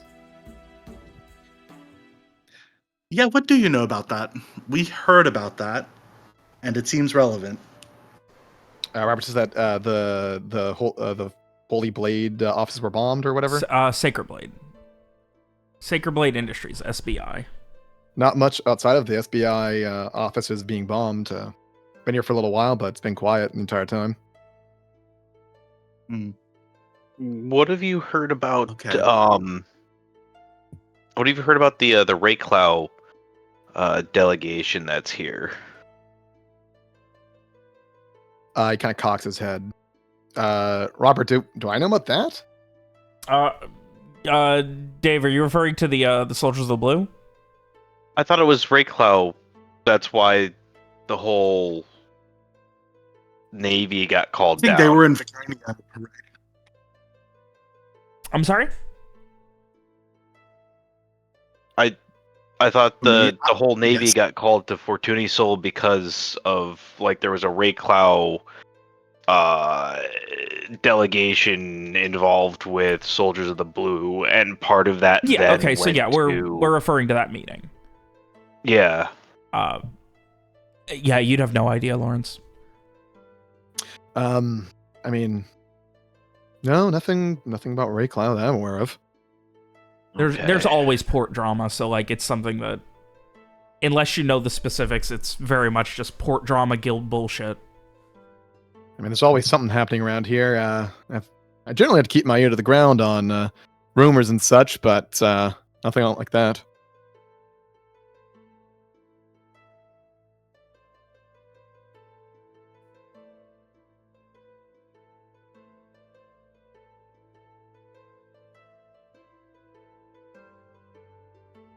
By the way, he's not like taking his glasses off at all the entire time you've been with him.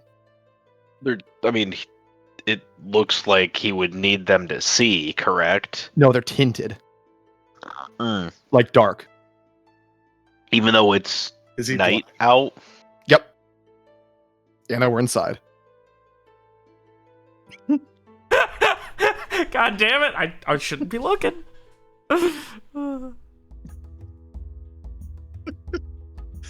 Is he blind?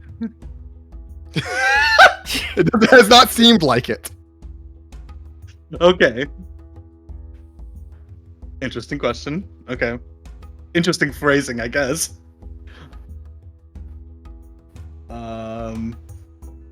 Okay. Speaking of not having caught names, he looks to Streak. And yours was Mr.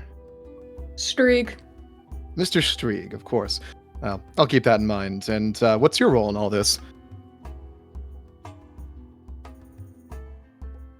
Um,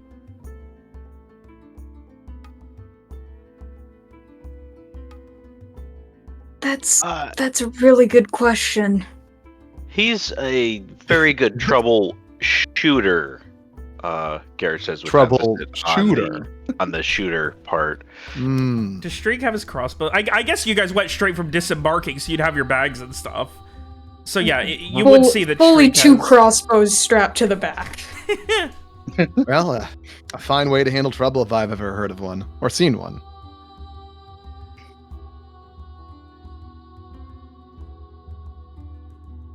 So I do my best. So we have a partially cursed individual who prefers fancy drinks, a troubleshooter, a concerned individual concerned for their friends who just joined up, and Mr. Garrett. Where are you in all this? I just try to keep things running smoothly. I do a little bit of wayfinding and patch us up a little bit between scrapes. But A doctor, are you? no. Doctor, a scout, a leader? Yeah, I would say more of a scout. I don't think we really have a leader per se. Well, someone has to keep things together. It's a true enough thing in any group. Though I certainly understand what it means to wear so many hats. It's funny because I'm actually not even wearing a hat. Neither am I!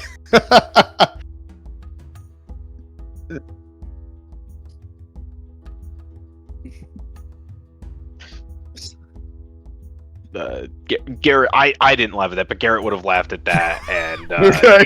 taken a big drink. Not that it wasn't funny. It was, Yeah. Yeah, it had to be there.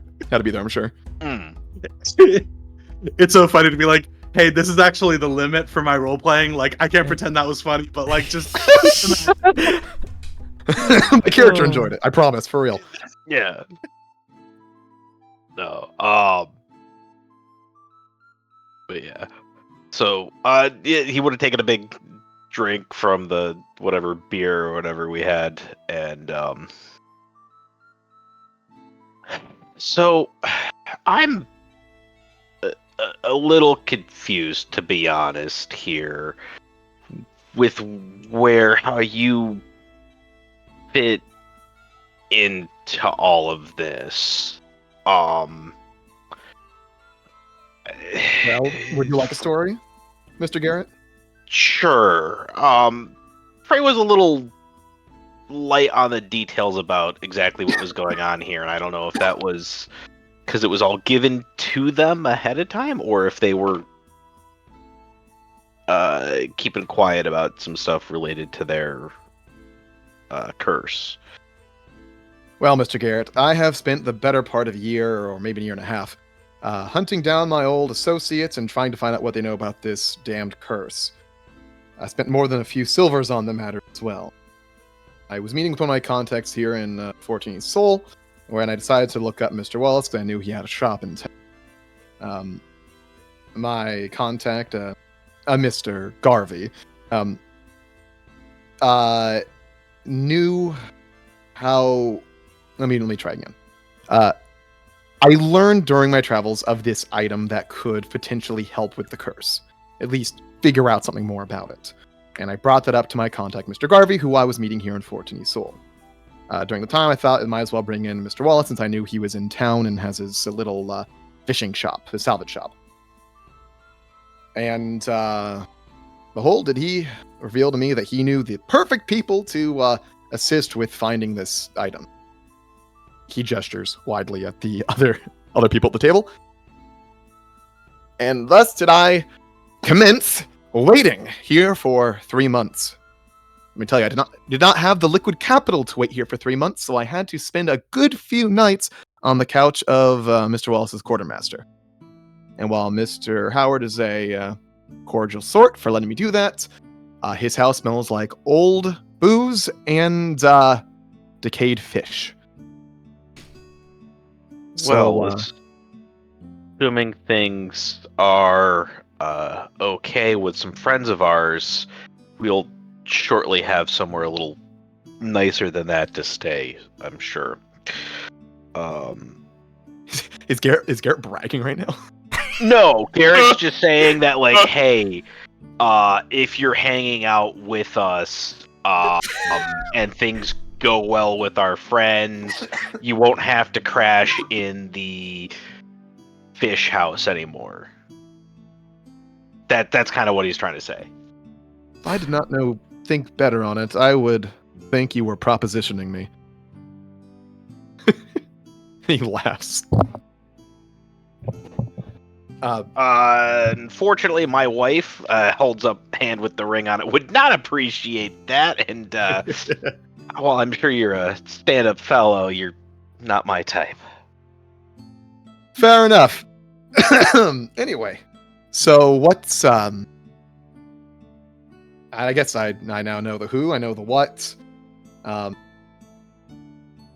I guess I'm still slightly confused on myself on the fact that Mr. Wallace told you nothing about this whole thing and also said I was a friend of a friend. A lot of obfuscation, I suppose. Is he scared? Did he seem scared to you, Lot? I don't think he's No. scared. He's more scary than scared. Yeah. Fair. He's done. I have seen him do many a scary thing. Sometimes it was his job to be scary. Kind of shrugs. It's just, I'm gonna be honest with you, it's weird because he goes from being extremely affable to, yeah, I killed like 15 guys last night and left no traces and no one could figure out that it was me until I just told you guys and we're way out at sea. Did you believe him? No, we know it was him. Yeah, it was related to some other stuff that was going on. That's a lot for one night. Yeah. I mean, assumably he had help. Not as far as we're aware. Lawrence looks skeptical.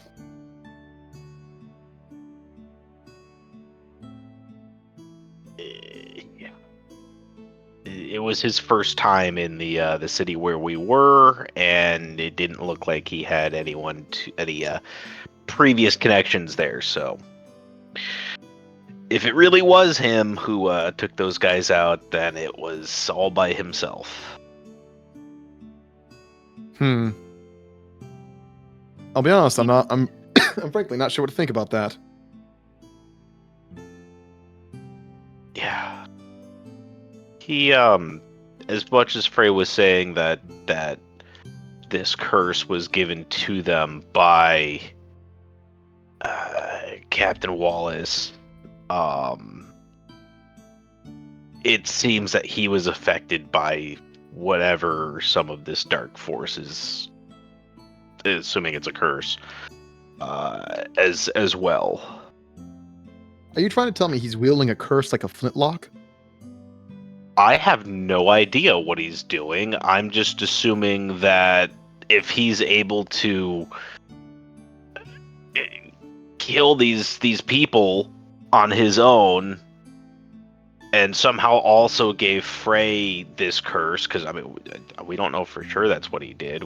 That's what Frey said that he told him is how Frey got this curse. That he has some powers related to it as well. I don't know. I don't do curses and magic and stuff. I shoot things with a bow and arrow and stitch people up. I get that.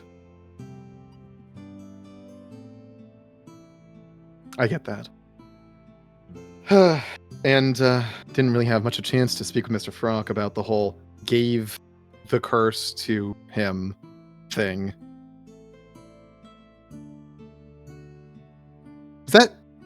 Was that recent? Was that during the trip? Any ideas? As to when Frey got the curse? Or... Yes. Oh...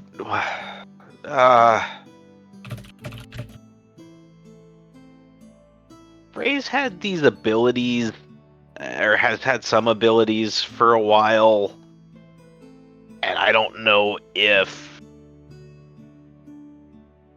some of that is more recent than others, or if they've just been latent, but no, this was before the trip.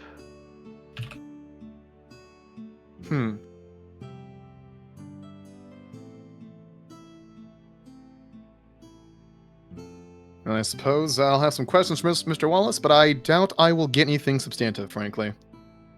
How, if you don't mind me asking, how does this curse seem to be affecting you? Again, not much. Some rough sorts showed up at my home, accosted my neighbors before I talked them down. Maybe that was a curse, maybe that was bad luck. I then later on saw one of my old associates get pinned by a large piece of wood on a bonfire and burned to death. So, I mean, maybe that was the curse? It was shortly after that I began looking into things in earnest. Yeah, Frey's curse is a little different from what they've explained to us. I am, of course, sorry to hear about your friend being burned. That's a horrible thing to have seen. Mr. Burgess was a good man. Lawrence just kind of smiles and shakes his head,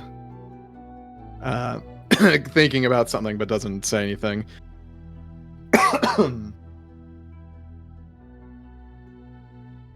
It was a shame, too. It was at a party. It did not continue after that. But regardless, if you want to talk curses, spinning my wheels here for 3 months was probably the worst I've had, personally.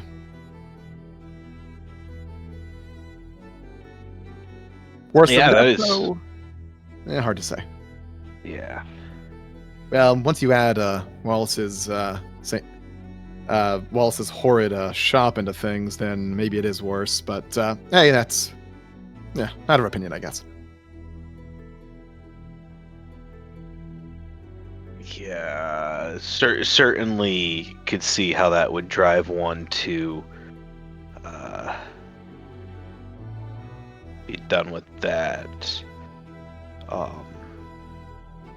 Plus the smell of fish really lingers. That I was used to, but It'd be nice if it wasn't rotting fish.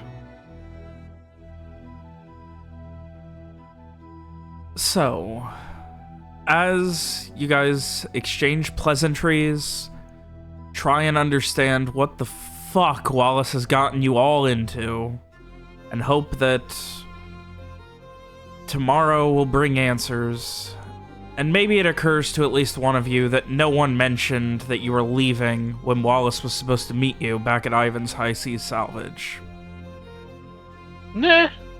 That's a good point. We didn't think about that at all. He'll figure it out. We'll find out what exactly happens and the fallout from that next week as we go ahead and on the lovely docks of Fortun Isol, standing around a simple table, drinking and talking, we end tonight's session.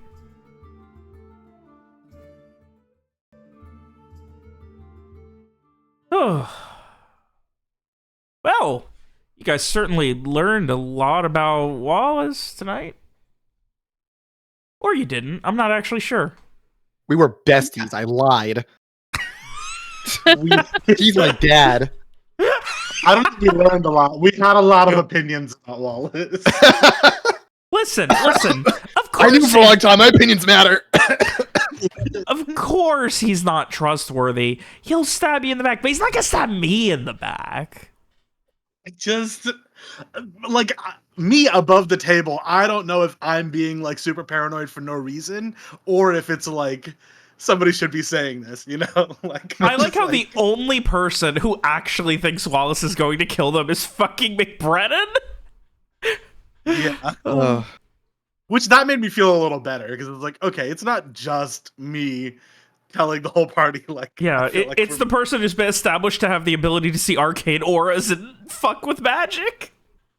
Yeah. I loved the line, "You don't seem like a pirate." Good. It's good. Yeah. This was fun. I like Lawrence. Cue next session when Lawrence is behind the fucking wheel of a Gatling gun, gunning people down with complete abandon, cackling like a maniac. Okay. So here's a question for the group. How many people do you think Lawrence has killed? Probably like 12.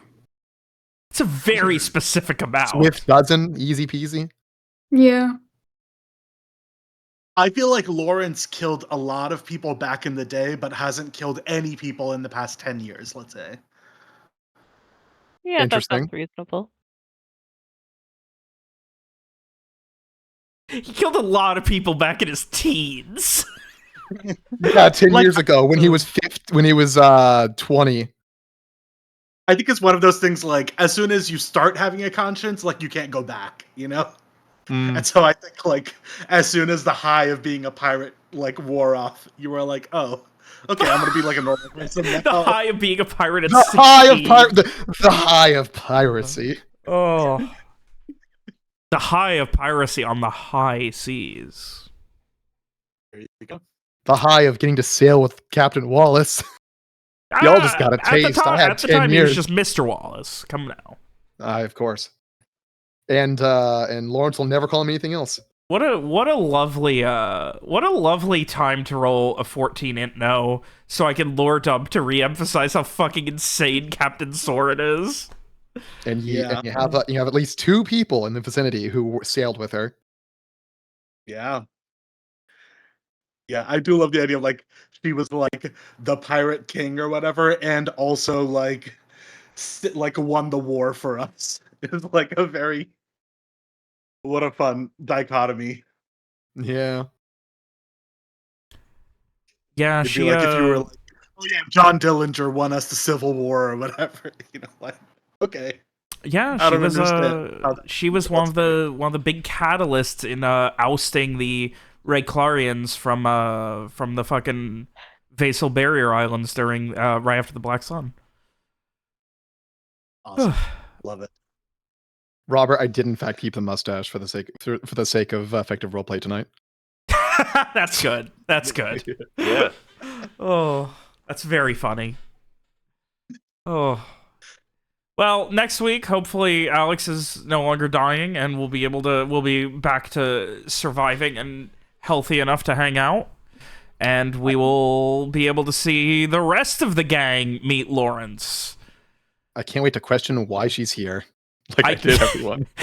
It really does force a lot of introspection going, what are you doing? Well, that's a long fucking story. Lawrence likes asking why. Listen, at this point, we've just been through so much shit that we're all a little codependent. Don't ask about it. Well, you're going to be asked about it. It truly was like when Rowan got like mind controlled or like whatever, he got mind read. And Robert was like, "Who sent you here? Why are you here?" And me above the table was like, "I don't know the answer to this. Like, I know I'm supposed to like just, but like we just followed plot hooks, and now we're here, and I'm dying." Like, oh, like every single door you have to open and go through. yeah. It's like What else is the door there for? I can't remember, but it's like those like, it would be like snakes and ladders, but like if every snake and ladder you had to take and always went down. Yeah. You have to go through them. Lawrence was mildly concerned that Frey had like a PTSD episode or something during that. Just suddenly unable to speak. Yeah. I must have missed part of that, but I didn't get where that came from. I'm sorry. I must have like Out of character, it seems Frey can't talk about certain aspects of the curse or something like that.